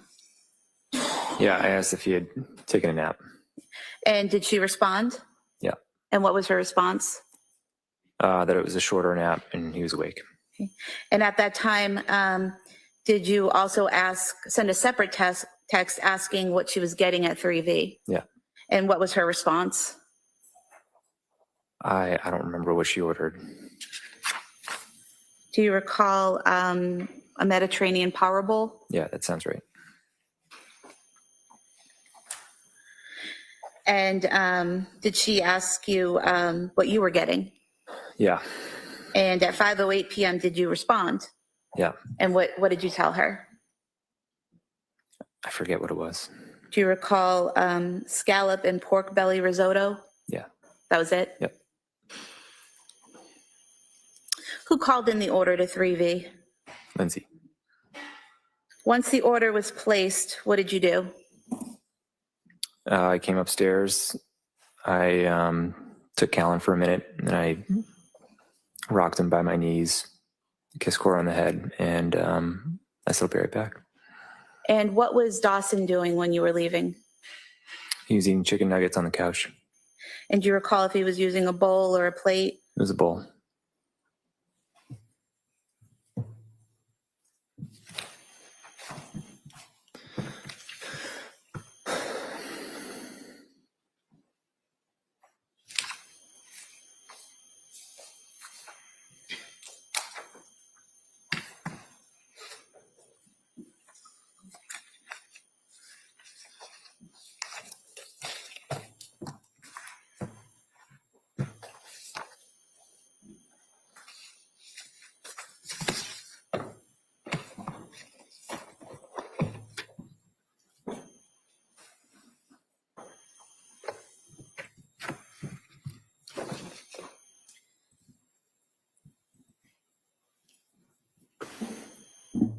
Do you remember what the defendant's, well, first of all, where was the defendant seated when you left the house, or was she seated?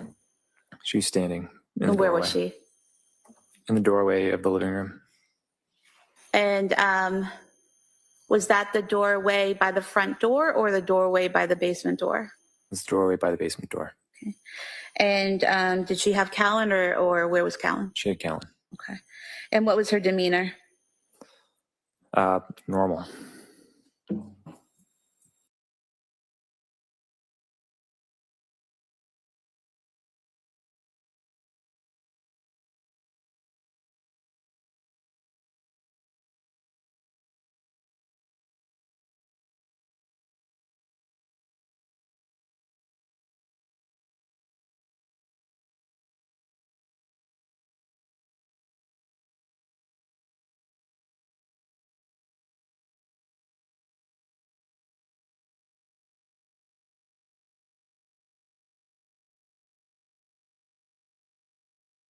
Lindsay Clancy know what she was doing when she killed her children? We are watching her trial play out. Here's a live look inside of the courtroom. The jury remains on their lunch break and testimony is going to start up again soon. We don't know who's going to be on the stand next. Now, before the break, though, emotions boiled over as the 911 call was played for the jurors, but not the public.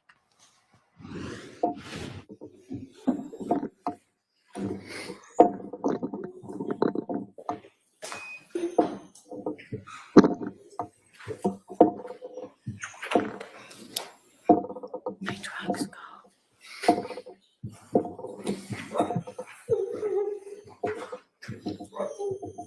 Jurors are exit to the courtroom. Court's in session. Please be seated. We'll be in recess at this time. Thank you. Court, all rise.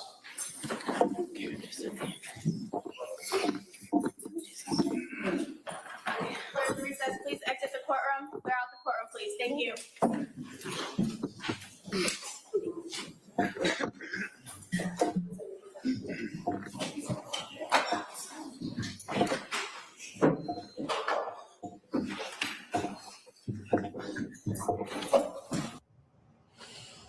That was the moment after the 911 call was played. Lindsay Clancy's reaction to it, we understand from people who were inside of that courtroom that she was sobbing throughout the playing of that 911 call. You even notice there, she has attendants who are with her because she is still in a hospital. That's where she is housed after she comes back to the courtroom and leaves the courtroom for the day. She has two attendants, two nurses who are there to basically check on her, to make sure that she's okay during this trial. The prosecution says that this former labor and delivery nurse, that was her job, that she was rational and that she was methodical, but her attorneys say no. She was in the midst of a severe mental health crisis when little Cora, Dawson, and Callan died. Earlier today, Patrick Clancy was on the stand, and he detailed for these jurors what he discovered that day. The prosecutor had him to go through each and every room of his house that he went to, what he noticed first on his wife, then when he noticed his son, his next son, and his daughter. And he kept his composure throughout much of that testimony. And as was agreed to by these parties, he left so that he did not have to hear that 911 call, see the clothes that his children were wearing that day, or the exercise bands that were used in the death. We are continuing to wait for court to start up again. So let's bring in our panel of guests to talk about where we are in this case and whether or not the prosecution is going to be successful, especially in a claim that there was some malingering or faking by the defendant. Joining me now to discuss, criminal defense attorney Joanna Nieves is with us, and former deputy public defender in LA County, Philip Dubé, here as well. It is great to see you both. It is a difficult day for these jurors. Philip Dubé, I'll start with you. What stands out to you the most about today versus the first day, which was difficult as well for them, where they had to listen to the beginning from Patrick Clancy? First of all, it's such a pleasure to be on with Joanna. She has great legal acumen. Honestly, she's terrific. Okay, morning, afternoon, wherever you are. I'll tell you what stands out to me. This poor jury has to sit through some pretty tedious, monotonous, in my opinion, irrelevant testimony about someone's demeanor in a drugstore. You know, and by the way, I thought it was a missed opportunity not to cross-examine those clerks and the store manager. The reason why is I think they could have made hay out of their lack of training. I don't want to disparage or downgrade the duties and obligations and job description of people who work in a CVS pharmacy. But make no mistake about it, they are not trained in recognizing psychosis, hallucinations, delusional disorder. They're there just to ring up sales and reconcile the books at the end of the day and make sure the shelves are stocked. So I would have said something like, for example, you didn't get any training, for example, in nursing school, in medical school to take this job. You're not familiar with the outward symptoms of certain disorders. And certainly not everybody coming into the drugstore is exhibiting symptoms. So for example, did you ever have anybody in line vomiting that needed medication? So if you haven't seen that kind of stuff, you don't know how to recognize forms of psychosis and delusional disorder. And then the jury's going to be looking at the prosecutor, asking themselves, why did they even call these people to the stand? Because in the end, it will make it look like they're simply incompetent to recognize the symptoms of the mentally ill. So that's how I would have played it. So I think the prosecution's case fell short with those witnesses. Yeah, the restaurant hostess said she didn't hear anything out of the ordinary from Lindsay Clancy when she put in the order. Joanna Nieves, this is a situation where the judge has told these jurors that you need to set aside your emotions, even though this is indeed emotional. You need to be able to look at the facts. This was before the children's pajamas, the clothes that they were wearing that day, were shown to the jury. Is it even possible for them to set aside a day like today, which is rife with emotion? I don't think it's possible, Julia. I mean, that's what this case is all about, and that's what the prosecution is hinging their whole case on, the emotion and the atrocity of it all, just that impact of the death and loss of these 3 young children. And they're really depending on how it affects the jury in order to kind of lay the foundation of their case. We're not in that courtroom, and just as bystanders hearing and seeing the reactions, I know I'm having an emotional reaction to it all. I don't know how you're able to keep it together, seeing every little bit of this. And so I think that it's not a real possibility to just remove emotion altogether. And another thing, I wanted to mention was with these witnesses that they called, Patrick did not observe what was going on because, like Philip was mentioning, he's not qualified to do so. Even though he's there day in and day out, these witnesses testified that, no, there was nothing abnormal about the call. And similarly, he likely saw nothing abnormal about her behavior that day. And he's taking a lot of heat for not doing more. And I just wanted to point out that the lack of noticing this is not uncommon, whether you're working in a store, a restaurant, or picking up food at the request of your wife. Oh, yeah, absolutely. I want to shift gears to another topic that I hear coming up. It's kind of threaded through the prosecution's case so far, and I'm wondering if I'm going to hear it more, and I'm happy to get you all's opinion on whether or not you think this is the route that they are taking. And that has to do with whether or not they think that, or they're going to tell this jury that Lindsay Clancy was faking symptoms or even faking her own, the taking of her life, the attempt to take her own life. We heard through the testimony of Patrick Clancy today that she had these cuts on her neck and on her wrist. And the prosecution spent time asking him questions, which you could feel that he did not want to be answering a lot of these questions. But they wanted to know whether or not he saw any blood coming from the cut on her neck. And he said, it could have been, I can't even remember. And they kept asking, did you have to put pressure on it? Didn't the 911 operator say if there's a cut on her neck, put pressure on it? You didn't do that. You didn't feel it was necessary. Where are they going with this, Philip, when they suggest that those cuts, it sounds like that's what they are suggesting to this jury, that they were superficial in nature. Do you think that's what they are suggesting, first of all? Oh, of course, because they're not deadly wounds. I mean, if they were deep enough and she had completely exsanguinated, that would make sense. But the fact that they're so superficial, it doesn't really show an intent to end one's life. But the real question then is, what purpose would it serve other than attention getting? It's almost like a form of factitious disorder, sort of like the converse of Munchausen by syndrome. Munchausen by proxy syndrome, where you're inflicting injury on others for adulation and getting people help.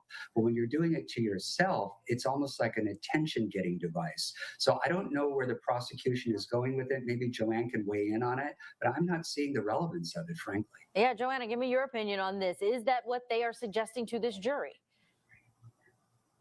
I definitely think it's what they're suggesting, but it's a big ask to get the jury to believe that she saw, 1, 2, 3, 4, 5 different providers. She was actually prescribed medication. She was seeking out treatment. She did an outpatient type program, and that, she was confiding in her husband. And all of this was, for this long con of setting up this fake suicide just so she could kill her kids and get away with it. I think it's just a big ask to digest that kind of theory. We've got a clip from the prosecution's opening statement where they really give 2 reasons as to why she jumped out of the window. Let's listen to that and then talk about it.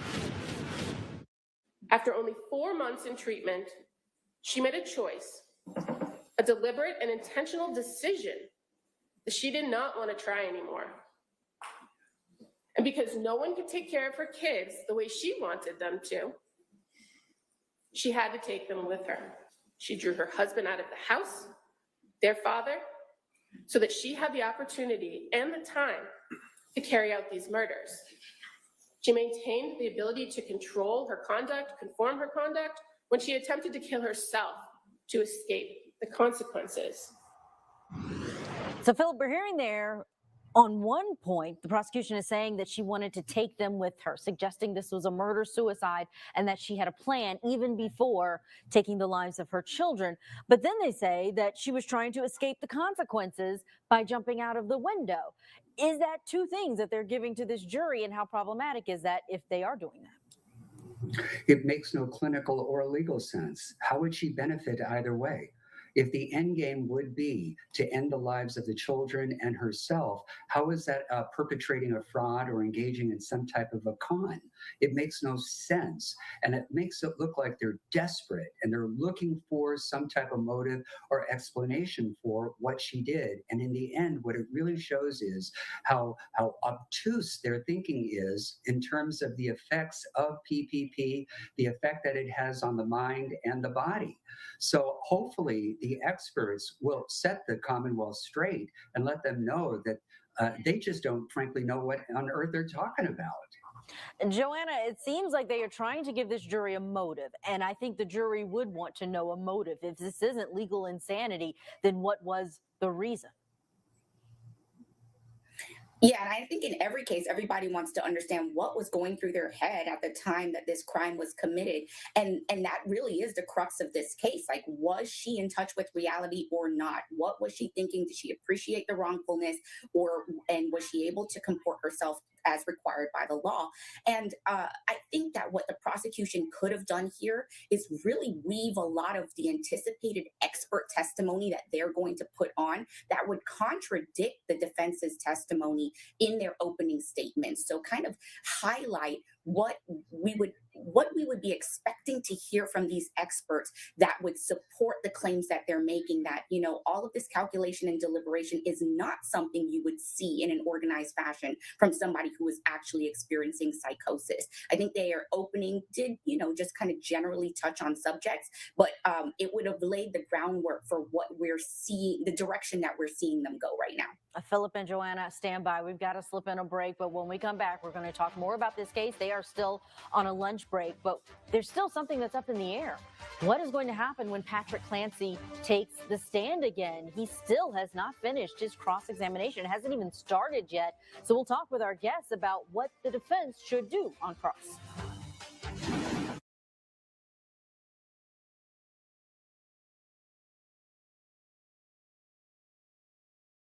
Oh my Linda. We still have a half hour, guys. Half hour.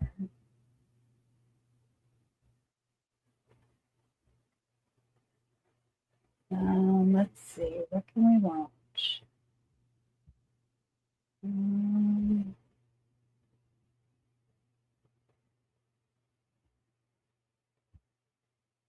We can watch.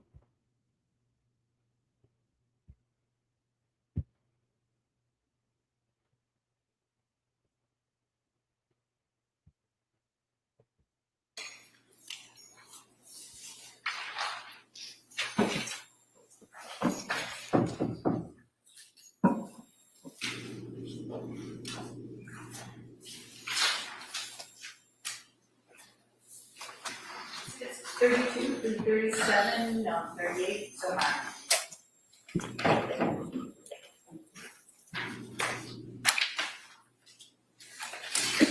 Sir, showing you what's been marked as Exhibit 32. Is this the front of your house with the main door? Yes. And then showing you what's been marked as Exhibit 33. Where is this in relation to that main front door? It's to the right. And here, where the light is that a secondary entrance at the front of the house? Yes. And for the record, that's to the left of the garage. Yeah. Showing you Exhibit 34. Can you tell us what portion of the house this is? It's to the left of the front door. So if I'm facing the front door, it's to the left, there's a fence there, is that correct? And exhibit 35, is that more of that same fence on the left? Yes. And then showing you exhibit 36, is this looking at your backyard from that left side area where the fence is? Yeah. And then exhibit 37, can you tell us what we're seeing here? This is the back of the house and the window where Lindsay jumped out. And exhibit 38, is that a more direct view of that back of the house? Yeah. And so the window you referenced about Lindsay, is it this upper right top window? Yeah. And what is behind that window? Our bedroom. And the window to the left there in the middle, what room is that window in? That's the upstairs bathroom. And then the top window on the far left, what room is that for? That was Dawson's bedroom. Dawson's, okay. And then directly below the top right window, so the bottom far right window, what room is that window for? The living room. And then again, the middle window on the bottom level. Downstairs bathroom. And then that window on the far left there, is that the kitchen? Yeah. And on the far left of the photo where the sliding glass doors are, where does that lead into? There's like a room off of the kitchen where there's a kitchen table.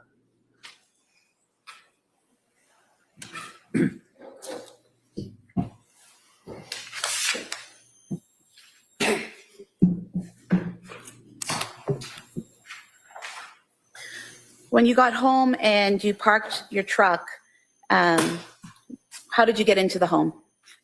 I went in through that side door. The door that was to the left of the garage? Yeah. And what did you do once you got inside the home? I started taking my boots off. And did you have some bags with you from CVS and 3V? Yeah. Where did you place those? On the kitchen island. Show you a couple photos of that area where you came in. Just tell us if it accurately represents how they looked, that area looked on January 24th, please. Yeah, that's accurate. You could have these two photos marked as the next two exhibits, please. They may be minute.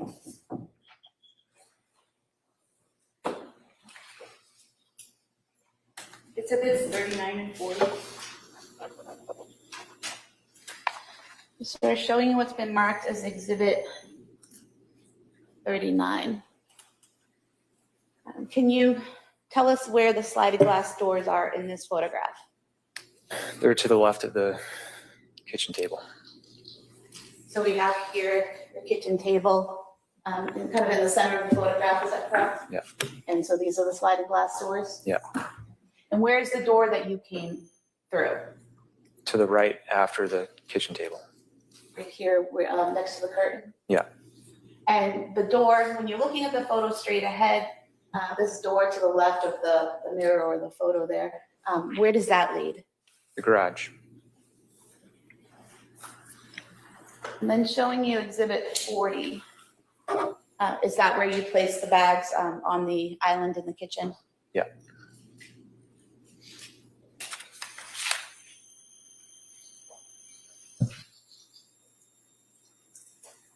When you came into the house and you were taking off your boots and putting things down, was there anything you noticed?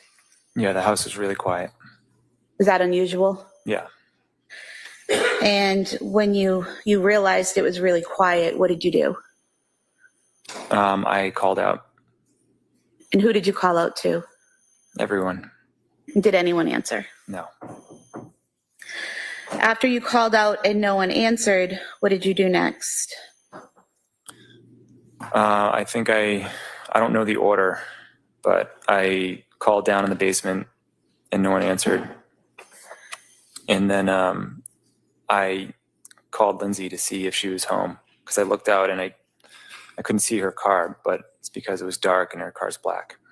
Okay, so when you say you called down to the basement, when you approached the basement door, do you remember if it was open or shut? It was shut. So did you open it and yell down? Yeah, And there was no response? correct. And showing you a photo here, is that a fair and accurate depiction of the stairway down to the basement level? Yeah. We could have this marked as the next exhibit, please. That may be admitted. Exhibit 41. Do you recall when you opened the door to yell down whether the light was on or off? Yeah, it was on, but Lindsay always left the light on. And you said you called Lindsay. Was that a phone call? Yeah. And was that at approximately 6:09 p.m.? Yeah. And did she answer? No.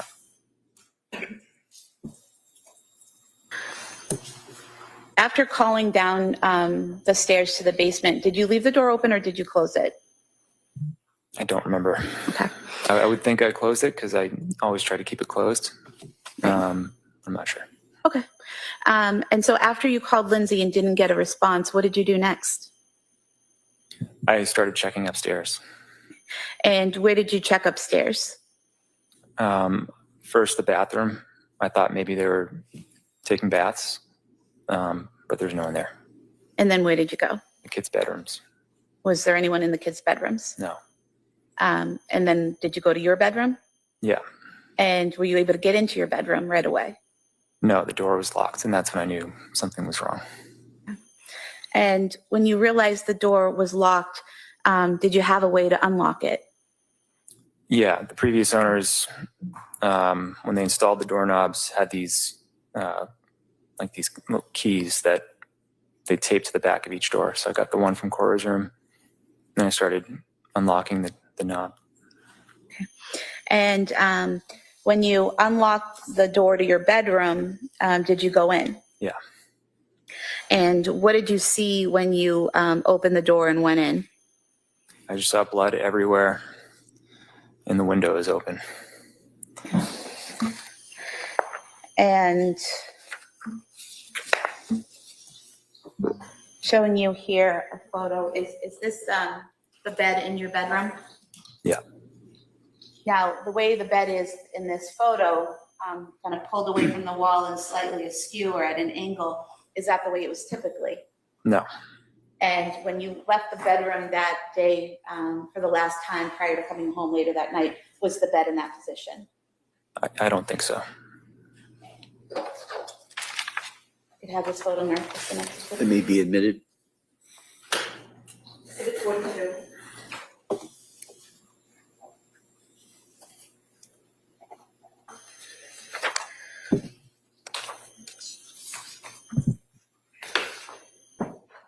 And you said you saw the window, is that correct? Yeah. Was it open?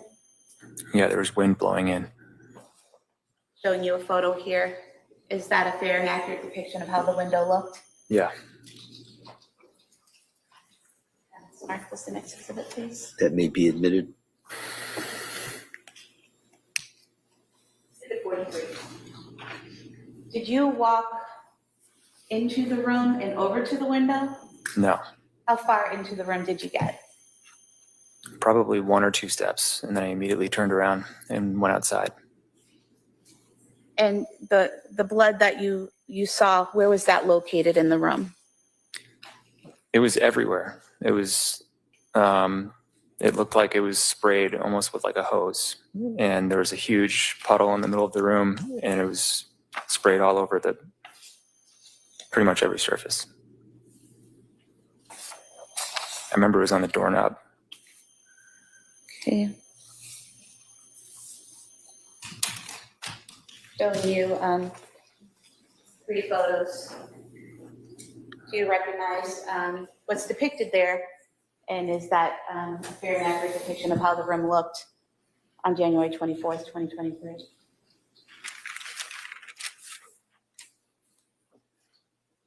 Yeah.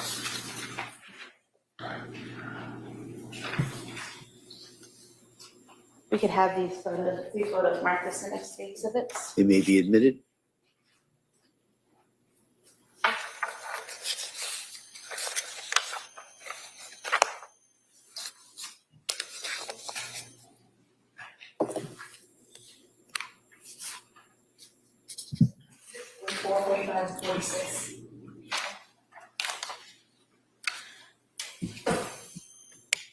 So they're showing you what's been marked exhibit 44. Is this the entrance to the room, looking into the room? Yeah. And then exhibit 45, is this mirror to the right of that bureau we were just looking at? Yep. And this area right here, is this the blood you were referring to? Yeah, that's some of the blood. And then in exhibit 46, is that getting closer to the window? Yeah. And is that more of the blood that you were talking about? Yeah.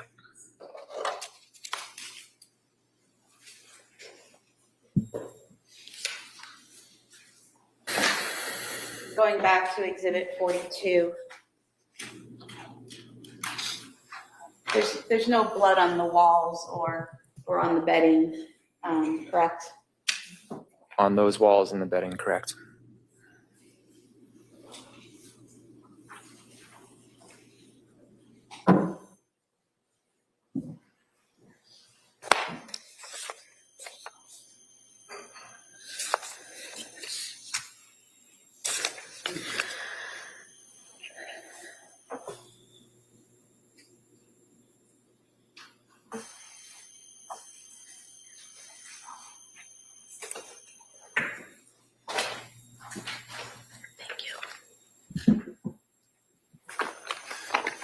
Sir, were you aware that the defendant's phone was found on the bed in the bedroom that night?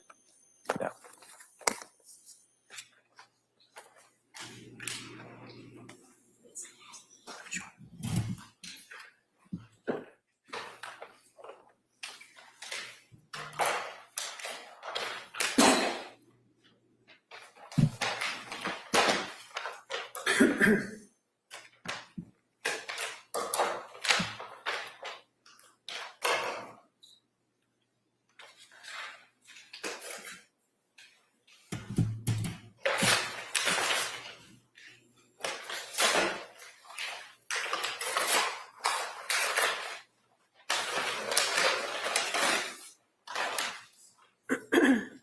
They're showing you this phone with this light brown case. Do you recognize this? Yes. Whose phone is it?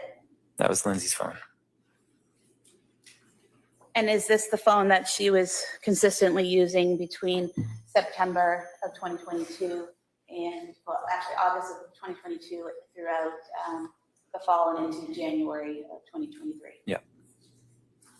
You could have this marked as the next exhibit, please. That may be admitted.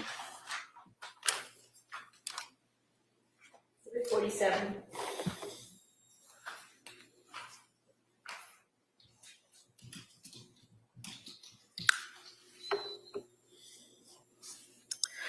Sir, after making those observations in the bedroom, what did you do next? I ran downstairs and went outside. And do you recall whether you went out the front door or the back door? I went out the back door. So that would be the sliders, is that right? Yeah. And where did you go from there? I just looked around in the backyard below that window and I saw Lindsay. And where did you see her? She was face up in the backyard. And where in the backyard was she? At the bottom of the window. And so,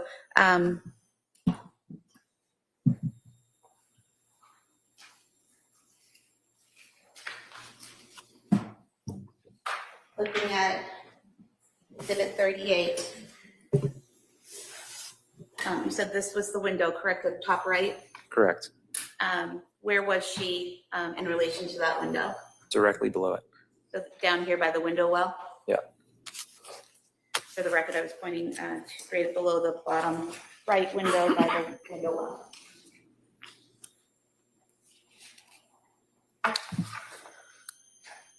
show you a photo of that window you were referring to. Is this the exterior view of that window to your bedroom that night? Yeah. We could have this one close enough to put it, please. That may be admitted. Exhibit 48.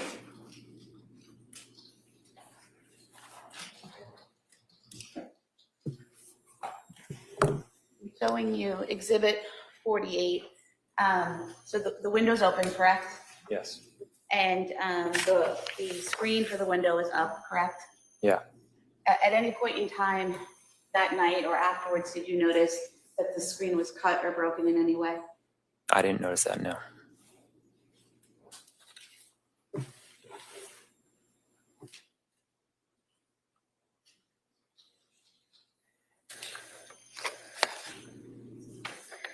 And when you saw Lindsay on the ground there under the window, which direction was her body facing? Her head was closer to the house. Her feet were away from the house. Okay. And did you go to her? Yeah. And did you observe any injuries? Yes. And what did you see?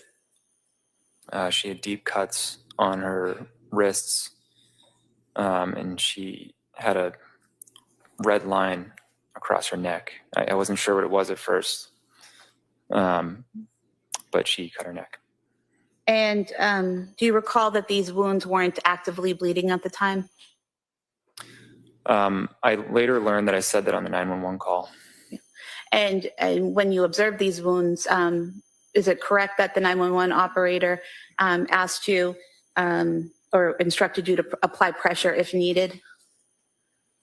I don't recall the whole call, but I believe that's probably true. Okay. And you didn't at the time feel the need to apply pressure to any of those wounds, correct? Correct.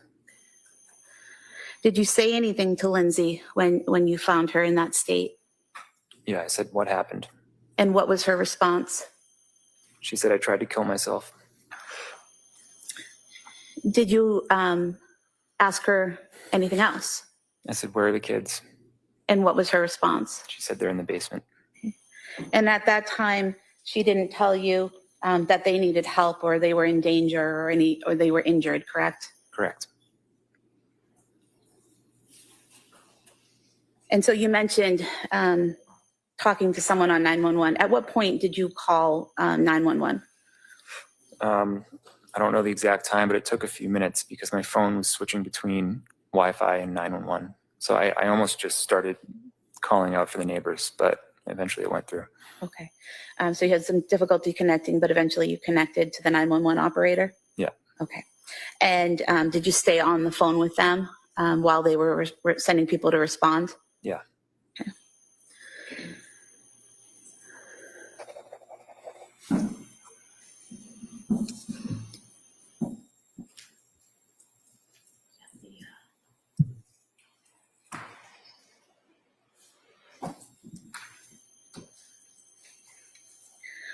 While you're on the phone with 911, are they asking you questions and you're responding with information about her condition?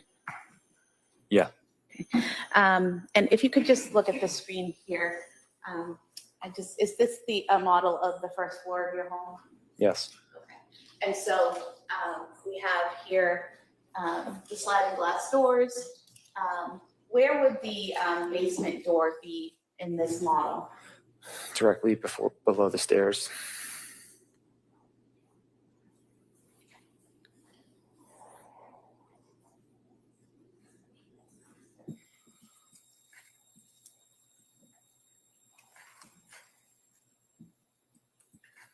So now that it's flipped around, is this the door to the basement right here? Yeah. And for the record, that's the door across from the downstairs bathroom? Yeah. And then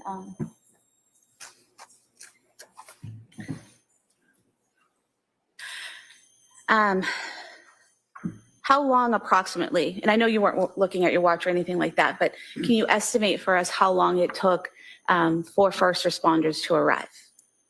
4 or 5 minutes. Okay. And during that time, are you continuing to try to talk to Lindsay? Yeah. Is she responding? She was in and out of consciousness. Okay.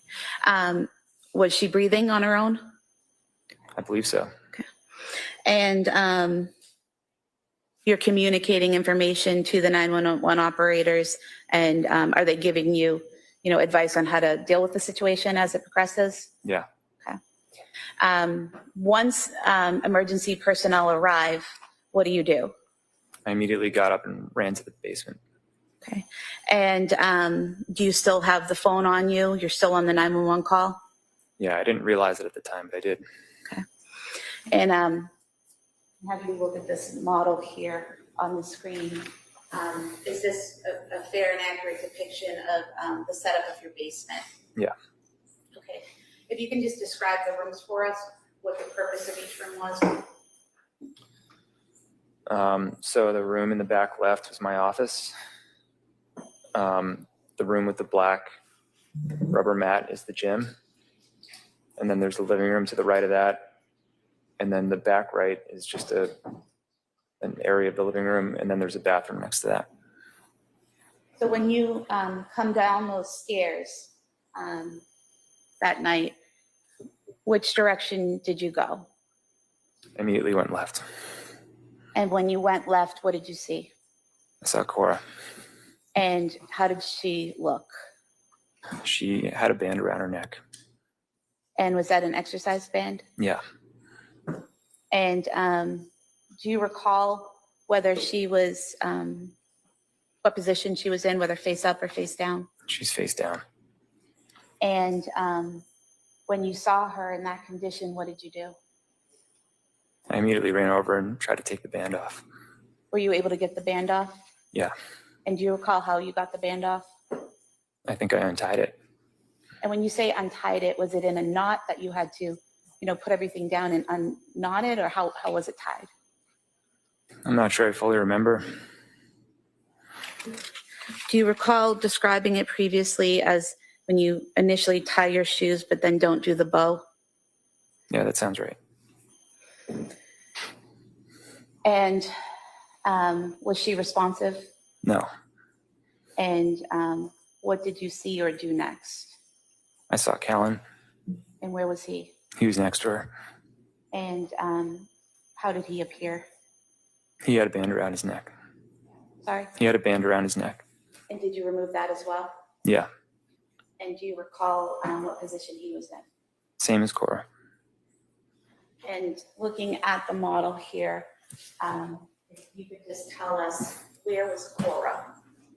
The left of the couch. So would that be this area here that I'm pointing to in between the bureau and the couch? Yeah. And where was Callan? To her left. So would that be more over here towards the chair and the bureau? Yeah.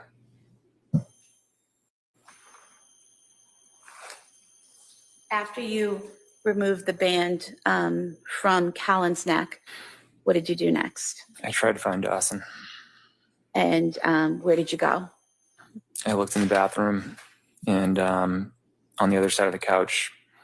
And then I went to the other side of the basement and he was in my office. And when you saw Dawson, what condition was he in? I knew he was gone. And did he also have a band around his neck? Yeah. And did you remove that band? Yeah. And looking at the office here, where was he located within the office? Just to the left of the door when you went in. Just in this area here, right inside the door? Yeah.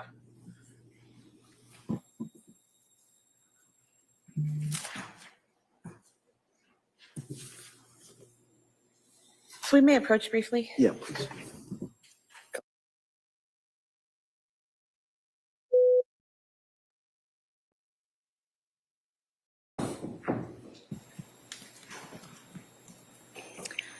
Now, after finding Dawson and taking off the band, what happened next? I think I was back and forth. I think I went to try to help Cora. Did you try to give her CPR? Yeah. At some point in time, do the first responders make their way down to the basement? Yeah. And do they take over care of the children? Yeah. Where do you go?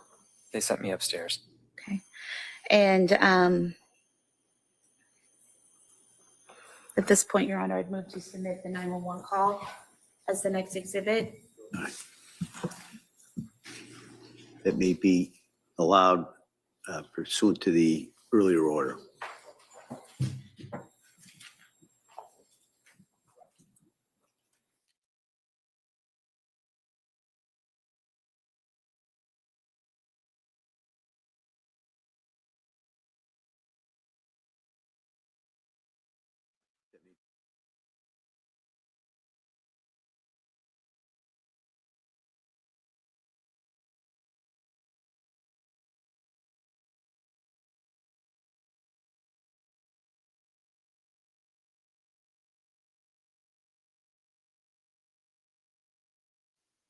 Cora, Dawson, and Callan removed from the home and taken to a hospital.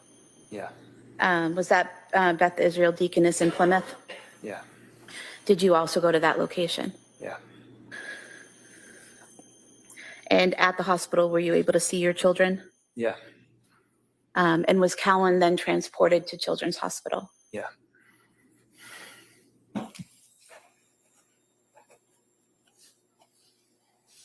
Did anyone ever tell you not to leave your kids alone with Lindsay? No. In January of 2023, did Lindsay ever tell you that she wanted to harm your children? No. Did she ever tell you she was going to kill your children? No. Did you receive, a few days after this happened, did you receive a phone call from the defendant while she was at Brigham and Women's Hospital? I think it was like a week or so after, yeah. And what did the defendant say at that time about what had happened with the children? She didn't talk about our kids. She talked about what she went through. And what did she say about what she went through? She said she heard a man's voice telling her that if she didn't do it now, she would lose her chance or something like that. And did she also tell you that she had had a moment of psychosis? I don't recall.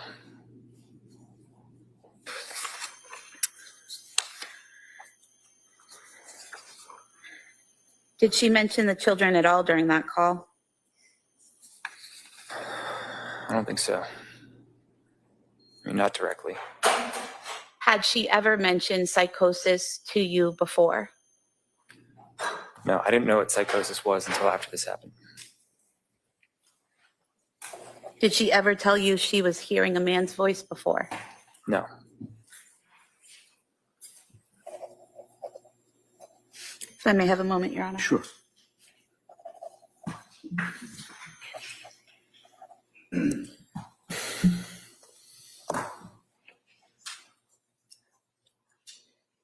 I have no further questions for this witness. All right. I just have exhibits All after. right. Counsel, can I see just briefly, sidebar?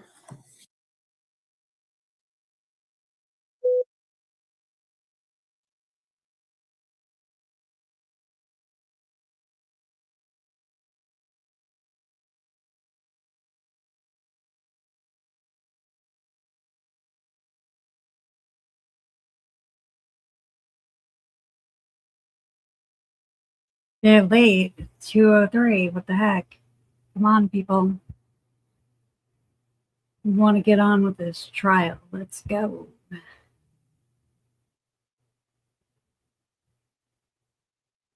They had enough time. They had 2 hours. 2 hours.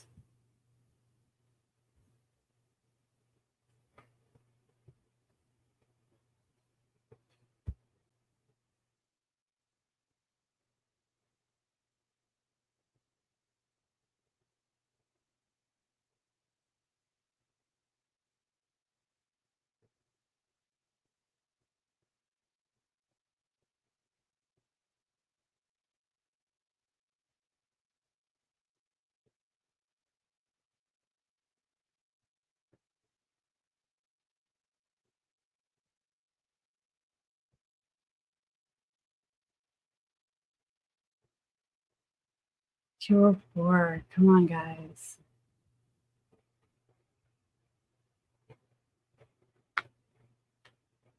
I want to do my dishes.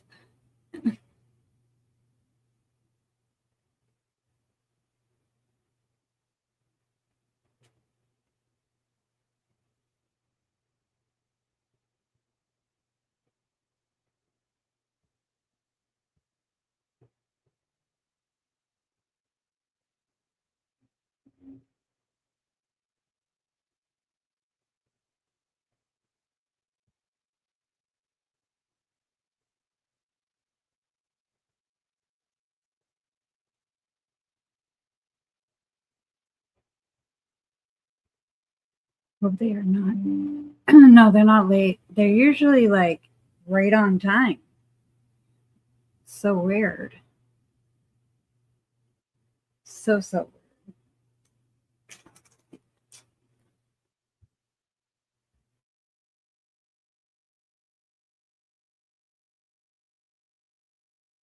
But this judge last time, the first day of trial, he abruptly ended at like 2:30. I think Stormy was here.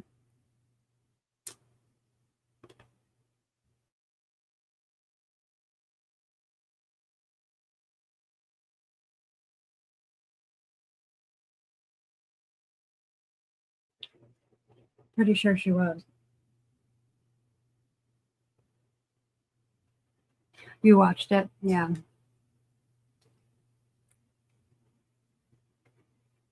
It's sort of strange.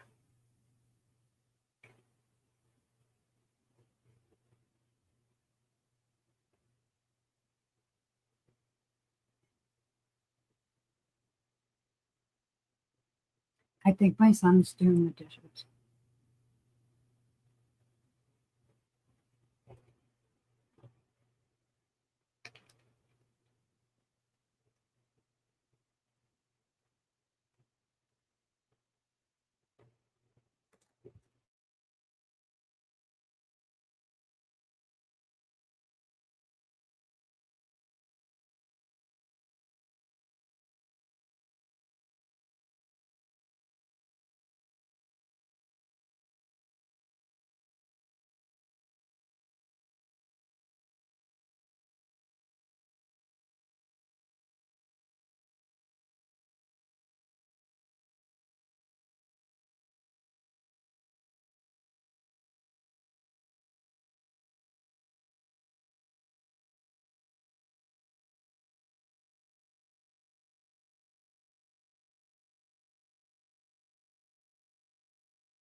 Come on, Judge, let's go.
This is about the medication.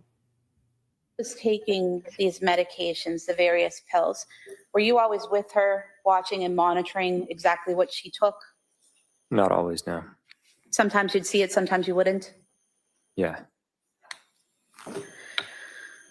Directing your attention to February 6th, 2023, did you go to the district attorney's office and, or have your attorney go there and provide a bag of prescription medication that had belonged to Lindsay?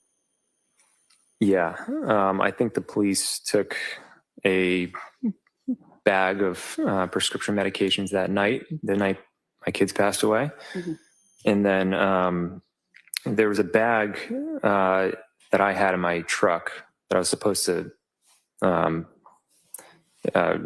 nurse practitioner Charlotta said you can bring them to like a police station. They get rid of them for you. But I never got around to it. And where had you stored those in your truck?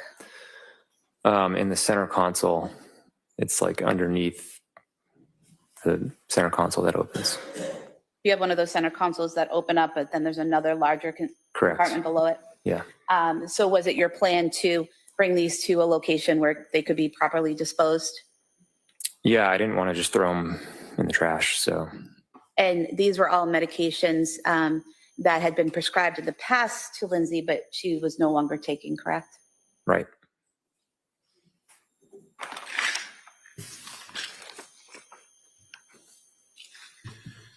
Your Honor, I don't think I have any objection to any of their exhibits, so Okay. she doesn't have to keep showing it to me. That's All right. fine. So I'll assume if you do have an objection, just Sure. rise, let me know. Okay, thank you. So for the record, a bag here with 9 pill bottles as exhibit 2, please.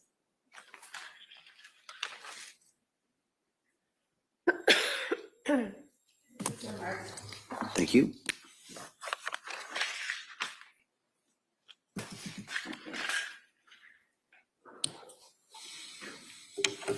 And so looking in exhibit 2, we have the Zoloft that was prescribed by Dr. Tufts and filled on September 15th, 2022. And I think I asked you earlier, you weren't aware that only 7 pills were taken out of this, correct? That's correct. Okay. And then there's another prescription in here for Ativan that was filled on October 26, 2022. Were you aware that only 6 pills were taken out of that bottle?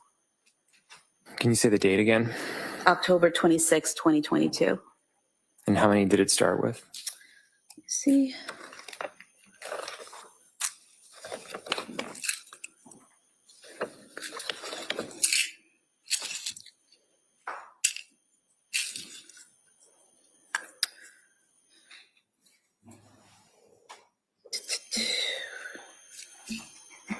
Hmm. 30 pills. Okay. I mean, I don't have those exact numbers on how many she took, but there were adjustments made on the dosage of the Ativan. Mm-hmm. So that aligns with But the question was, were you aware that only 6 pills were taken out of this prescription? No, but I think the context is important. Okay. Were you aware that there was a prescription for buspirone or Buspar filled on October 26, 2022, in which only 2 pills were taken out of the 30 that were prescribed? I found out about the Buspar later, and I didn't know about the number of pills taken. And then were you aware that there was a prescription for hydroxyzine, prescription filled on October 26, 2022 for 30 pills, and that only 3 pills were taken out of this bottle? Which Hydroxyzine? Yeah, what is that? I believe it's in some type of, similar to an antihistamine, like Benadryl or something like that. Oh, okay. I don't really recall much about that drug. Okay. And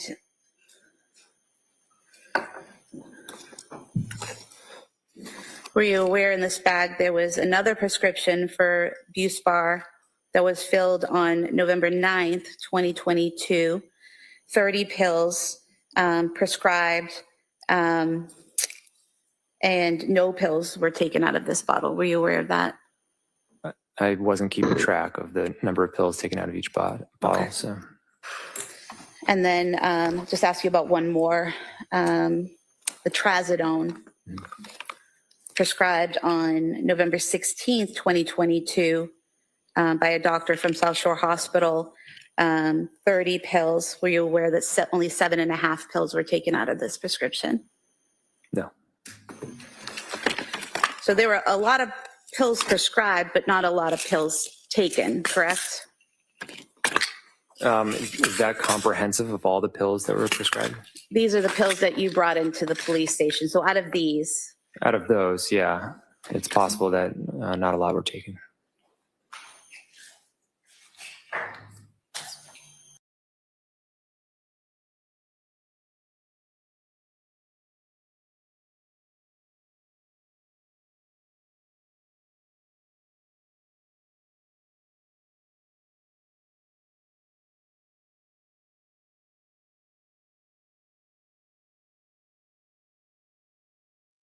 All right, court is back.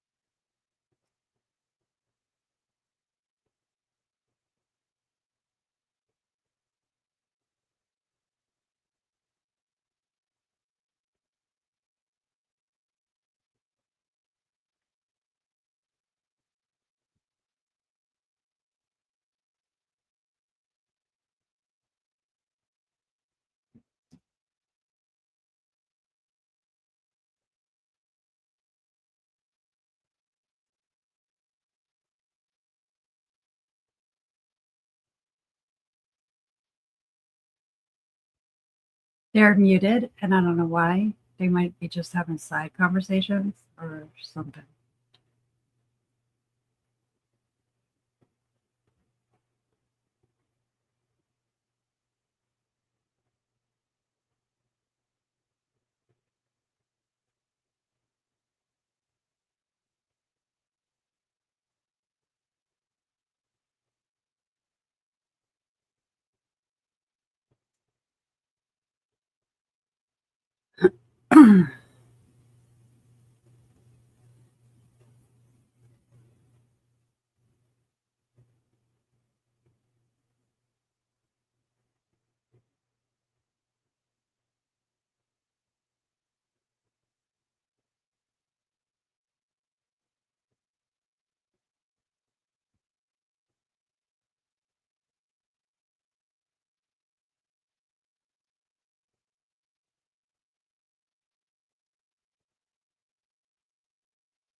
Why do they have him muted?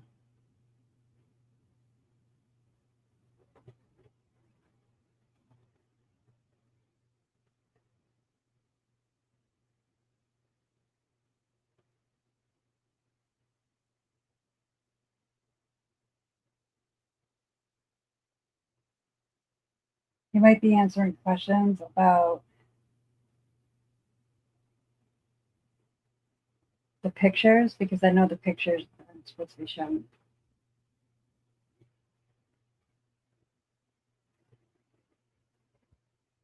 Let's see. Yeah, the volume's already all the way up.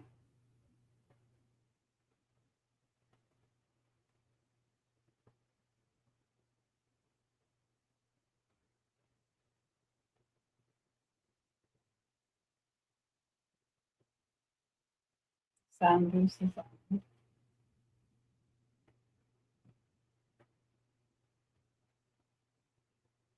Oops.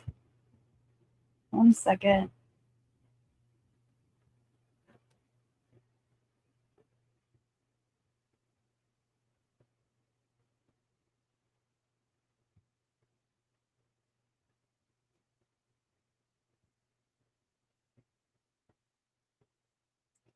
Okay.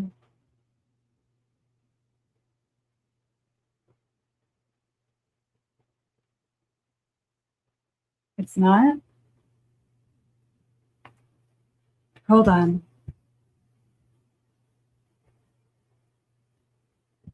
I'll refresh.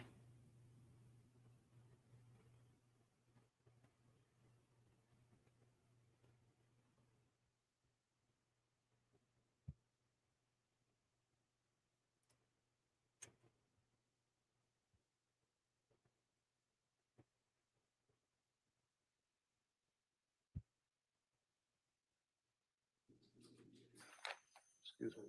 I'm going to approach you, sir, with this document and just ask if you can.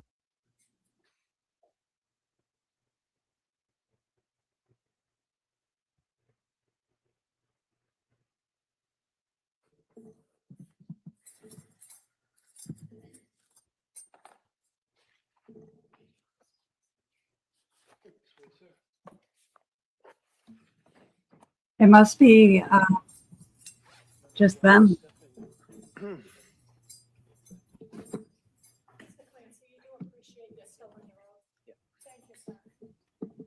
Have a seat.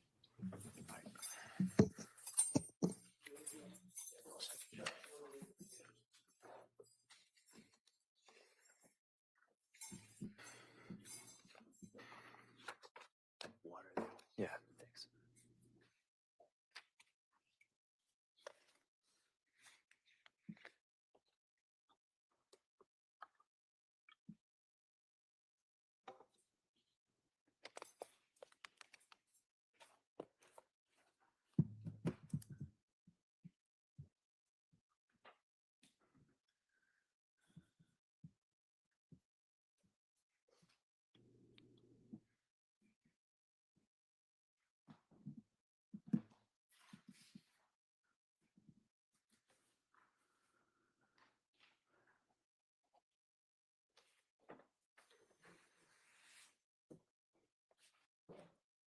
Afternoon, Mr. Clancy.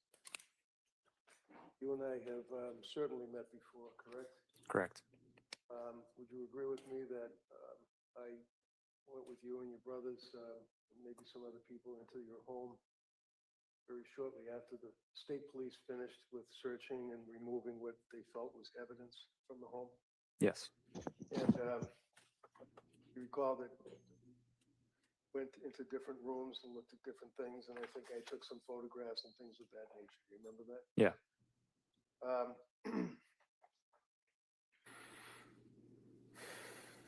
So, if I may, you met Lindsay back when she was in school, or was she working as a nurse? She was at the MGH Institute. And the MGH Institute is like Mass General Hospital nursing program, correct? Correct. She had some kind of like an accelerated course or something? Yeah. Had double major? Yeah. Was very good student. She was, yeah. And she, at a relatively young age, got her RN and was a nurse at Mass General, correct? Correct. And at Mass General, she was we call it L&D, a labor and delivery nurse, is that it? Yeah. Do you remember how many years she worked for Mass General?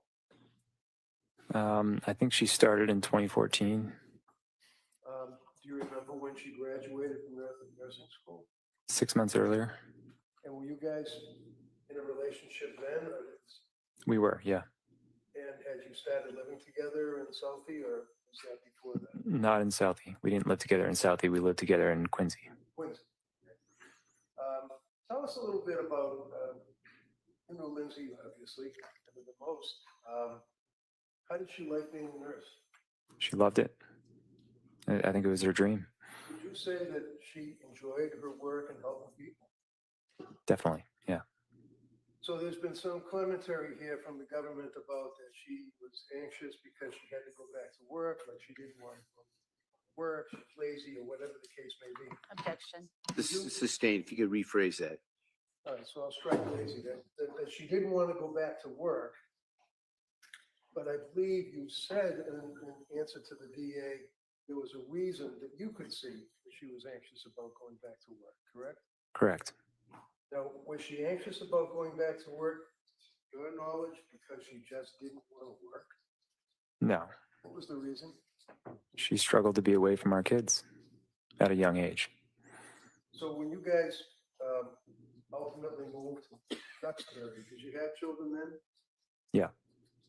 And as the years went by, you obviously had more children. Ultimately, you got 3 children, correct? Yeah. Yes. You told us about her birth with Cora, and Yeah. Cora, it was a bit of a rough birth. Is that right? Yeah, she didn't have time to get an epidural, and she bled a lot. Do you, in the years that you lived with Lindsay as boyfriend and girlfriend, fiancés, and then ultimately husband and wife, do you recognize her handwriting? I haven't seen it in a long time, but so I'm not sure. Okay.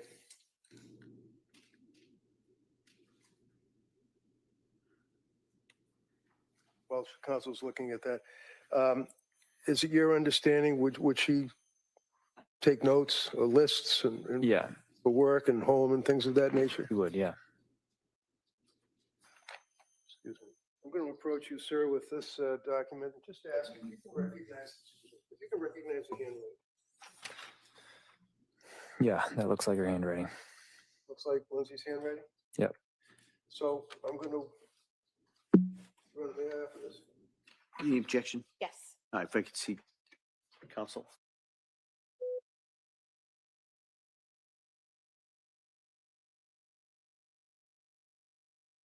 Three months, and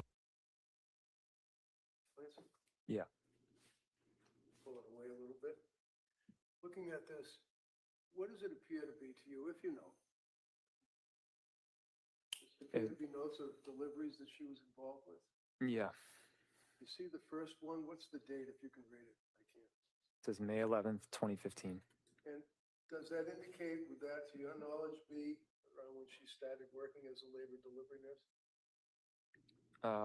I thought she started a little early, but I'm not sure.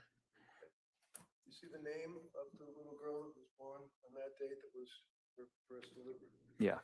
What's the name? It's Cora. And is that the reason you guys named Cora? It was, yeah.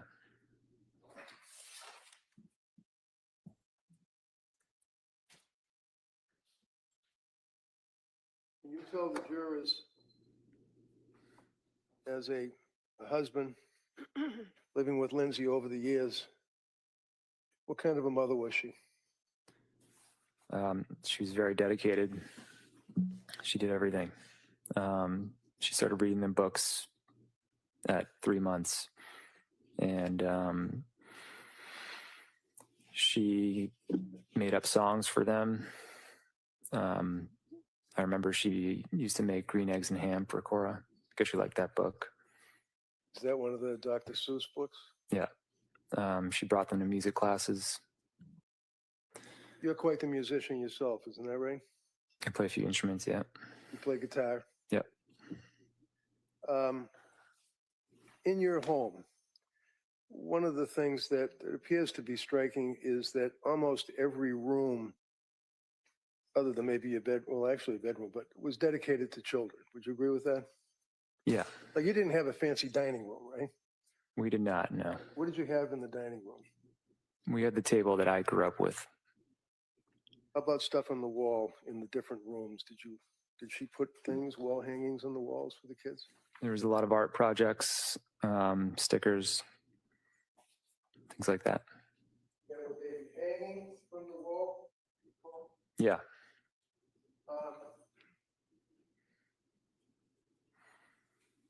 One of the photographs that the government had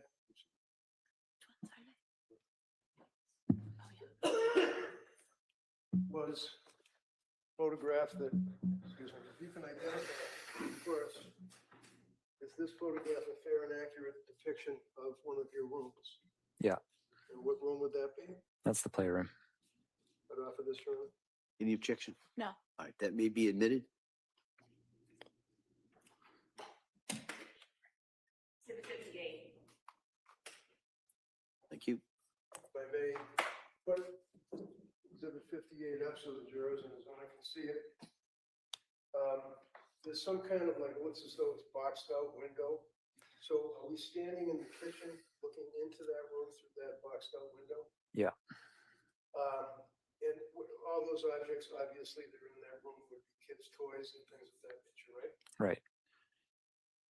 Do you recognize this photograph as being just a sample or sampling of the kids' rooms? Yeah. You know which room that was? I think it was Dawson's. Okay, right off of this. Any objection? No. All right, that may be admitted. Exhibit 59. All right, thank you.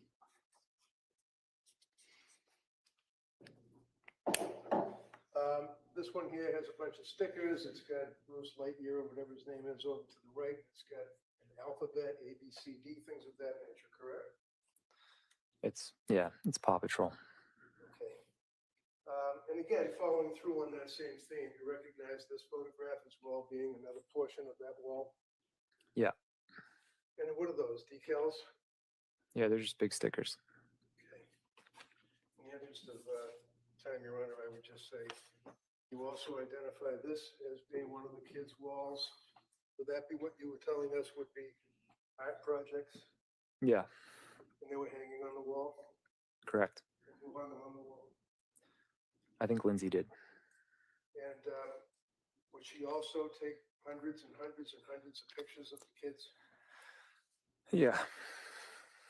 Do you recall her putting together a little collage saying newborn, 1 month, 2 months, 3 months, 4 months, and then hanging that on the wall? Yeah, she did it for each kid. And which child was that? That one's Dawson.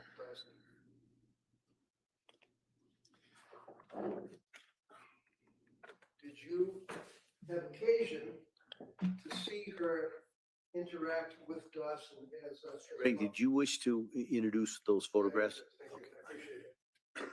These two are... Exhibit 60 and 61. Thank you. Can you describe for the jurors her relationship with Dawson? I know he's a little kid, but I mean, did she, to your observation, did she love Dawson? She loved Dawson very much. Did she resent him? No.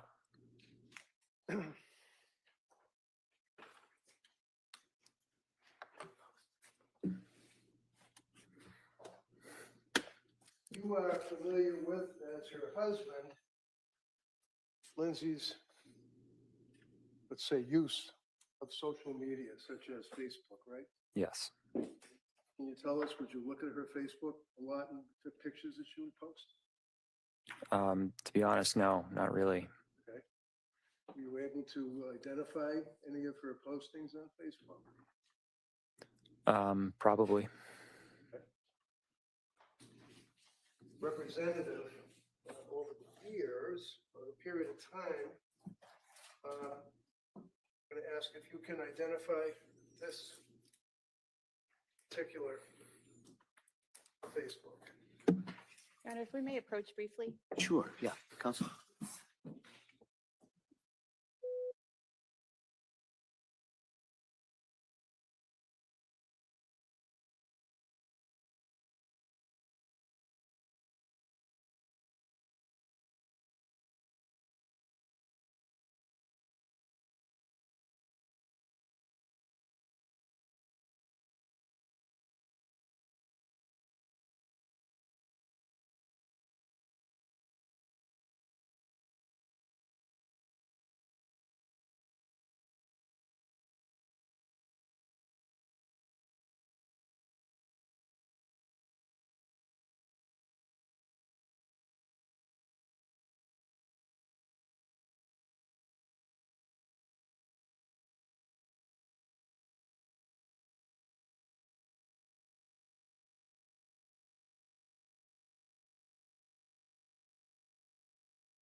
comes on, we'll certainly give you a break. Yep. Like, push too hard, just let me know. Yeah. Right? Yep. Appreciate it. Okay, so again, just representative of the Facebook postings that Lindsay would post as the mother of your children. This, for example, would be July of 2018. Yep. Can you tell the jurors who that would be? That's Cora.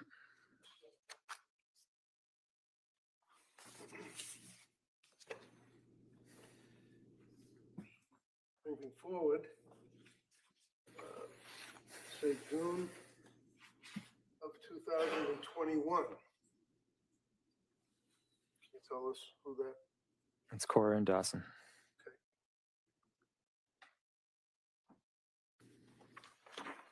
Again, the end of July 2021. That's us with Cora and Dawson.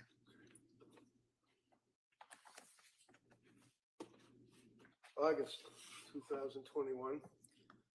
Dawson. Okay. End of August 2021. It's Cora and Dawson. August again of 21. It's Cora and Dawson.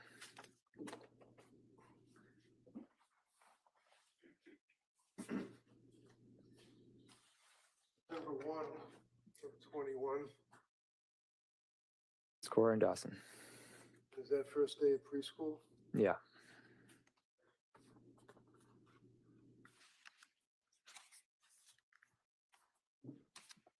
September of 21. That's Lindsay and Cora. And was that some kind of like a family fun day, if you recall, when there was like lots of things for kids to get in? Yeah.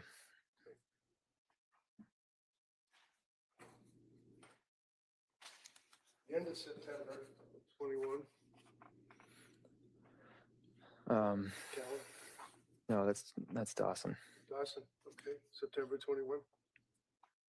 Callan was born when? Sorry. May 2022. Okay.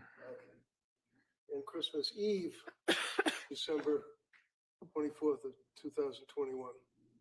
That's Cora's birthday. Okay, and that's her birthday party that year? Yeah. Now, that's 2021, right? Correct. Fast forward 1 year, and that would be December, Christmas of 2022, right? Right. And was that when you guys had the birthday party for Cora at the trampolines? No, When was that? I believe it was January 7th. Okay, but that would have been for that particular birthday, right?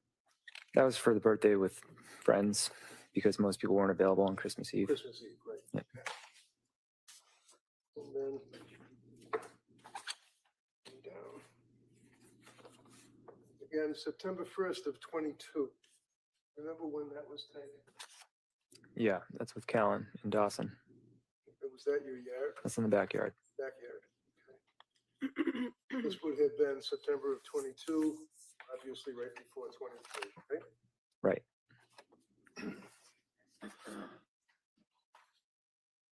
And again, for this one here, July of 22, can you tell the jurors, you guys had a pretty good summer that year? It was a good summer. Yeah, that was on Cape Cod. This picture was on Cape Cod. Yeah.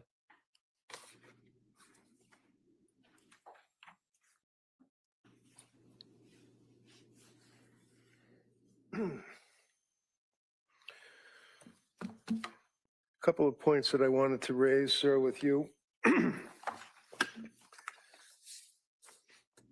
We have an email sent from your, is it Surface Pro? Is that what it's called? That was my laptop. Laptop? Yeah.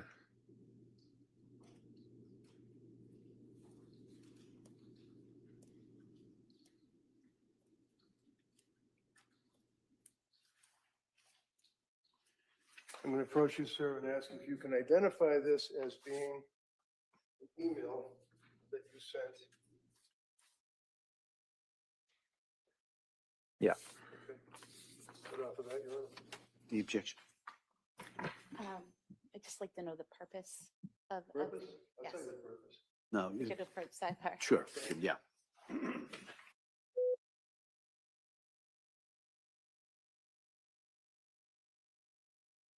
They must not have had it on the evidence list.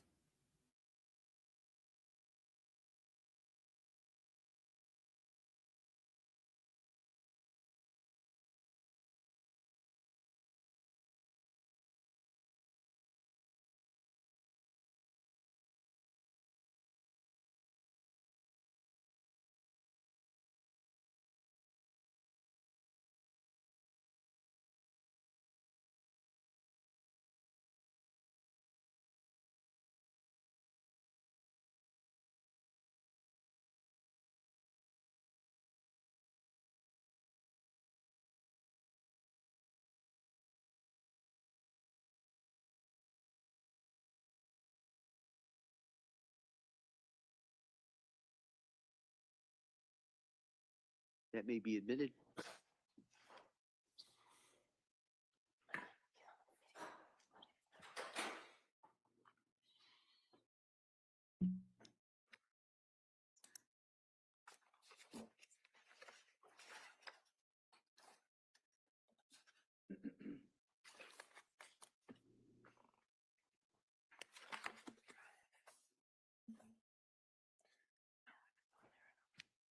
Well, while we're waiting for the copy, let me just move on to something else.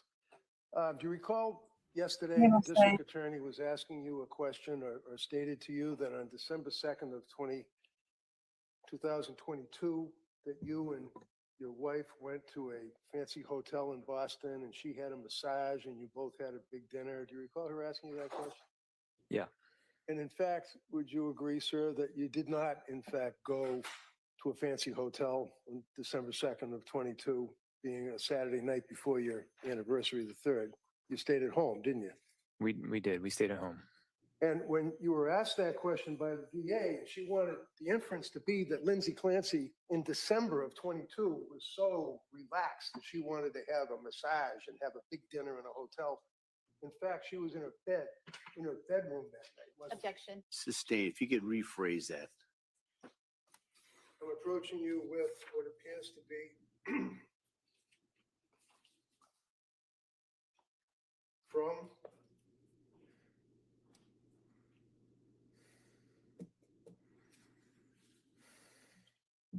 one of the photographs that the district attorney had showed you yesterday with her in a mask. And I believe the Dachshund in the mask. Right? And then. Yep. Now that photograph, sir, was actually preserved, if you will, on the Laptop Pro computer. Is that right? Did she send that to you? She sent it to my computer. Okay. I don't know. And where was she? Do you remember when that picture was taken? Let me I just show you. believe it's Yeah. That's what the photograph was. It looks like they're at the doctor. At the doctor's office. Okay.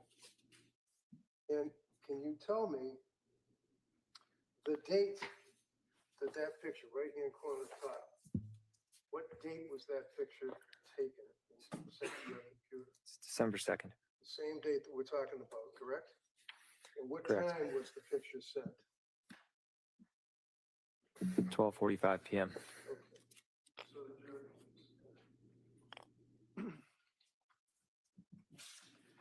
So when you're dealing with these things on the computers,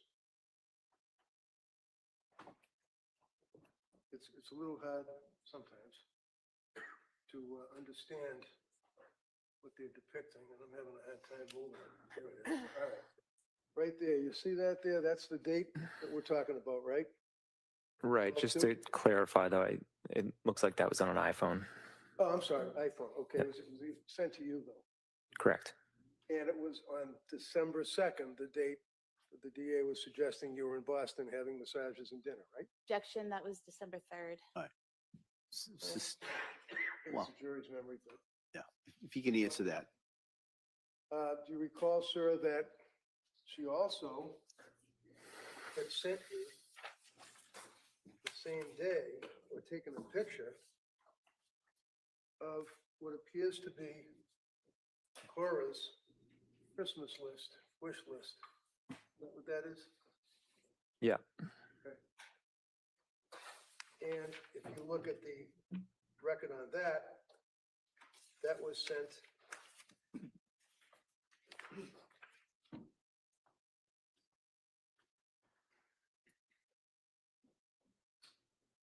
you can read that. It's December 2nd at 6:13 p.m. 6:13 p.m. And then finally, if you look at the metadata that is apparently buried in the photograph,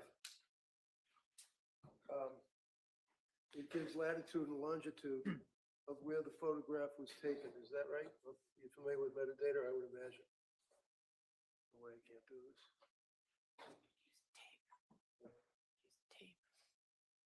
The tape on the thing tells you where to put the.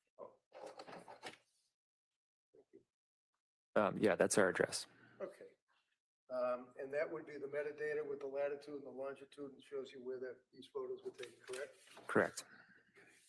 And off of these, Ron? So I think we had Exhibit 76. They're making a copy of that. You want to mark that? I don't know if we marked that yet. That was the earlier one, just so everybody can keep this straight. And this latest email would be Exhibit 77.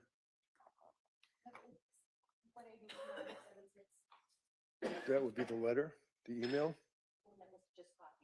Yeah, the email right here. Yep.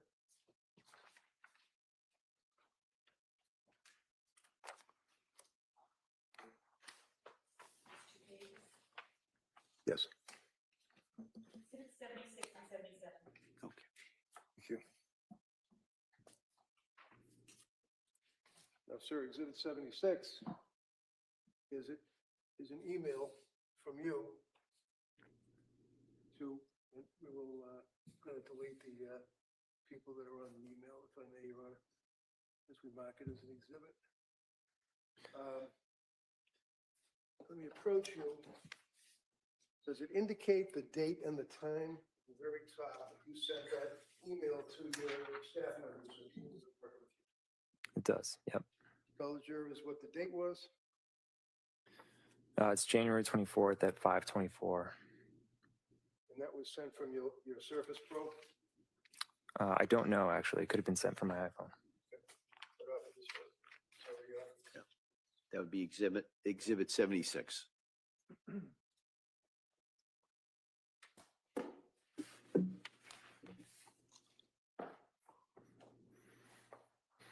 Now, when was Callan born? May 26, 2022. My memory serves that it was a good birth. It was not easy birth, but I mean, there were no complications. There were no complications. And were both of you very happy with Callan being born healthy? And Yeah, we felt very lucky. And then in that summer of 22, you had one of the best summers that you've had, right? Yeah.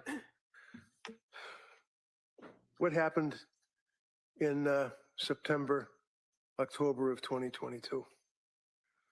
Lindsay's mental health started to deteriorate. And when you say that, sir, what is it that you, as her husband, observed? Just increased stress and anxiety. And did she, as a result of that, go to see or reach out for help to see someone? Yes. And who was that? I believe it was Jennifer Tufts. Now, Jennifer Tufts is a psychiatrist. Yeah. And where is she located? I never went to her office. Somewhere on the South Shore. Do you remember when Lindsay went to see Jennifer Tufts? I don't remember the exact date. I think it was sometime in September. Oh, I wasn't really involved at the beginning of Jennifer Tufts. Of course. Do you recall that the difficulties or the trouble, so to speak, began towards the end of September into October of 22? Yeah, it was pretty gradual. Okay. But do you remember when the DA asked you yesterday whether or not you used your computer to Google suicide in, I think it was August of 22? Do you remember her asking you that question? Yes. And do you remember your response? No, honestly. You didn't Google that, did you? I don't think I did, no. No. But I'm going to show you, sir, a web history of your computer. Have in mind that the question was asked of you as to whether or not in August of 22, you Googled suicide, and you responded no, right? Correct. The inference being, I guess, that back in August of 22, she would have Googled it, apparently, right? Sure. You know a guy named Tim Hall? I think you mean Tom Hall. Yeah, Tom Hall, I apologize. Who's Tom Hall? He's a musical artist, He's a what artist? like a country artist. Country. Is he like a guitar playing guy or singer? Yeah, was. When you say was, what happened to him? He committed suicide. And I'm going to show you, sir, your Surface Pro records back in August of 22. Do you recall Googling the name Tom Hall so you could access one of his new albums or new records? I do remember briefly listening to Tom Hall's music. Now, you've never seen, you haven't seen this document before, correct? Correct. All right, and this would be, I'm sure you're probably familiar with it. When you get a phone dump or a computer records dump, you get a printout of all the sites that somebody would go on, Google, Wikipedia, things like that. Right. If you can look to the right. Yep. Down a little bit, you see, I think it says Tom Hall. Yeah. What does it say on Tom Hall? It says his Wikipedia page. Yep. You see here?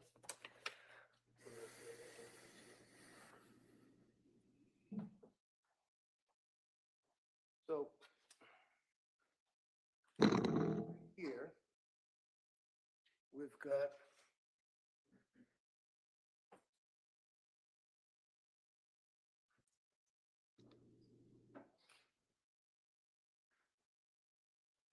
so that shows you when somebody Googles and then it goes Wikipedia.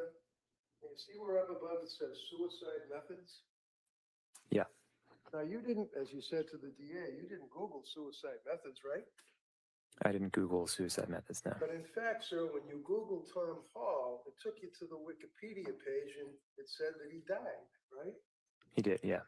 And then you clicked on the Wikipedia page and it went into a hyperlink. You know what a hyperlink is? I imagine you Yeah. do. Hyperlink. Yeah. What is a hyperlink? Just so I know. So like in Wikipedia, it would be a word that's highlighted in blue and it goes to a website. Okay. So if I suggest to you, sir, that as you move down on your searches that afternoon, that you were looking at Tom Hall, that it brought you to ways to commit suicide, Tom Hall, Google search again, Tom Hall, all on that date at the same time. And you were just looking to see about the guy because he killed himself, right? Yeah, I think so. Yeah. Right off of this. Any objection? Can I just see the packet? Oh, yeah.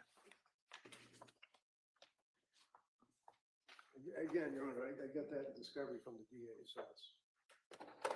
Well, it's an email from his We'll just expert, not us. just take a look at it and we'll kind of go from there. Hold on a second.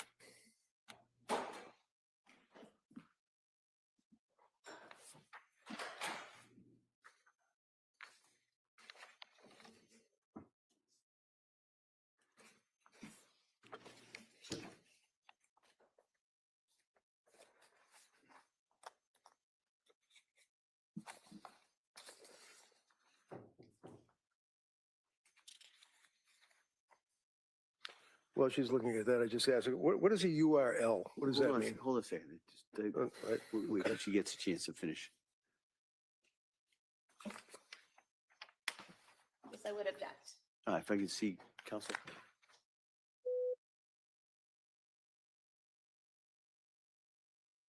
Probably because she has to go in and test it to see if it does that. Or she already tested to see if it does that. Wikipedia does have hyperlinks, but I don't think that per se would have a hyperlink like that. I don't know. I'd have to look it up myself.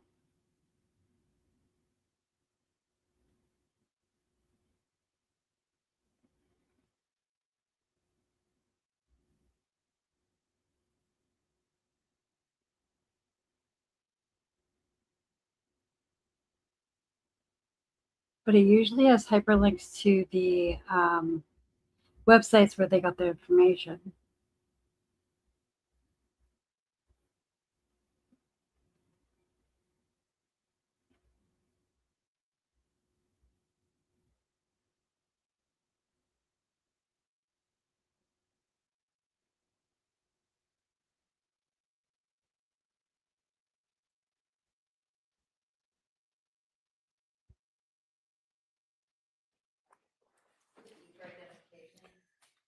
So while that's being marked Exhibit E for ID, basically that would at least refresh your memory, sir, that in fact, inadvertently, that you touched the Wikipedia thing for suicide, but it was for Tom Hall, the singer, right?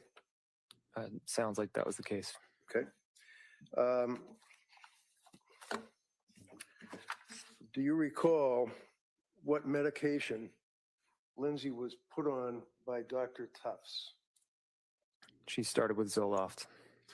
Now, counsel had asked you about whether or not Lindsay was on Zoloft or any SSRI antidepressant medication in the past. Do you remember that question? Yeah.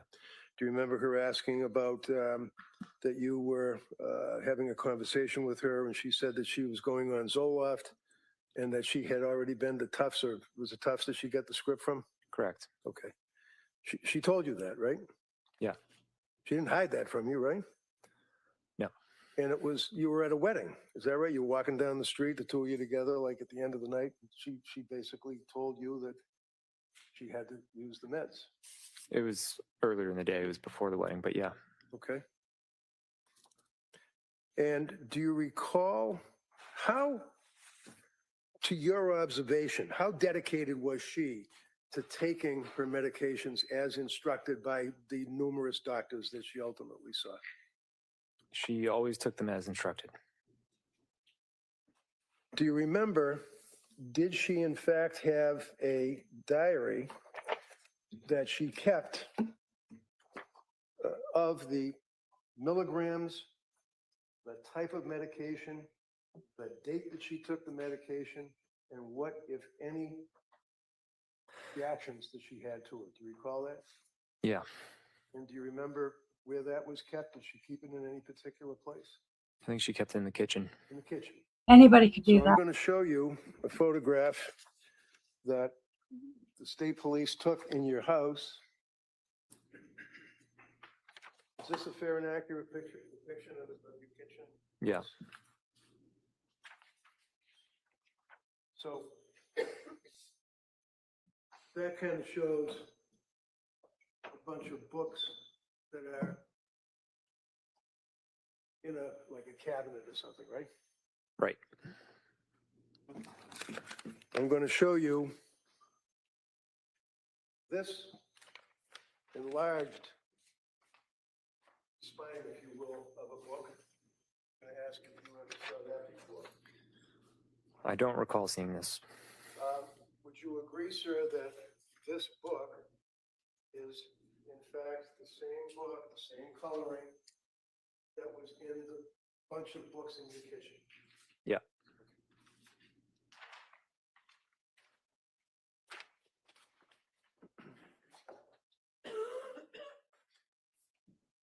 In this book, you see what the caption of the book is. Yeah, it says good moms have scary thoughts. And I'm going to approach you with this document, sir, which would be a number of pages from the book, the cover of the book, and the inside of the book. Just You've never seen that before, though? Don't recall seeing this.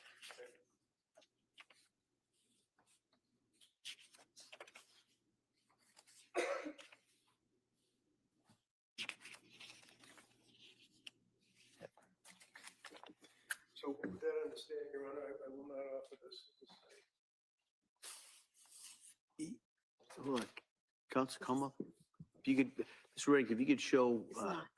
what it is that you. I'm sorry, you said you're not offering it? Oh, don't have the foundation. Is that? Okay. All right. Any objection? No. Okay. So can I put it in? Yes, that's fine. Okay, great. Thank you. No objection to him not offering it. All right. If No, I I'm could just lost. look at it, there, Yeah. there may Well, not. why don't we do this? Why doesn't everybody come over here with that? We can kind of figure out where we go.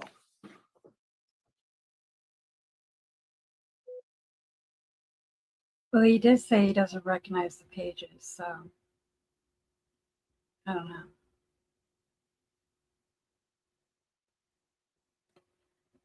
It shouldn't. No problem, Mustang. It's good to see you. So he shouldn't put it in evidence if he can't recollect seeing it.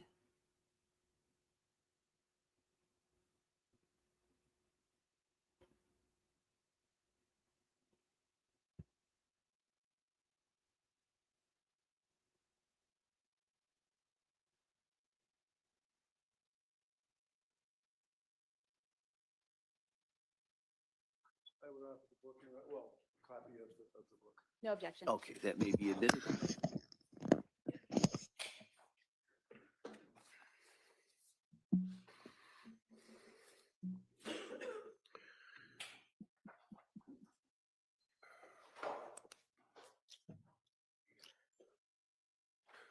Who was the next doctor, if you recall, that Lindsay went to consult with? Julie Paul. And is this a doctor or a nurse practitioner? I don't remember with Julie Paul. It was very brief. Okay. Now, is it fair to say that Julie Paul was at South Shore? Yeah, correct. And Julie Paul was a friend of your mother's, is that right? Yeah, I think they were acquaintances. Yeah, And your mother was a nurse also at South Shore Hospital. in L&D. Yeah, L&D Labor and Delivery, same thing. Okay. And your mother was good enough to refer Lindsay to this person to consult with, right? yeah. I don't think it was a formal referral. I think she just said this is a specialist that you might want to talk with. All right. And did she go to see the specialist? Yeah. And did you go with her, or was this a? No, I never met I should Julie back Paul. myself up. Were these like in-person meetings, or are they like what do you call them, Zoom meetings? And Most of the meetings were Zoom. The only in-person that I'm aware of was with Rebecca Gelata. Rebecca Gelata. Okay, and that was because you insisted on it, right? I thought it was warranted at that time. Yeah. Right, because you were pretty much at your wit's end with the 15-minute Zooms, and you wanted to sit down eyeball to eyeball and talk to this person, right? I hadn't attended any prior to that. I just wanted to get clarification. I wanted to see if we could get on the same page. All right. So now Lindsay's on Zoloft from Dr. Tufts, the psychiatrist, correct? Correct. And then that runs into when you guys, she goes to see Nurse Paul. Can you clarify? What was it? Can you clarify what you're asking? Yeah, what month? When was it that she saw Nurse Paul? Maybe October, but I'm not sure. Okay. When she saw Nurse Paul, do you remember where she saw Nurse Paul, or was it a video thing? I don't know. I wasn't involved. Okay. Did Nurse Paul prescribe medication to her? A lot, if he knows.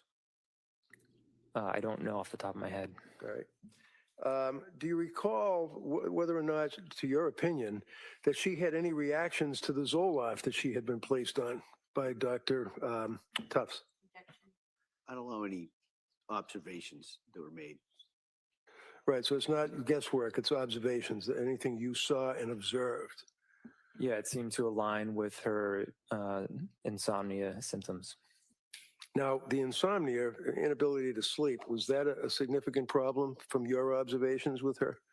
Yeah, it was a huge problem. And when you say huge problem, was there one point when she was on medication from Tufts that in fact she had gone 48 hours, I think, without sleep? Yeah.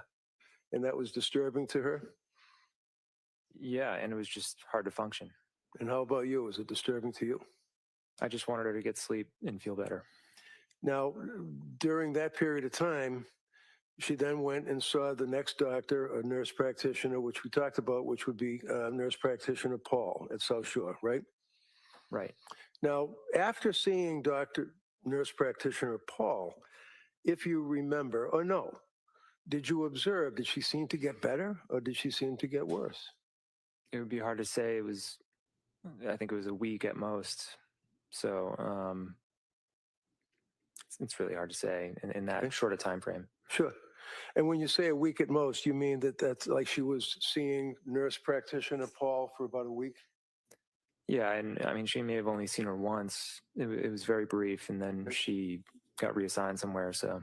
And the reason, if you know, that she got reassigned somewhere would be nurse practitioner Gelada, right? Right. Same practice, right? Right.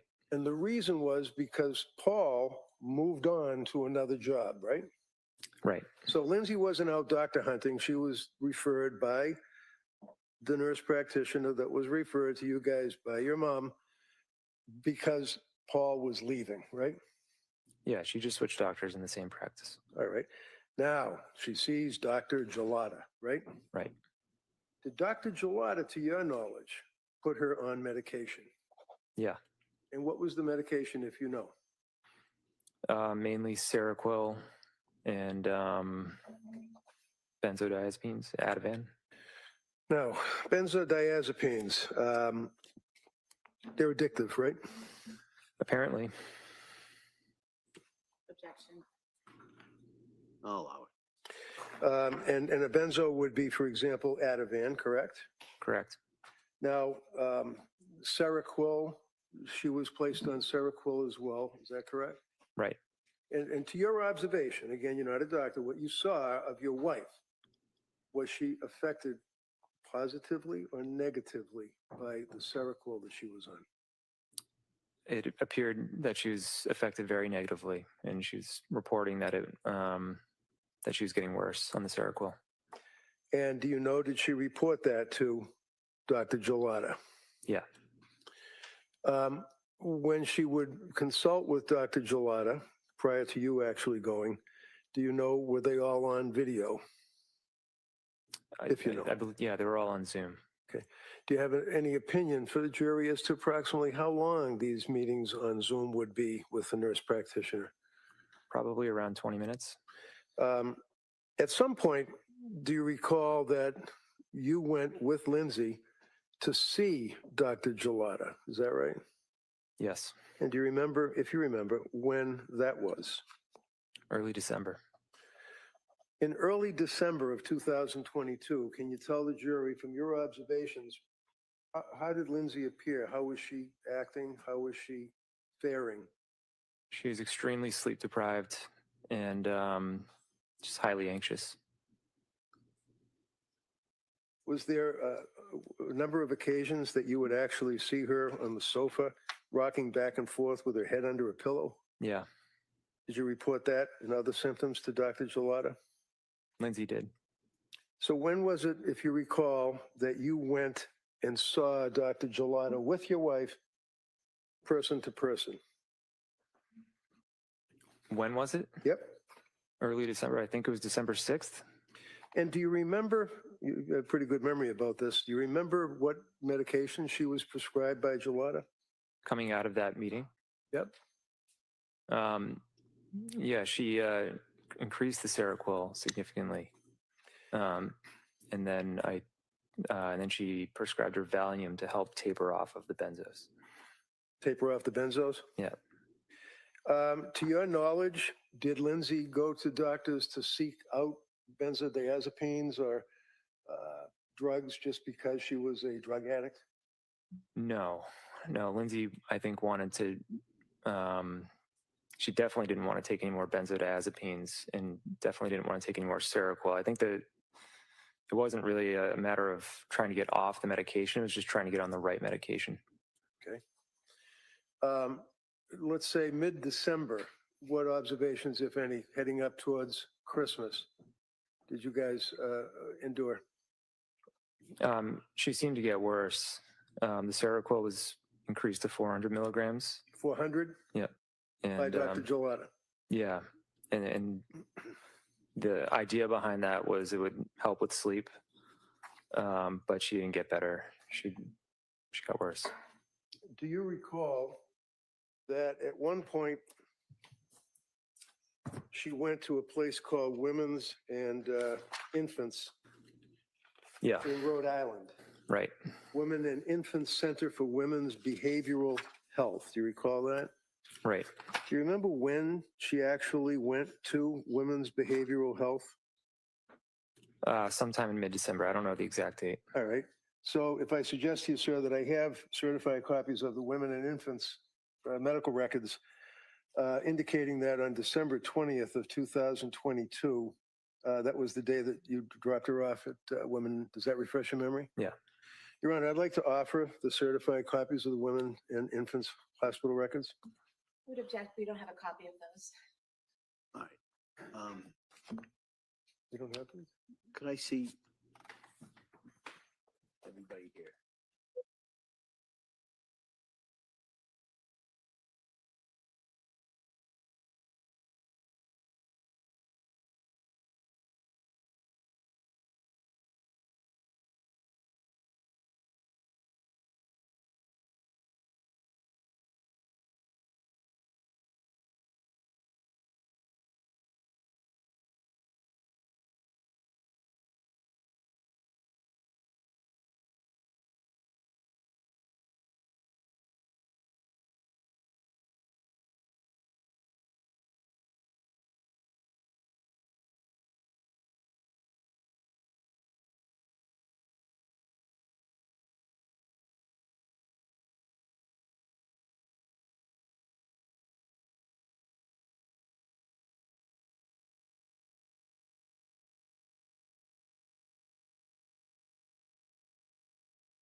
So, Mr. Clancy, do you remember that day, December 20th of 2022, that she Yeah. went to that place? How did she get there? I drove her. And do you remember dropping her off? Yeah. Do you remember what her state of mind was to go there? Was she scared? Was she happy? Was she? I think she was scared. Do you remember what you did that day? I took Dawson skiing. And where did you go skiing? Wachusett. At some point in the afternoon, did you receive a phone call? Yeah. Was it from Lindsay? Yeah. And as a result of the phone call, what did you do? She said that you need to come pick me up, and the doctors here want to talk to you, have you come in and talk for a bit. Okay. Did you go and talk to him? Yeah. Do you remember who you talked to? I don't remember their names. Do you remember the conversation? Did you describe or indicate what her symptoms were at that point in December 20th of 2022? Yeah, the conversation was they didn't. Objection? Yes. All right. Sustained at this time. Did the people at Women's and Infants Facility in Rhode Island prescribe any medication to your knowledge? I don't think so. They provide any counseling or anything? I think they tried to, but they felt that it wasn't the right fit for Lindsay. Do you recall that in fact it was because of the drugs? They weren't sure what symptomology would be because of the drugs? Objection. Sustained. Do you recall whether or not the people at Women and Infants in Rhode Island reached out to Dr. Gelada? Objection. I don't think so. If he knows. I don't think they did, no. And was it one day or half a day that she went to Women and Infants in Rhode Island? It was like half a day. Half a day. So after you pick her up, You bring her home, it's now you and the kids and Lindsay, and it's days before Christmas, right? Yeah, and her parents were there.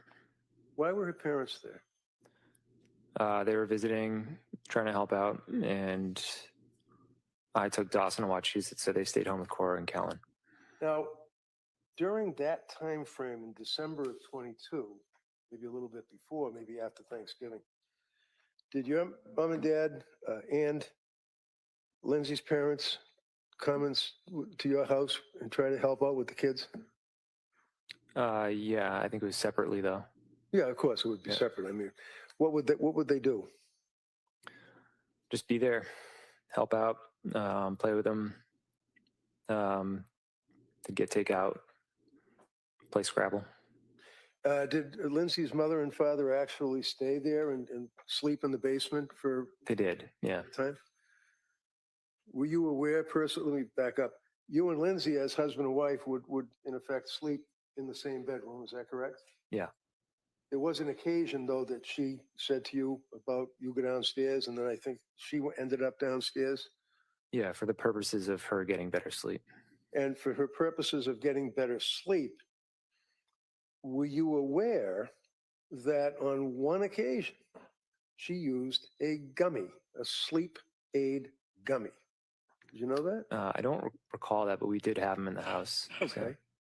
Now, to your knowledge, was Lindsay a person that liked to smoke the weed and use the CBDs oils and all that stuff, or did she not imbibe in that? I don't know. She didn't smoke. So you had these gummies in the house, sleep aid, right? I mean, some people might call them a sleep aid. Okay. Heading into the holidays of 22, do you recall where you spent Christmas? I think it was at our house. We celebrated Cora's birthday. And then I think we actually went down to Wallingford, Connecticut to be with her parents after. Her parents? Yeah. Okay. And then heading into January of 23, who did she then see for doctors or nurse practitioners, if you know? After she got back from McLean? Yes. She switched back to Jennifer Tufts. Now, before she switches back to Tufts in January, on New Year's of 2022, 2023, you guys drive to Boston, go to MGH, and ultimately she turns herself into McLean Hospital, right? Right. Now, McLean Hospital is basically a locked ward facility, correct? Correct. Was she allowed to just wander around and leave the place whenever she wanted? She couldn't leave, but inside she could go to different areas. Can you tell the jury what her state of mind was as she went to McLean Hospital with her husband on New Year's 23 at that point? She was scared. She didn't want to go. But I think it was the second time we went to the ER, and I said, you have to go. Now at McLean Hospital, I know you visited with her, is that correct? Yeah. District Attorney asked you yesterday about the excellent care that she was provided with all these counselors and therapists, and you indicated that it was your understanding that she was playing with clay and coloring, right? Right. Can you describe for the jury what McLean was like to you as a husband visiting his wife? In other words, were there doctors, were there nurses, were there people in the hallways? What I saw was it looked like mainly nurses. It was the tail end of COVID, so they were mostly behind this plastic covered area. And it could have been just the time of day that I visited, but people were hanging around, watching TV, playing with clay. Do you know whether or not she saw a doctor, psychiatrist, ultimately from McLean Hospital? I was not aware of that. The only one I was aware of it was the doctor on the second to last or final day. And what was that, Dr. Goodhart? Yeah. And did you speak to Dr. Goodhart? I ended up calling her. I wanted to see what her evaluation was. So I gave her a call and we spoke, and She said, you know, she's clearly depressed. Sustained. Okay, so you spoke to Dr. Goodhart. Did Dr. Goodhart, to your knowledge, prescribe any medication? I think she recommended medication, and then How many medications did she recommend? I don't know if she recommended multiple. I want to say it was Cymbalta, but she said, you know, check with your doctor and make a decision. So when Lindsay left, it was because she wanted to leave one day early because of Cora's birthday. Is that right? I didn't think it was. I don't think it was one day early. I think she had a 5-day stay, which at the time was my understanding was that was pretty standard. And yeah, she did want to attend Cora's birthday. So there's no doubt, sir, in your mind that when she was discharged from McLean, that you got these, right? McLean? Yes. Yeah.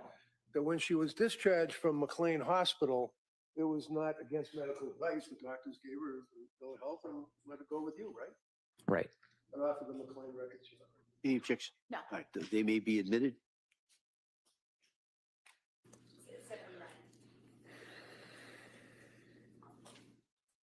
Now, you know when you go to the hospital and you get out of the hospital, they give you a bag and you've got medications and a little card and it says, thank you for being here, stuff like that. Did you guys get anything from McLean at all? I don't think so. Did you get any recommendations other than the doctor suggesting that you might want to try Cymbalta? Did they give you a script? I don't think so. You know what Cymbalta was? No. You remember Dr. Goodhart telling Lindsay to Google it? I think that's accurate. Yeah. In fact, she Googled hundreds of times. Yeah. Medication, right? Yeah. So when you guys go home, and now it's January, obviously, you had the party for Cora, correct? Yeah. You guys had friends over or friends that you guys knew? Friends came to the party, which was at a place in Plymouth. Would you agree with me that Lindsay had a number of friends from actually grammar school through high school through college that she stayed in touch with over the years? Yeah. And you as well? Yep. And they're good friends. Like you still would see them and you guys would do dinner and things of that nature, right? Yeah. Actually, one of your friends, I think it was one of your friends, it might have been one of her friends, actually named her in January or around that time frame to be godmother or take care of their child if anything bad happened to them and they were dead, right? Remember that? My brain has been foggy for the last couple of years, but I understand. yeah. Okay. In January, as time went by, do you recall that she would actually continue to take notes of her medications that she was taking, right? That sounds like something Lindsay would do. Kept a diary or a little log, right? Yep. I'm approaching you, sir, with this and asking if you can identify this. Yes. And when you say yes, and I'll put it on the little screen, what is it?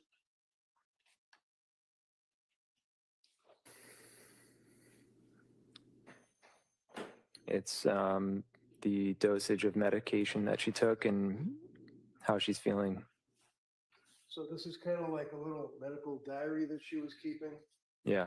For example, here you see on that 5 milligrams Valium, 200 Seroquel, slept well, horrible thoughts in the morning, right?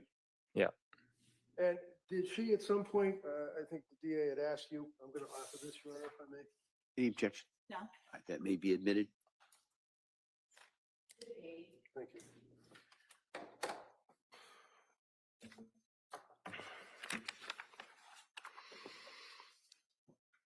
There was an occasion where she told you in the presence of her mother that she was having horrible thoughts, right?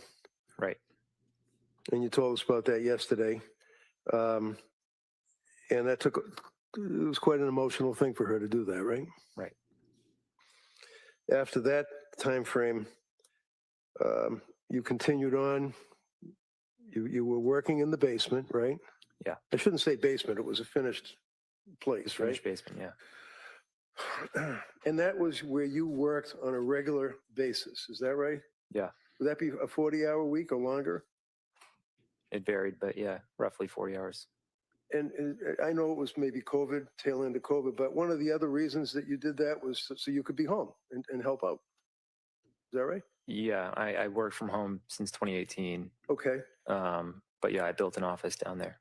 So you were always there. Yeah. Not always, but you were down there when you would work. When I wasn't traveling, yeah, I was there. Okay. So when would you travel? Tell us about that. I really didn't travel actually much during COVID, just towards the end and once in November. November of what year? 2022. November of 2022. But before that, I traveled extensively. Let's look at November of 2022. November of 2022 is a month before she's telling you and her mother that she was having thoughts about hurting the children, right? Right. It's November of 2022, and you traveled. Where did you travel to? New York. And how long were you there, sir? 2 nights. And who took care of the kids? Lindsay. Sorry? Lindsay took care of the kids. Lindsay. So for 2 days, 2 nights, a month and a week or so before she killed the children, she was home with the kids for 2 days. Is that right? Right. Fair to say that you also had your friends that you would do brunch with on occasion, Sundays or weeknights or whenever, guys night type thing? Yeah. And you'd be out with your friends. If she wanted to kill the kids, she certainly could have done it that time when you're out, right? In theory. As opposed to sending you on a 3-minute trip to CVS and a 9-minute trip to a restaurant, you were away for 2 days in November and on a number of occasions for brunch as well as skiing, right? You're a pretty active guy. Yeah. Right?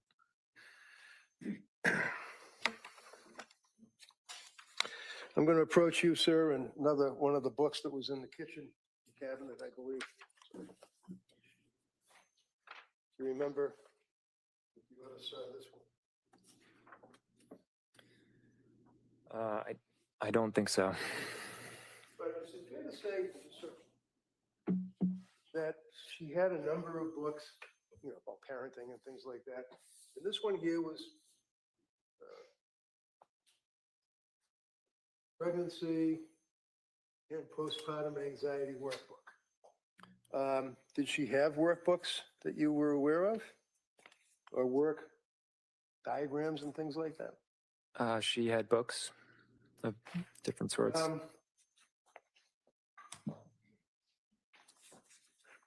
So you can't identify this as being in the kitchen, right? I don't recall seeing that book. No. Yeah. Sure.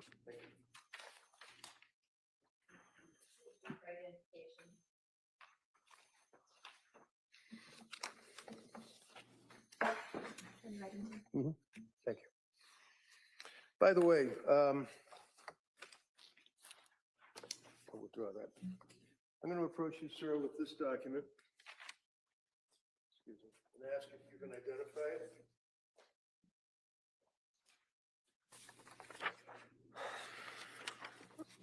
It says postpartum depression and anxiety patient information sheet. And if you go towards the end there, does it appear to be her writing in it?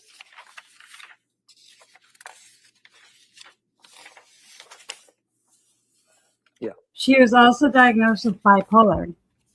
So, All right, that may be admitted. and I'm glad I'm not in that courtroom. I would be yelling and yelling and yelling.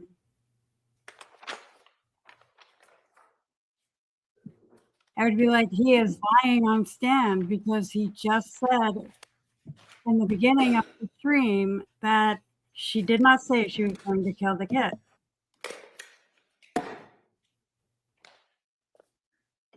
Sir, I'm looking at this item. Ay. A bunch of flowers on the front. Appears to be a notebook. So your understanding that the state police went in your house and they seized all sorts of items such as this? Yeah. So we don't I have kick out of the originals, courtroom. the police do, but these Right. are copies. Fair and accurate? Yeah. Is that the caption that you were referring to? Yes. Postpartum depression and anxiety. Yes. And at the end of this particular document, you would agree, sir, that it has writing? Yeah. And whose writing is that? Lindsay's. And is this like a book or notes that she would take documenting on a daily basis any effect that she had from postpartum? It appears to be the case. Yeah.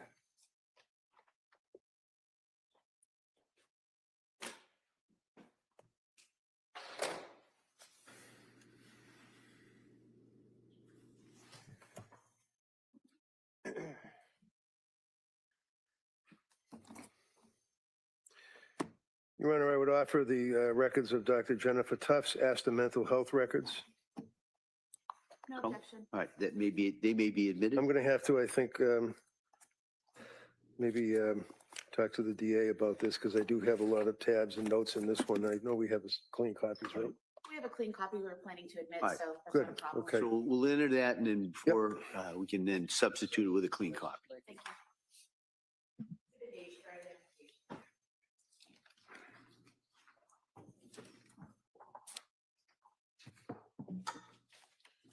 Don, can I see the exhibit for the? Oh.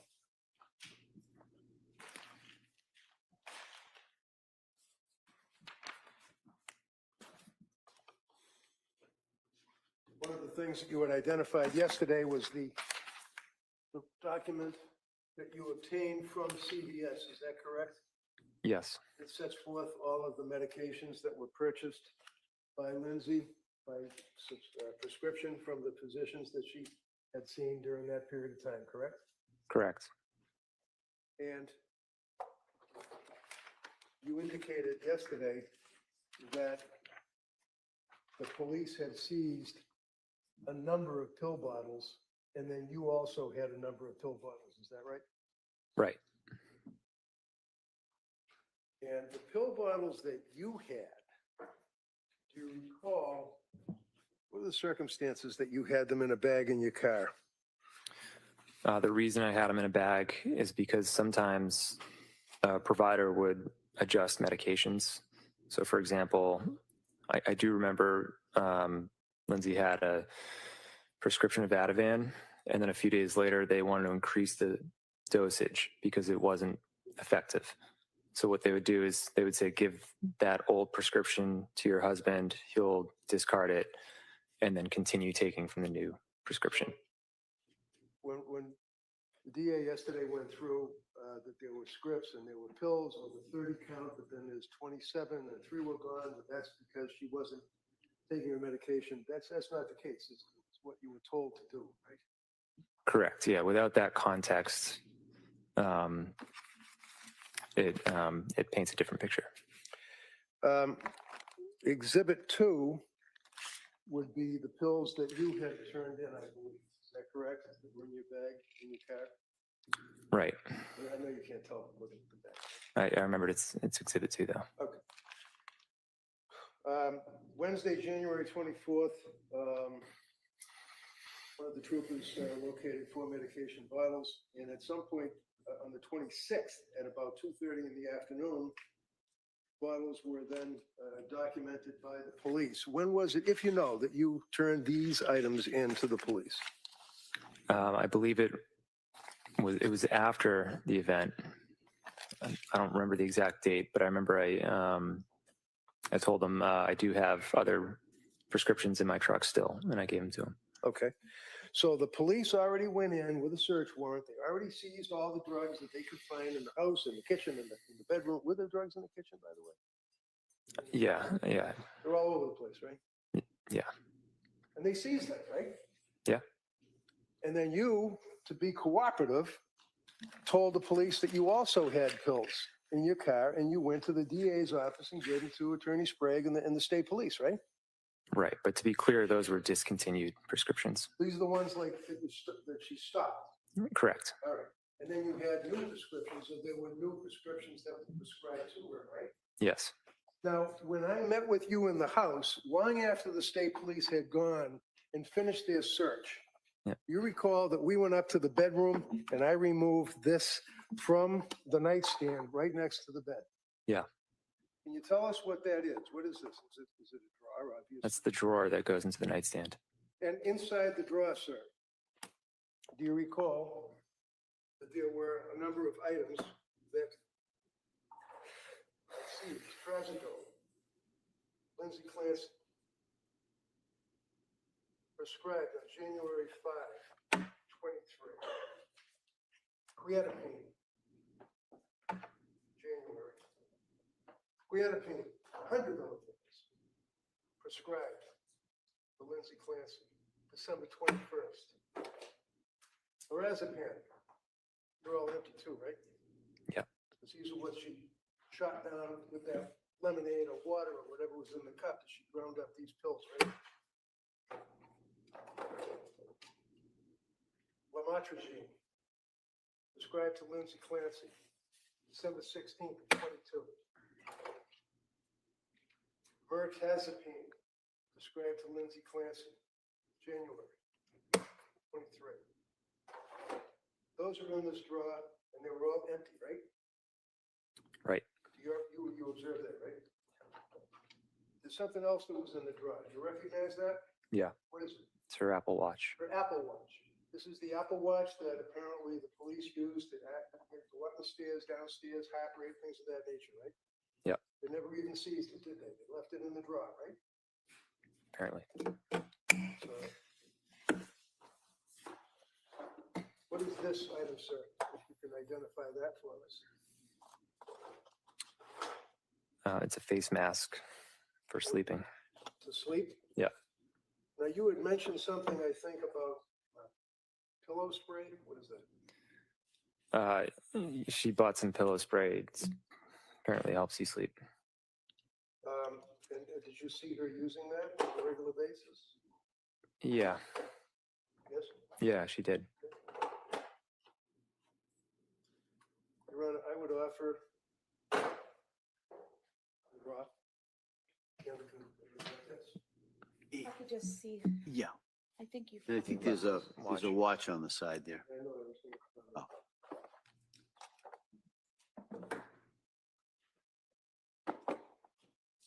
No objection. Okay. Do you want to put that in as one exhibit? Sure. Okay.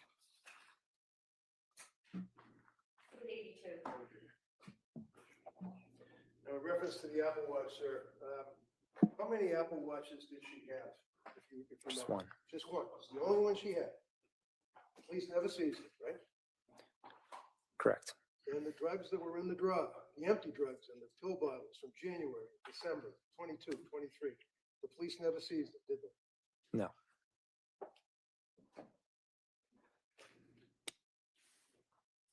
I'm showing you an item, sir. It's like a little green vase. Have you ever seen that before? Yeah. Can you tell the jury what it is? Objection. We could go to sidebar. Yeah. Can I see counsel sidebar, please?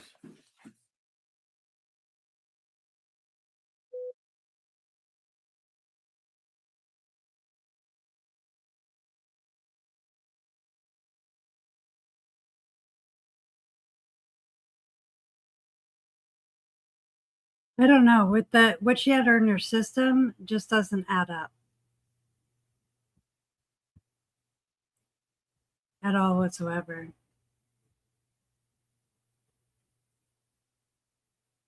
Doesn't make sense.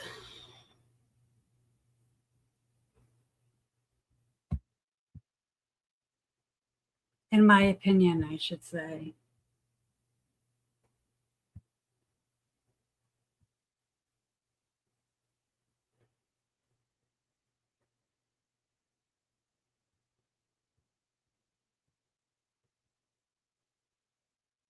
It's just not making sense to me.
Yeah, because the peak amount, it had only adds up to like her crushing them up and taking them that day.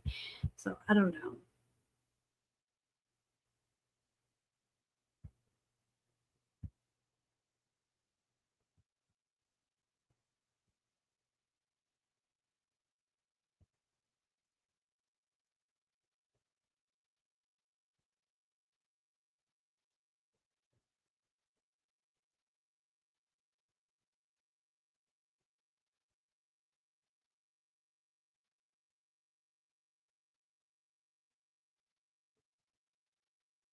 Does not make sense to me at all. I'm glad I'm never picked for jury duty.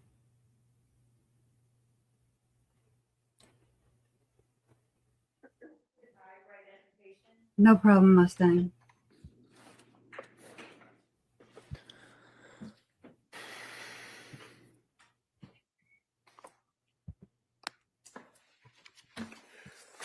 To your knowledge, sir, was she advised by nurse practitioner Tufts to keep a nighttime dump diary of all of her thoughts and write them down so that she had something that she could refer to? Not that I'm aware of. You ever see her writing notes in a diary or like a thing with dates on it, November 23rd, for example, things of that nature? I knew she kept notes, but I didn't see her doing it. I'm going to show you this document. I ask, that appears to be her handwriting. Yeah. And does that contain indication as to her state of mind, particular date or dates thereafter? Yeah. Just take a look at the other pages just to make sure that you all understand, right?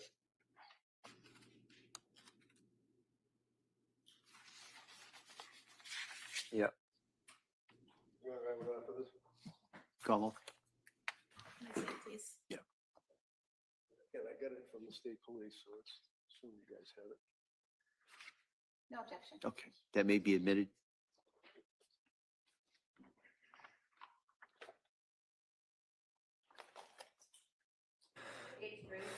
I'm going to show you another document, Sarah. It appears to be a document. Do you recognize her handwriting? That document, the dates, September 29th, for example, 22. Yes. And does that appear to, can you tell us what that appears to be, sir, if you know? Looks like a schedule for Callan. And the schedule for Callan, that would be, what, like when he's eating or sleeping or something like that? Yeah, naps. Yeah. So for example, where it says September 29th, there it is, 22, and then it makes reference to Callan, last fed with a time frame, and then there's a bunch of pages like that that go forward on those dates. Is that what that is? Yeah. Put him down for a nap, 9:35 with a smiley face, things like that, right? Right. Is this typical for Lindsay that she would document these things as a new mother? Yeah. Was she being controlling, in your opinion, of her child and of you by doing this schedule? No, I found it helpful. Any objection? No objection. All right, that may be admitted. One of the things, sir, that the district attorney had asked you about is the exhibits of the, I think it was the window in the bedroom. You said it was 20 feet drop to the ground. Right. Is that right? This is a photograph of the same one you already introduced, but I just don't know where it is. So this is the photograph of the house. You can identify that, right? Yeah, that's the living room window. Okay. And the window that you're talking about that's 20 feet up would be on the very top of that picture, correct? Correct.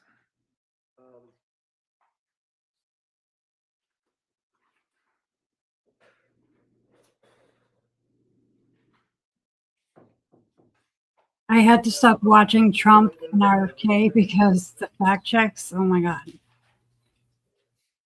So many like See that there's some kind of an modern orange things. ball. Appears to be an orange ball underneath the sill. Yeah. The left. It appears to be red marks or red spots, like possibly blood above it. Yep. Can you tell the jurors what that little orange ball is?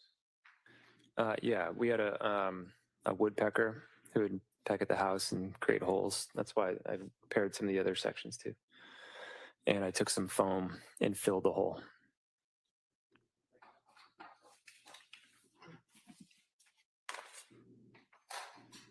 I'd offer that, Your Honor, just that.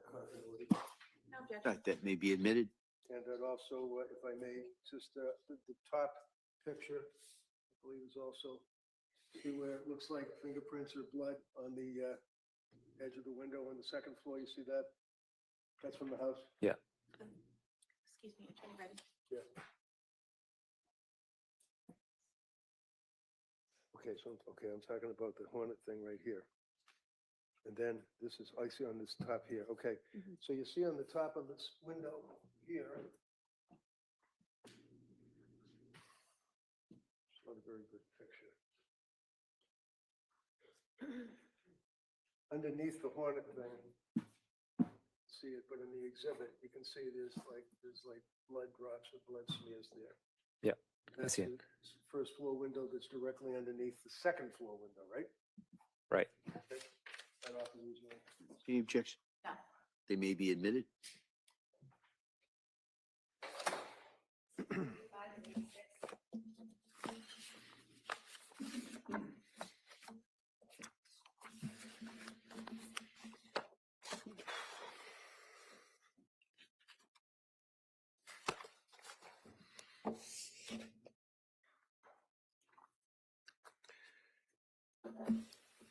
I'm all set. Thank you, sir. Commonwealth, redirect. Yes, Your Honor, thank you.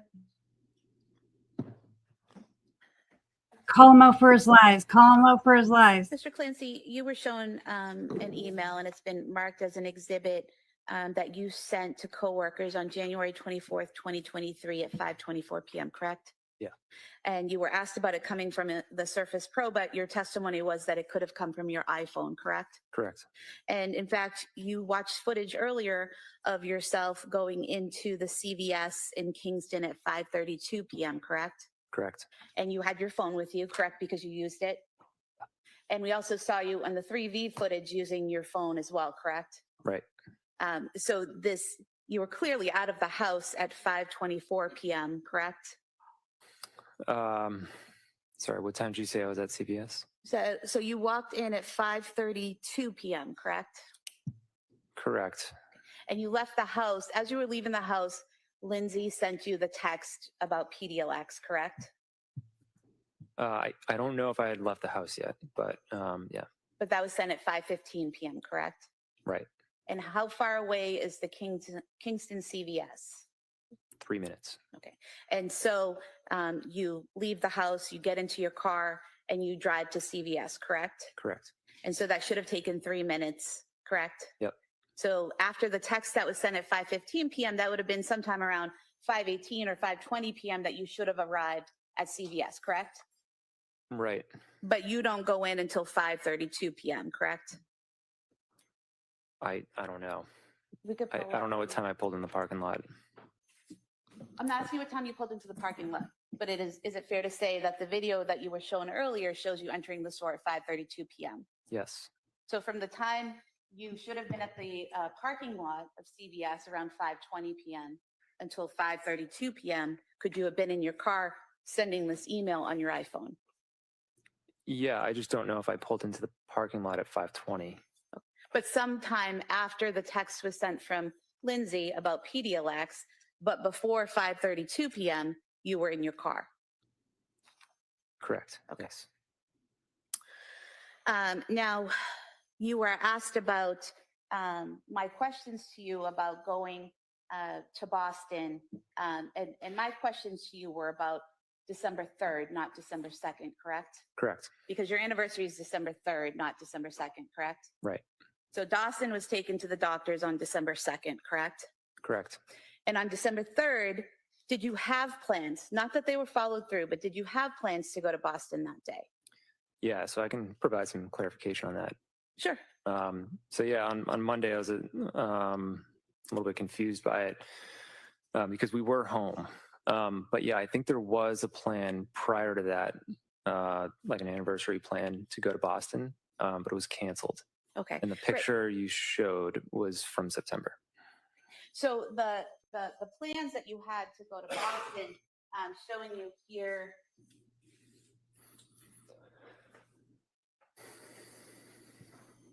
Some text messages between yourself and Lindsay.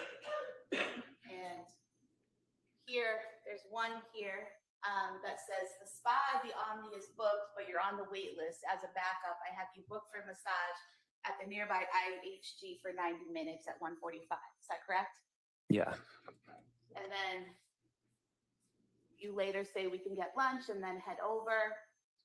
She responds, okay. And then you write that they'll let you use the gym and the pool while she's getting her massage. Is that correct? Right. And then you talk about plans for lunch and dinner. And so there were the plans, they just fell through, right? Yeah, we canceled them. Yeah. So it's not as if I made that up out of thin air. That's here in the text messages, correct? Right. Yeah. It was just confusing because we were home. But yeah, when I left, I recollected that, and then I found the picture, and the picture was from September. And was that from the wedding you went to? Yeah. If we could have the text messages, Marcus, and it's specific. Any objection? All right, that may be admitted. 87.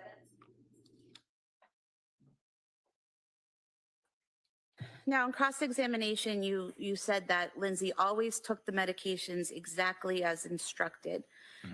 But in direct, you said you weren't always with her every time she took the pills. Is that correct? That's correct. But the understanding was that she took it as directed.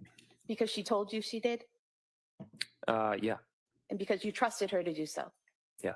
Okay. But you can't sit here and say definitively that she took every pill exactly as instructed every single time, because you didn't watch her every time, correct? I was not standing next to her every time she took pills. And you were asked about the Facebook search in August 23rd, 2022. And you were asked about being on the Surface Pro and looking up the country singer who had killed himself. Is that right? Right. Okay. So I think that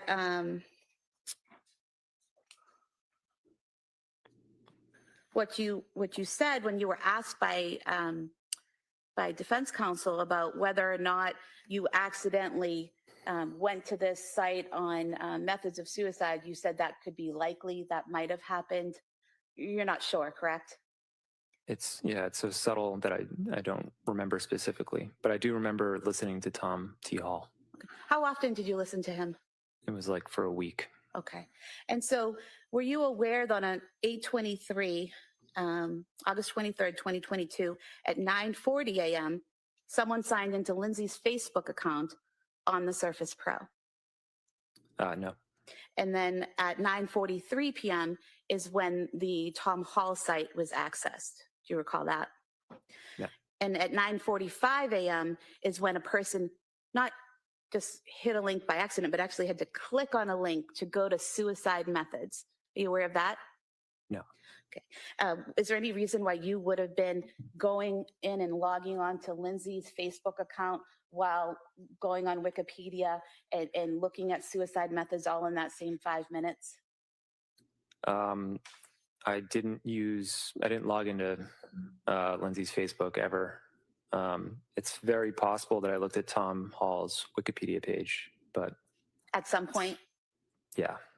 Do you remember spending 3 minutes on the methods of suicide site, scrolling through and reading the methods of suicide site for 3 minutes? No, I don't remember something I did for 3 minutes almost 4 years ago. Do you remember being on that site, the methods of suicide, and clicking on a link to a bridge in Australia that people use to commit suicide? No. No. So in this 5 minutes or so where someone's using the Surface Pro, using Lindsay's Facebook while doing that, and then clicking on these links you don't remember, you think it might have been you? I have no idea. Now, you talked about Lindsay's stay at McLean Hospital. You said that that it was a locked ward. She had to stay there. Is that correct? Correct. But it was a voluntary commitment, wasn't it? Yeah, You didn't file any legal paperwork to have her committed, correct? correct. There was no court order making her stay there, correct? Correct. So if she wanted to leave and expressed to the doctors that she wanted to leave, and they didn't believe she was a danger to herself or others, she could leave, correct? To be honest, I don't know. Okay. Now, you stated on direct examination that you visited her 2 times during the time that she was there at McLean, right? At least twice, yeah. And you said those were in the evening hours, is that correct? Yeah, afternoon, evening. Afternoon and evening. So you weren't there during the morning and early afternoon hours when they were offering these group therapies and when she was meeting with other practitioners? I wasn't there in the morning. And were you there during the when the staff was checking on her every 15 minutes? No, but she did tell me about that. Okay. And were you aware that she was evaluated several times and at first she had to stay on the unit, but then eventually based on what she was telling them, she was allowed to go on the grounds with staff? I was aware that she went on at least one walk. Okay. And so people were seeing her and interacting with her and changing the way her stay went at McLean Hospital throughout her stay. Yeah. And you talked about Dr. Goodhart recommending medications. What was the medication that you said that she recommended? I thought it was Cymbalta, but I think she ended up taking amitriptyline.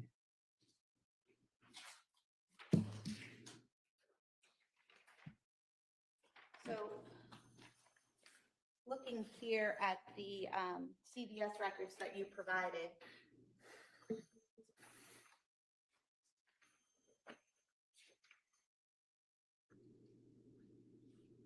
we see, I'm sorry, here we go. So we see here, here we go. Aaliyah Goodhart, second from the bottom. Yep. Trazodone, 50 milligrams. So you thought that Dr. Goodhart had just recommended medication when there was actually a prescription that was given by Dr. Goodhart, correct? Right, but I believe, so there's another one as well, lorazepam. I believe those were prescribed while she was staying there. And so they were filled at CVS and sent to McLean? Possibly. I remember there was an issue where she didn't have her medications when she went to McLean, so she needed them to be brought there. She was discharged on January 5th, correct? Right. Are you aware that this document from CVS says that the prescription for Trazodone 50 milligrams prescribed by Dr. Aaliyah Goodhart was filled on January 5th, 2023? Right. Okay. And then the other prescription by Dr. Goodhart, the lorazepam, was also 1 milligram lorazepam was also filled on January 5th, 2023, correct? Yeah. So that's when she was discharged, not while she was staying there, correct? Right, that's correct. So Dr. Goodhart did in fact prescribe medication for Lindsay, Trazodone and Ativan, and not Cymbalta, correct? She recommended Cymbalta, but she wasn't the one who prescribed that. And in fact, no one prescribed that, correct? Because it ended up switching to amitriptyline. And the amitriptyline was prescribed by Dr. Jennifer Tufts, correct? Right. And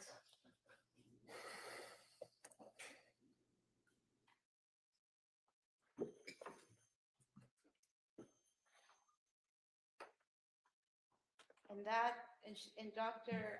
Tufts prescribed 5 milligrams of diazepam on January 9th, 2023, correct? Right.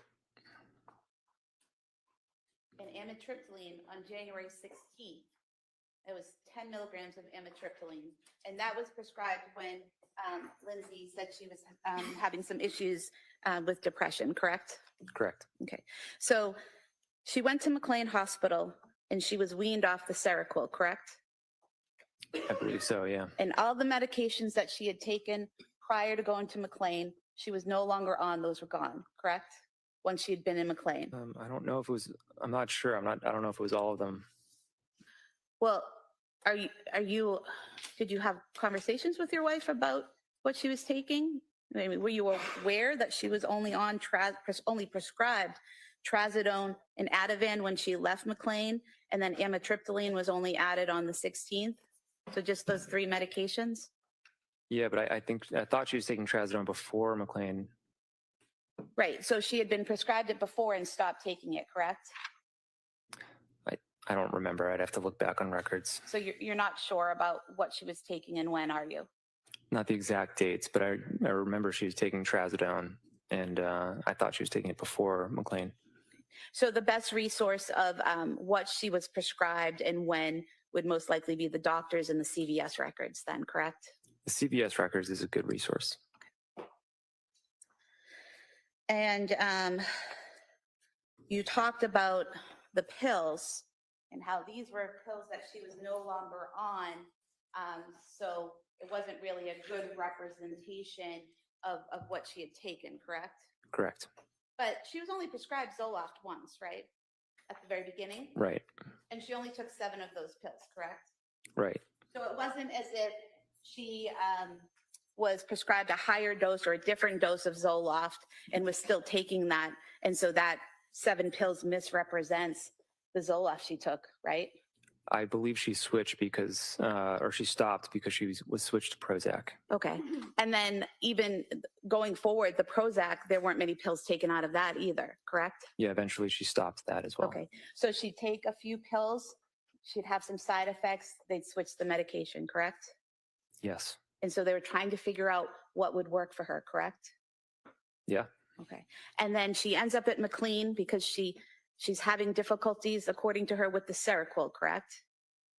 That was part of it, yeah. And they wean her off of that, right? Yep.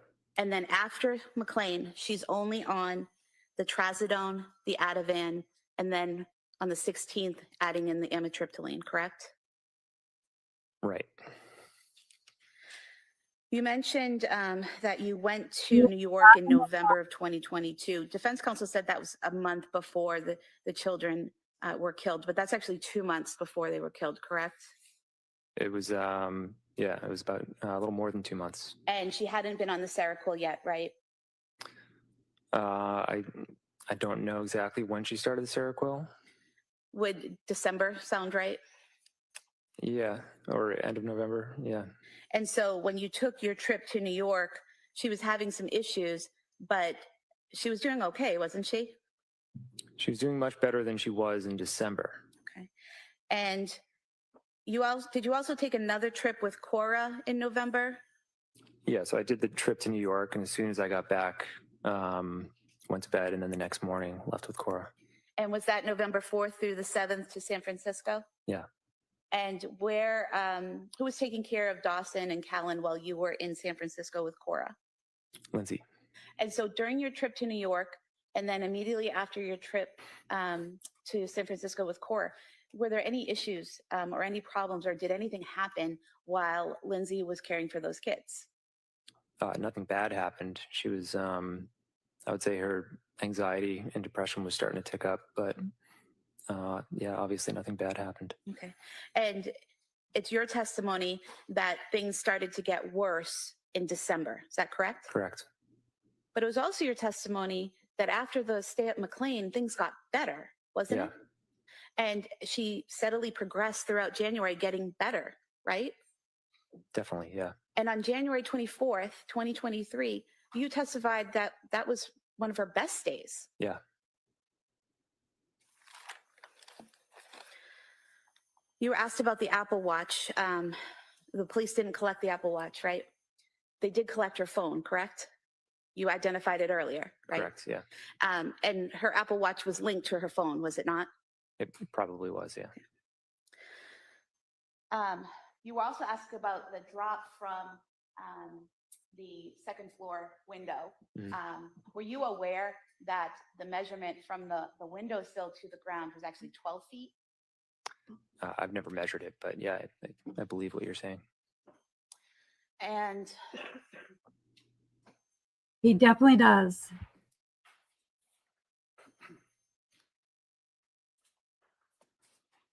looking for one of the exhibits from defense counsel. It's the, yes. Exhibit 84, this was the packet here that defense counsel was going through with you, where you said this is Lindsay writing Callan's schedule, is that right? Right.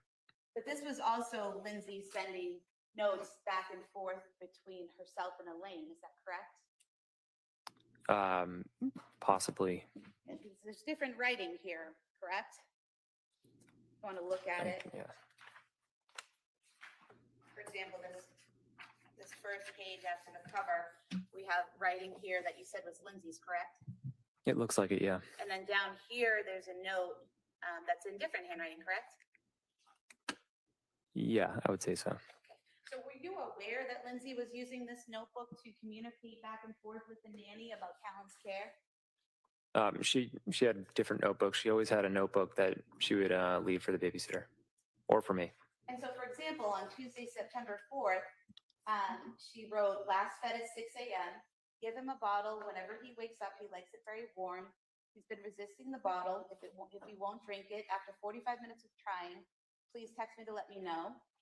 Put down for next nap 1 hour after he wakes. Try to put down drowsy but awake. But if he cries, pick him up and rock, bounce, or hold him until sleep, then put down. He usually sleeps 45 minutes, but let him sleep as long as he wants. These are very detailed notes that Lindsay is sending to the nanny, correct? Yeah. And then she also wrote, if you have time, wash and cut up veggies, sweet potatoes, 1-inch cubes peeled, broccoli, small pieces, peppers, 1-inch pieces, plastic Ziploc bags to put them in. Next bottle, 2.5 hours after the first bottle, correct?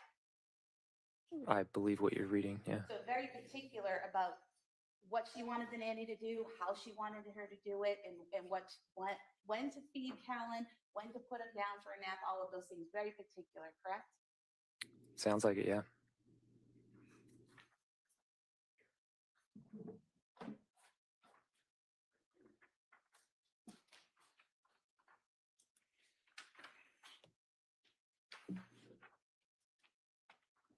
Again, Thursday, September 29th, 2022. Callan last fed at 8:45.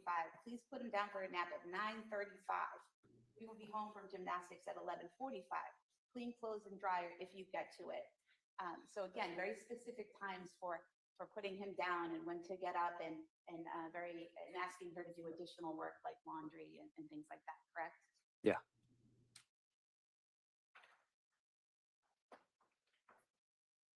Again, October 6th, 8 at 8:15, fell asleep at 8:40. Changing tables now in the bathroom. If he wakes before 9:40, give him 15 minutes to settle himself back to sleep. I'm hoping he will sleep till 10:15. If he is still asleep at 10:40, wake him. Feeding at 11 a.m. First try bottle. If he doesn't take it after 15 minutes, make oatmeal. 2 tablespoons of oatmeal. Make thin with breast milk. Can heat for 5 to 10 seconds. Again, very specific directions on what she wants done and how she wants Callan cared for, correct? Yeah. And throughout this notebook, it's more of the same, correct? Or have you even seen that? I haven't seen it, yeah.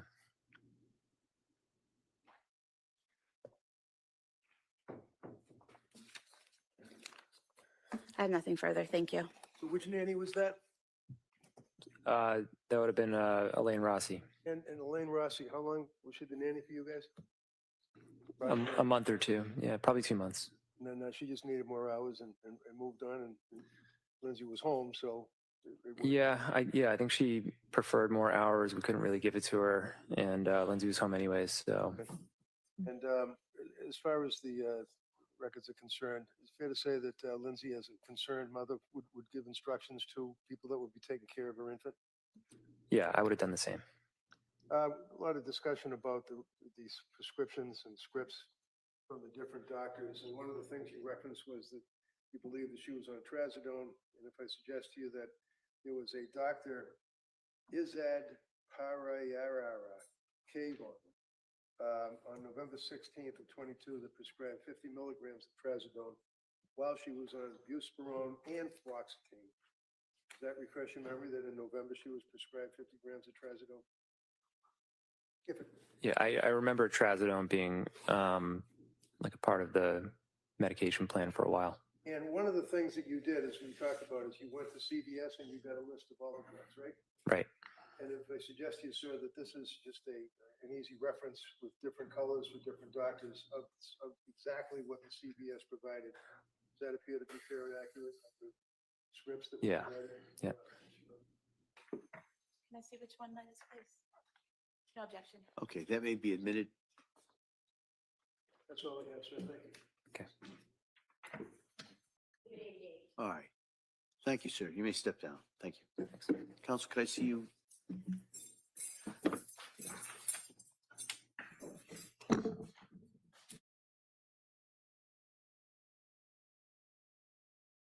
He messed that testimony up so bad, so bad. Hi.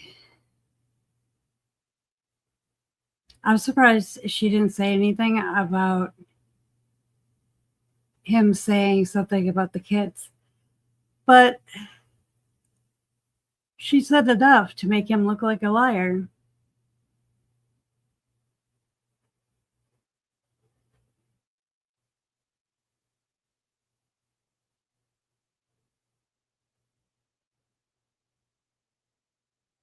Because he kind of, if you don't know an answer when a lawyer asks you a question, never ever say that. Exactly. She definitely proved her point. And I think the jurors see that. Hopefully they see that, because the public, some people don't see it at all, which is frustrating. Very frustrating. I'm going to excuse you till tomorrow morning. Yep, I knew he was going to end it. We'll start about 9. And kind of the same thing. We'll go to hopefully about 11, take a break at 11. We'll have a break from 1 to 2. And we'll go into the afternoon around 3 or 4. All right. So that's the thing. Remember, I'm going to ask you those questions about not talking about the case, not doing any research about it. Don't watch anything about it. You have to keep an open mind. At this point, you've heard some evidence, but you haven't heard all the evidence. You haven't heard the law that you are to apply to the evidence. So you've got to, at this point, you've got to keep struggling in a sense, keep that open mind. So I'm going to excuse you. I hope you have a nice evening. We'll come back here tomorrow morning. If I forget to tell you, tomorrow, Friday, we're still on schedule to take that view, and then we'll deal with the schedule when we come in tomorrow. But that's the best I can tell you. That's the schedule for tomorrow. So again, thank you so much for all your work on this case so far. I hope you have a nice evening. We'll see you tomorrow. All right. Good. I think in Massachusetts, they court at 4:30. It's 15 minutes to 4:30.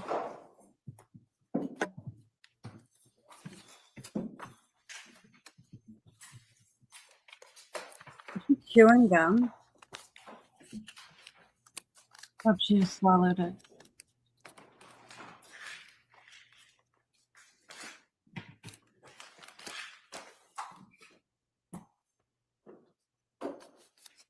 All right. And so we'll be in recess on this matter till tomorrow morning at 9 o'clock. Thank you. Thank you. Thank you. Thank you. And I hope to see you again. I'm going to sign off till tomorrow because it's been 7 hours. But I enjoyed it with everybody. And I will be live at 9 a.m. tomorrow. I'll be in and out of chat tomorrow. I'll have my phone with me because I have the baby, but I'll still have my phone and I'll still be typing in chat. So I'll see you guys tomorrow. Have a good night. Where's Leah?